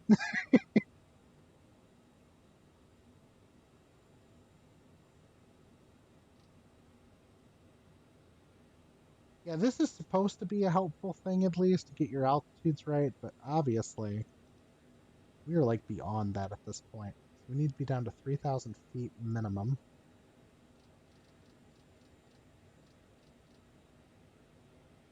Awesome. That's great, Canesso. At least you made it down, so that's always positive. All right, here we go. I'm really pushing in the descent right now because we're so close to the airport. I'm going to go ahead and apply some speed brakes too. We've got throttle at idle, so we're going to go and start slowing this airplane down here as much as we can. There we go. Now that's starting to look a little bit better. It looks like we're going to actually make it down here. Of course, I might be descending a little bit steep, you know, but it's okay. No big deal, right? I might be getting sued by the passengers right now too because I forgot to turn on the seatbelt sign, but you know, no big deal. Someone's probably getting locked in the bathroom right now, you know, no big deal at all. I have no idea why our ILS did not work. It's hard to say. I'm going to see if ILS works for me coming down in. Are you changing your nav source to localizer? Well, and see, Big Hoss, see, Canesto flies this airplane all the time, so I don't know what the issue is. It could be a fly-by-wire issue, even. I have no idea, to be honest. But I'm excited, though, to be in the CRJ, because the CRJ is teaching me some things. Because, like I said, you know, I'm so used to the CJ4 flying it. I'm even better with the Airbus than I would say I'm with the CRJ right now, and that's a hard, like, ask for me. Like, to say that, you know, I'm better at that than something else, because I prefer flying my CJ4, but I'm kind of interested in starting to learn these airliners a little bit more too, you know, I mean, you can fly for the rich people all you want, right? But the airliners are where you always stay busy, so. But yeah, it looks like we're starting to have some frame rate drop off too, so it's okay, it happens. All right, I'm going to go and extend this out just a little bit. Let's go and slow down this descent rate just a little bit more. Right now, this is saying I should be descending under 1,000 feet a minute. I don't know if I agree with that. Go ahead and hit the barometer here. Make sure that we're back to non-standard on the baro. Come on. Come on. Hello? Okay, so I'm starting to have the cockpit lockup issue again. This could be a memory leak, or it could just be because I'm coming down through all this cloud layer. Your magenta diamonds did not pop up at all, huh? It's kind of weird.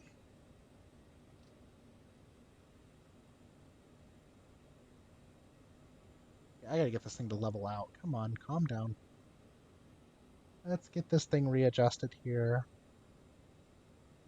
Come on. Only thing I really don't like about FS 2020 is when you're dealing with your mouse scroll wheel and you're trying to make a descent, you know, you have all these kind of like weird, bizarre issues occur, so. That's alright though. It's something to get used to, I guess.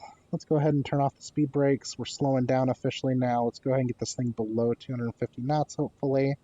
Let's also go ahead and back out. Let's go ahead and zoom in on our range here.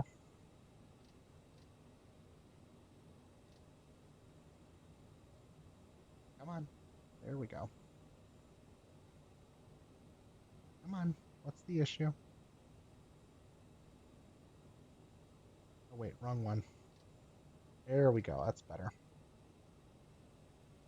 All right, folks, here we go. Coming down in Dusseldorf. If you haven't already, make sure you drop in your predicts into the chat for the landing rate here in Dusseldorf.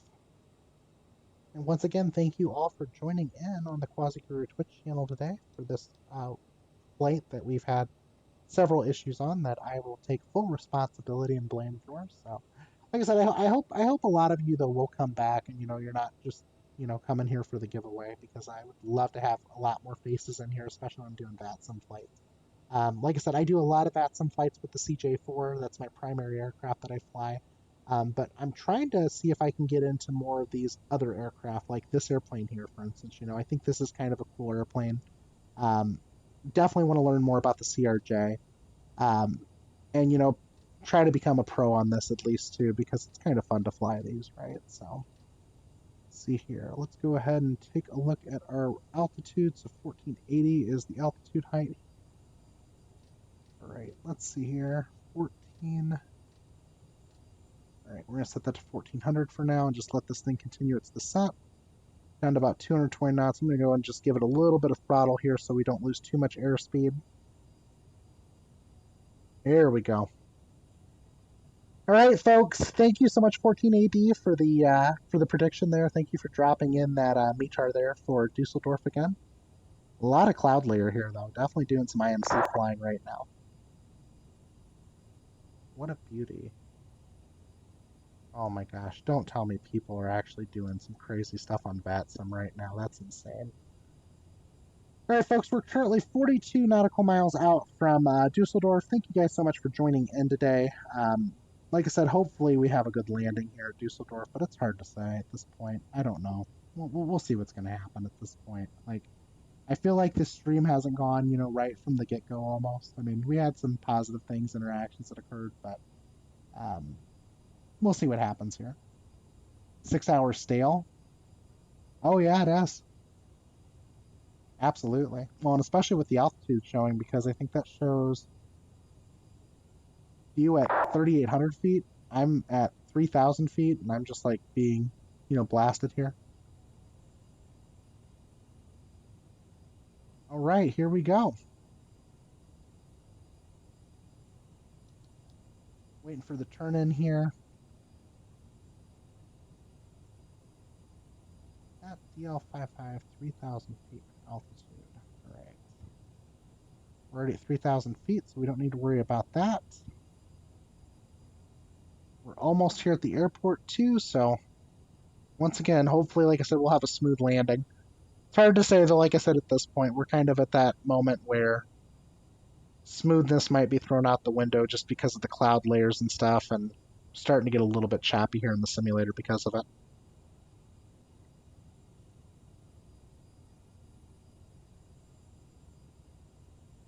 Currently 3 minutes away from EDDL, though. Waiting for the next altitude limit.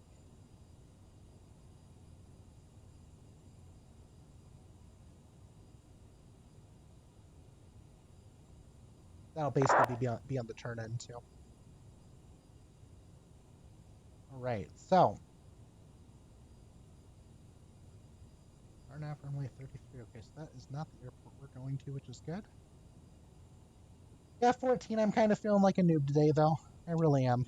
This airplane's made me feel like a noob here on VATSIM, so you know what? It's I guess my turn to take some of the that noob calling, right?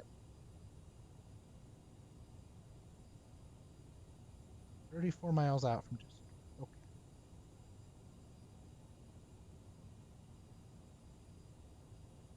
Predicting at 192 for Muse is on Twitch. We got 14AD predicting 195.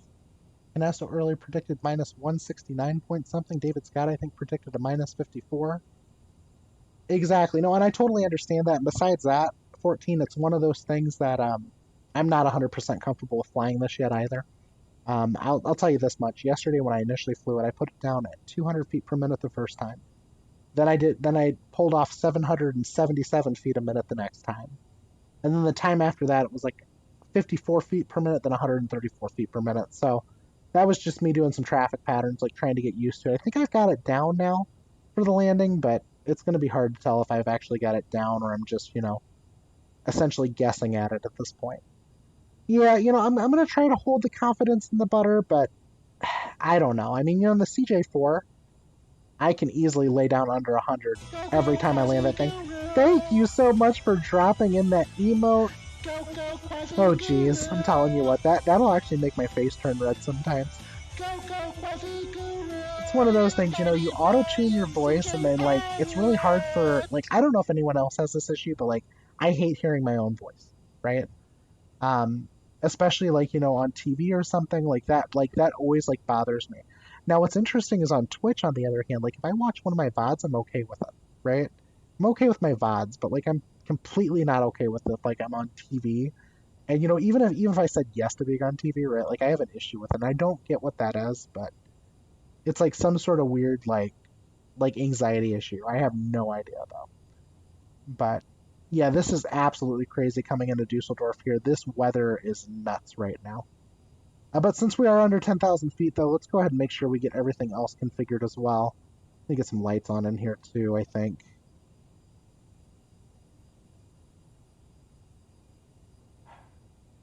Come on, lights. Need lights. Need my lights. Need my lights. Where's my lights? There we go. Floodlights. Here we go. Displays.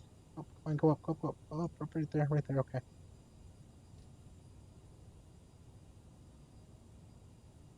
Get some lights in this airplane really quick. Get my cabin panels turned up. There we go. Huh. For some odd reason, I do not have lights in the aircraft. Okay. We'll go with it. Whatever. I got my lights configured for landing at least. Oh, we do have lights in here. I'm just not getting any of my overheads. Well, don't know what's causing that, but we'll just go ahead and just live with it for now, right? Should use the HUD. All right, I'll go ahead and use the HUD for this landing. I'll try to at least. Come on, rotate down, please. Thank you. Oh gosh, this is bad. Hello? You coming down or no? Come on. There we go. Yeah, this is actually the roughest I've ever had my frames per second drop to in the simulator. In fact, I'm probably going to go ahead and do this really quick just to make sure we can get some of the frames back, I hope. Let's see what we got here. Let's go ahead and start backing things off a little bit.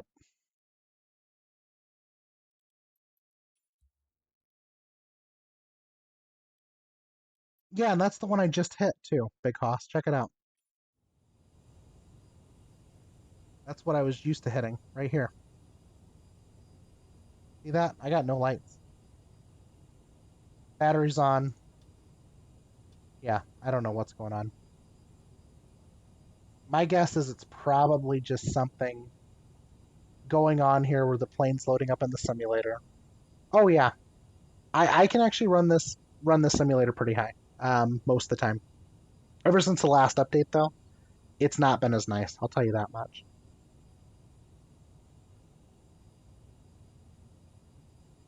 This last update has really made it almost unbearable at times. So here I am, trying to find out what settings I need to drop all of a sudden to get it to work right.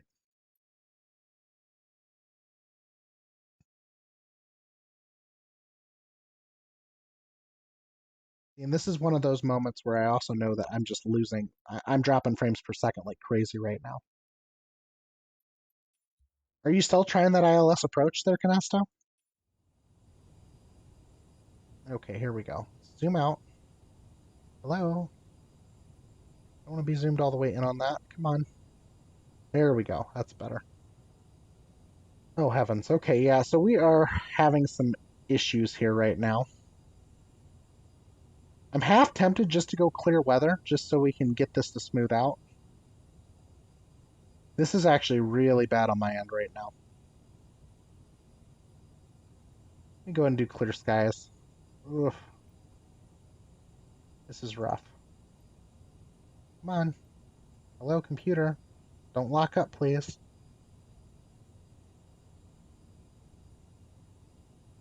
Here's what I'm going to do. I'm going to pause the simulator really quick. There we go. Active pause is set. Go to clear skies and see if I can gain some frames back.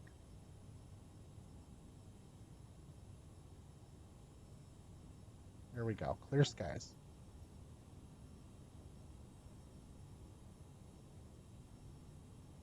Okay, so it doesn't look like I'm gaining any frames per second back.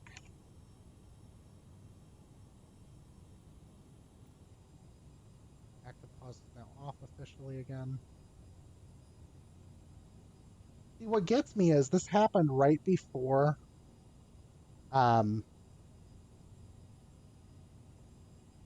this happened right before the entire avionics last time froze up, where everything just died in speed. And mind you, right now, I don't even think my GPU is being maxed out still. Yeah, check this out. 73% CPU load, 16% GPU load.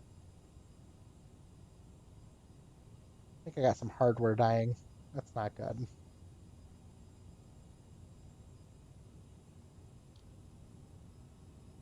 Alright, I'm going to go ahead and just take over here. Half tempted to go ahead and just fly the rest of this manually.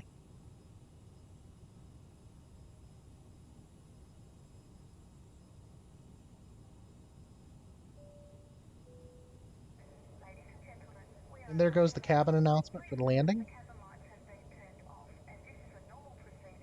Okay.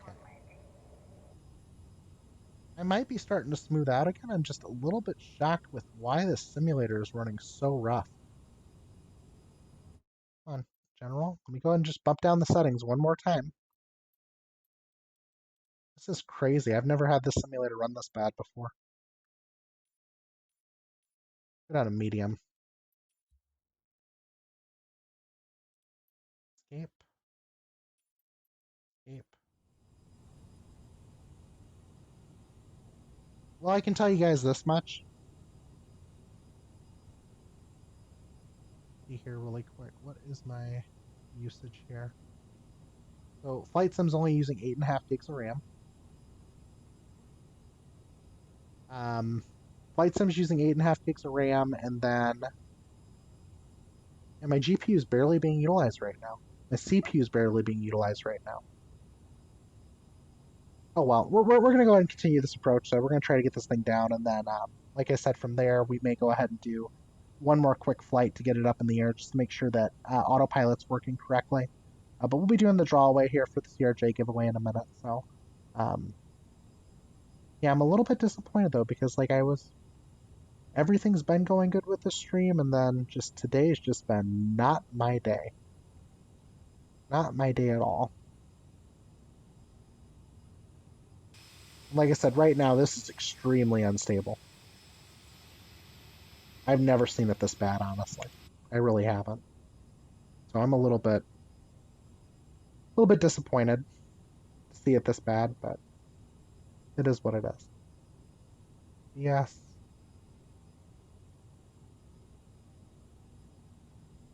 Okay, yeah, so my autopilot's not even responding. I think we're about to have like another situation where this thing is just going to die on me again. Wow, okay, come on. What's going on here with the aircraft? Let's see if I can VS. Can I VS, please? Alright, guys, I'm going to go full manual now at this point because I'm having issues here with the airplane, so we're full manual officially. I'm going to go and back off the throttles. We're going to go get this thing slowed down here. I'm going to go ahead and kill the yaw dampers as well. I'm going to take over full control of the aircraft. Maybe.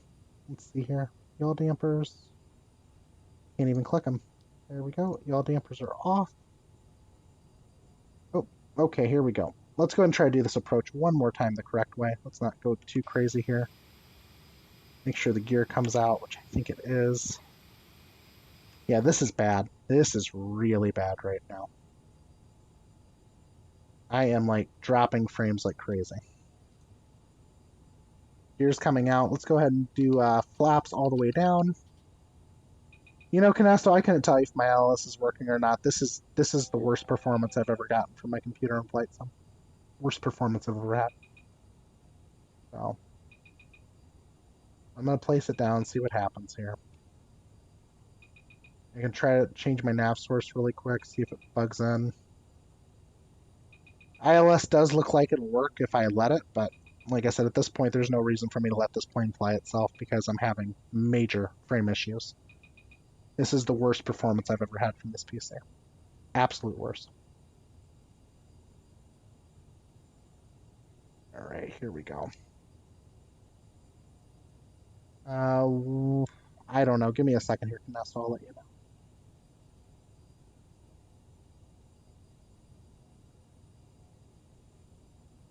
Let's try to get this thing down on the ground. Come on, baby. I'm back off the power. I'm just going to go ahead and bring it down in as fast as I can. And I'll still try to put the butter on it for everybody, though. Promise you that.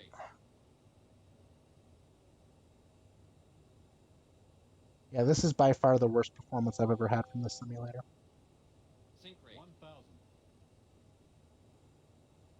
Like, it was running smooth, and then it basically just died on me.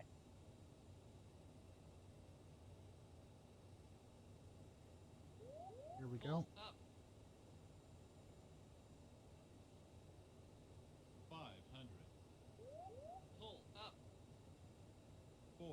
I know we're not even on the glide slope, folks, but if you could see the performance that I'm receiving right now, I think you would understand why. 200.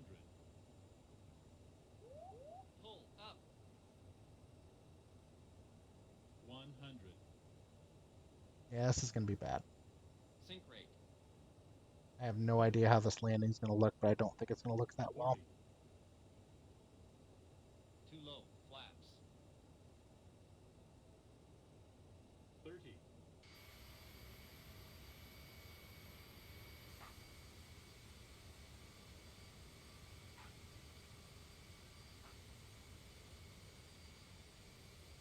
Yeah, like I said, I couldn't even lay down butter because this airplane's just not responding to me at all.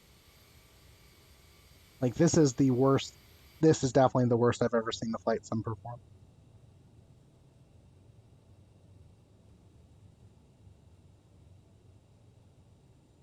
Yeah, it was minus 383 feet per minute. It's unfortunate because I normally can put stuff down a lot easier than that. Alright, here we go. Let's go and get off the runway really quick. I just have no idea what's causing that issue, though. I really don't. Like, why did I suddenly, like, drop 20 frames a second?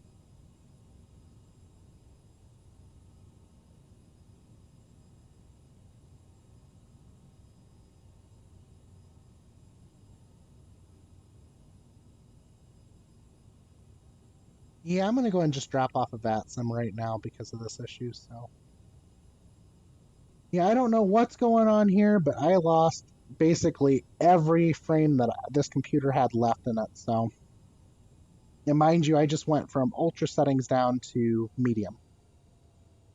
Computer has no problem running ultra at 1080p, so. I have no idea what's going on. But at least we landed, folks. Thank you guys for joining me again. Like I said, we'll go ahead and do the drawing here shortly for the CRJ giveaway, and then I will probably, I'm guessing, do like maybe a PayPal transfer just so you can go and buy the plane. That, or I'll do an Aerosoft voucher for the airplane itself. But folks, thank you so much for joining in today. I do appreciate your time and your patience with me as we've experienced some issues, both with me as a pilot as well as having some issues here with potentially my internet connection, and then on top of that, having issues with having general issues here with the simulator here towards the end of it. Like, I completely lost all my frames. Like, my computer lost all of its will to live all of a sudden. So, you know, it does happen, and I get it. But let's see here, Canasta, real quick, just for you. The ILS frequency, I think, was 115.15. I think that's probably what happened, David Scott. Absolutely. So. All right, folks, let's go ahead really quick, and like promised, we'll go ahead and do that drawing. I'm going to go ahead and start shutting this airplane down. All right, landing lights are off. Let's turn off all the rest of the lights here. Let's go ahead and get a door open here for the airplane so people can start to depart. We'll go ahead and start up the APU as well. Come on, let's start up. All right, I'm going to go ahead and shut down one engine at least for now, while the APU is starting up. Got one engine coming down. APU appears to be starting. There we go. APU is starting. I believe it's starting. I'll not acknowledge that master warning since I shut down the left engine. I'm going to just start cleaning this plane up really quick. Let's go back to the tablet, go to aircraft, and we'll go ahead and chalk the wheels. Let's go ahead and get the aft cargo door open and the forward cargo. Let's get ground power connected here. Probably just going to go directly over to AC here just so I don't have to deal with this stuff. Shutting the airplane down really quick. Hydraulic pumps are going to off. Righty. Turn off the seatbelt lights and the smoking signs. We're all good there, it looks like. And let's see what we can do here. Master caution's acknowledged again. Looks like our APU is it up officially or no? Let's check. Let's see here really quick. Electrical. Nope, that's not what I'm looking for. We're looking for... Yes, is it? Nope. Maybe it's the stat page. There it is, yeah, so our APU is officially available to us. We'll go ahead and cut ground power for now. We'll go ahead and click battery master to off, and we will let people deboard the airplane.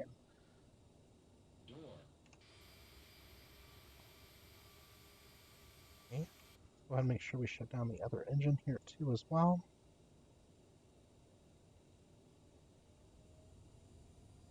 Come on. There we go. And let's drop that all the way down.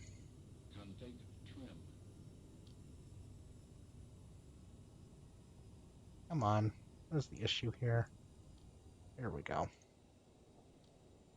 right, both engines are shutting down. There we go. Now we're good. All right. My only thing is that will the frames be like? Exactly. I have no idea at this point. I don't know if this is a sudden issue that's just occurring, or because, like I said, it happened earlier in the stream. I'm sure you saw that too, where all of a sudden I just started dropping frames like crazy, and then, I mean, I'm shutting the airplane down now though, trying to make sure that we're all good, but I don't know what's going on. I'm gonna go ahead and just kill the battery master really quick. Battery master's off. Let me kill the APU too. I'm at it. All right, we got APU power off. All the gauges are off now. Let's see if I'm actually stable again. Well, that's interesting. So I'm actually kind of thinking the issue has something to do with the avionics inside the plane, because the second the avionics went off, my frame rate just shot back up. Completely shot back up. Like, I've actually got frame rate again. So I guess that's a possibility. I'm not 100% on that, but what gets me is, though, I turned off all my lights, right, on the panel. They're all still on. All my lights are still on.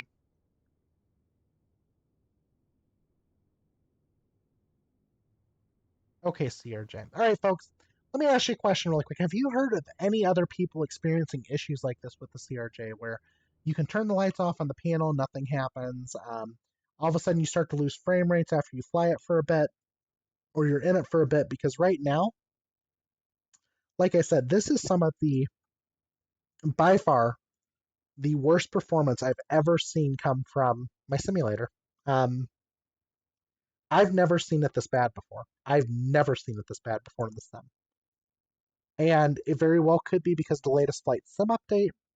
It could also be because of multiple other things, but this is nuts. Like, I mean, my frame rate's starting to come back just because the avionics are off. No, I turned the power off. The second I turn the power off, it's like everything's coming back. I'm going to try to turn it back on real quick to see what happens. All right, so I went ahead and just reconnected ground power, right? Let me see how it looks on the outside. I would say that's pretty normal for my frame rate, so it's almost like maybe there's a memory leak occurring on the GPU side with everything else. It's kind of bizarre, though. But see, the problem is, like, look at my lights, for instance, right? Like, I mean, all these light switches are set to off, right? I'm going to flip them all to on to see if they shut off now, right? They probably won't. Right, so they're on, right? I'm going to go back in here. We're going to try to flip them back to off. So that should have all my lights on my aircraft off, but they're still on. I mean, look at this. These lights are still on. Now, I'm sure maybe if I try my landing lights or taxi lights, those may turn off and on, right? Let's try that really quick. Right, so those turn on, right? The landing lights and taxi lights do. But if I turn those off again... Okay. I'm curious. I'm going to try one more thing. I'm going to shut the door to the aircraft. I'm going to shut all the doors to the aircraft and see if that changes anything.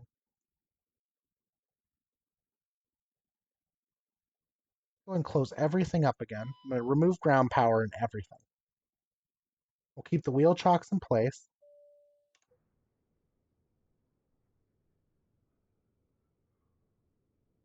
We hope you enjoy flying with us. Before takeoff, we would like to encourage all passengers to watch our cabin crew display the Battery's off. of the air. And I still have lights going. I still have lights going.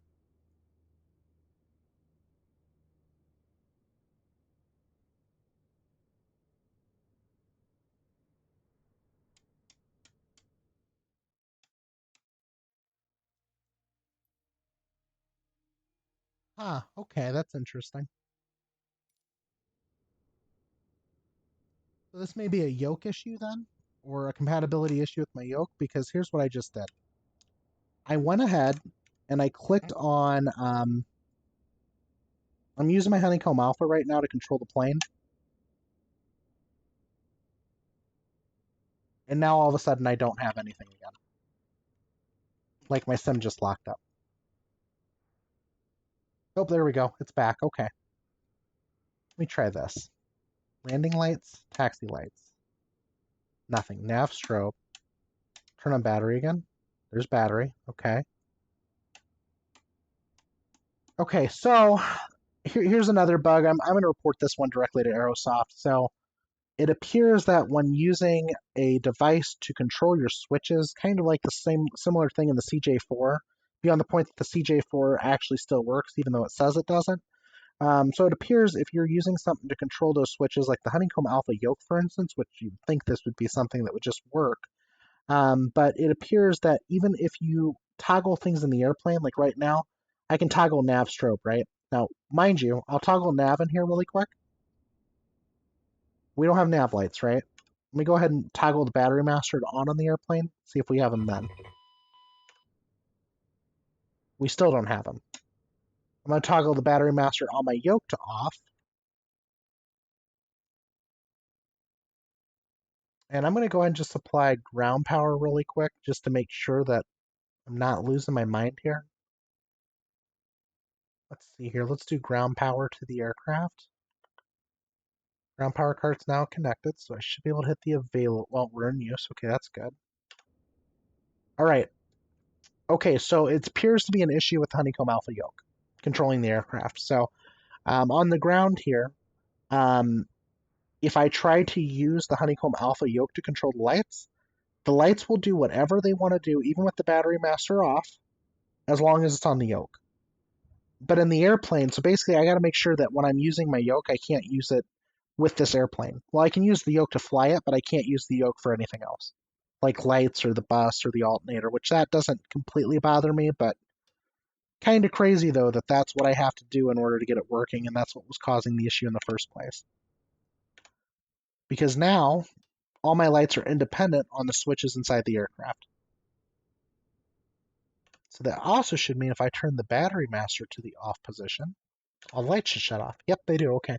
So yeah, it appears to be an issue with the Honeycomb Alpha communicating with the simulator for this aircraft. But then again, you know, Aerosoft did make an aircraft that is almost completely separated out from the simulator. I mean, except for the flight model, you know, where that has to be set for modern. So I don't know. I'm a little bit curious now, maybe if some of the issues are occurring because the yoke was controlling some features. I have no idea.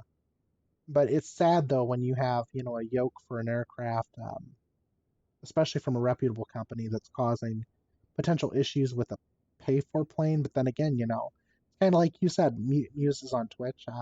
Sometimes you run into these issues, and it's unfortunate that Aerosoft's not maybe claiming for the issues or trying to at least patch them right away. But I'm going to report it to him, see what happens, you know, at this point, because that's about all I can do.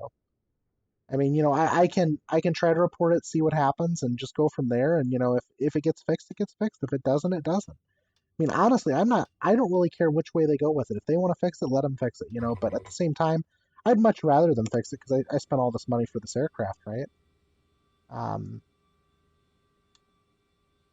But we are on the ground, so like I said, I'm going to keep up with my end of the bargain here. We're going to go and do the drawing for the CRJ here. So I'm going to go and close the drawing right now. Drawing's officially closed. And I agree, Canesto, they do need to fix these things.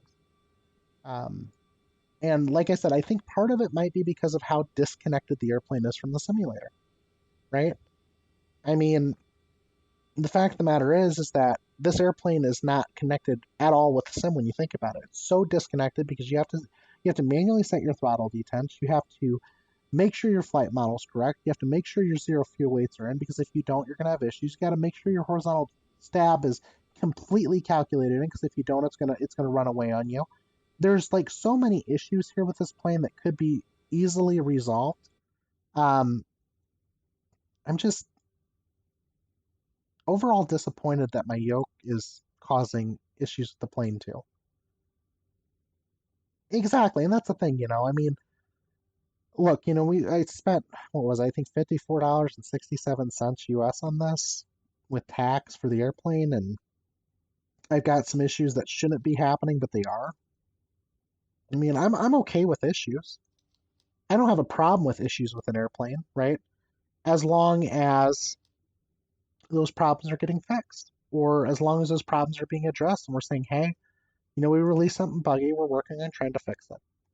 Just give us an ETA for a fix here. But let's go ahead and do this drawing really quick, folks. Thank you guys once again for joining in on the stream today. We're going to go ahead and do the drawing here. I went ahead and closed it out, so let's go ahead and do the drawing. Let's see who won. Oh, look at that. So Thor 13 officially did win the CRJ. So thank you guys so much for joining in today. I'm going to contact Thor 13 by private message, let him know that he won. And folks, thank you guys so much again for everything you've done for this channel, spending time with me even. I just wish the CRJ wasn't so buggy right now. Like, that part right there's got me a little bit iffed out, but it is what it is. 1480, thank you so much. I do totally appreciate, you coming on board too. Yep, but let's go ahead and send a raid over to Nathan then, right? So Go, Quasiguru! Nathan's planes, right? Is he online? Go, Quasiguru! You mighty flying CJ pilot! Nathan's planes. Let's go ahead and send him a raid really quick here. I'm going to go ahead and also probably going to do a separate flight here really quick. I don't need to stream that, I guess. But yeah, we'll go ahead and send a raid over to Nathan, guys. Thank you guys so much for joining in today. I do want to go ahead and give some shout outs here, though, for everybody that stopped by. Let's do some shout outs here. Wow, this is crazy. All right, so we had I'm Just Josie. She gifted a tier 1 sub to the History Gamer TV.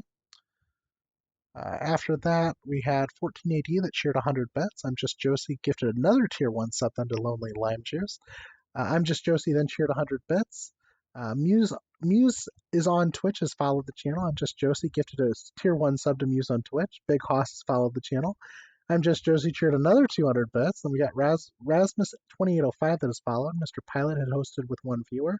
Nathan's Plains had gifted a tier 1 sub to Canesto. Miles Lima had followed the channel as well. And that is it for today, folks.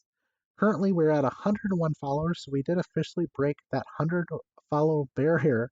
So thank you guys once again for joining in today. We're going to go ahead and set a raid over to Nathan's Plains, so make sure you drop him a bunch of love as we head over there. Nathan's Plains, he's a wonderful streamer, extremely intelligent, folks. If there's a question you have in aviation, he can probably answer it for you.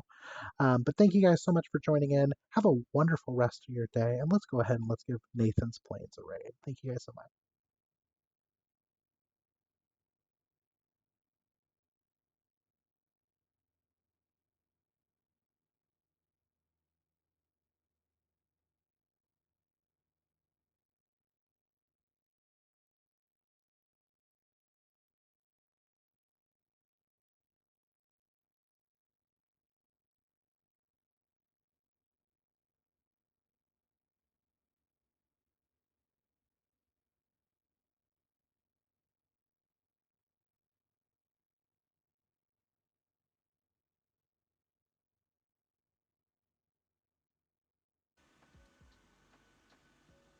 So these guys are going to drive off and get the baggage cargo.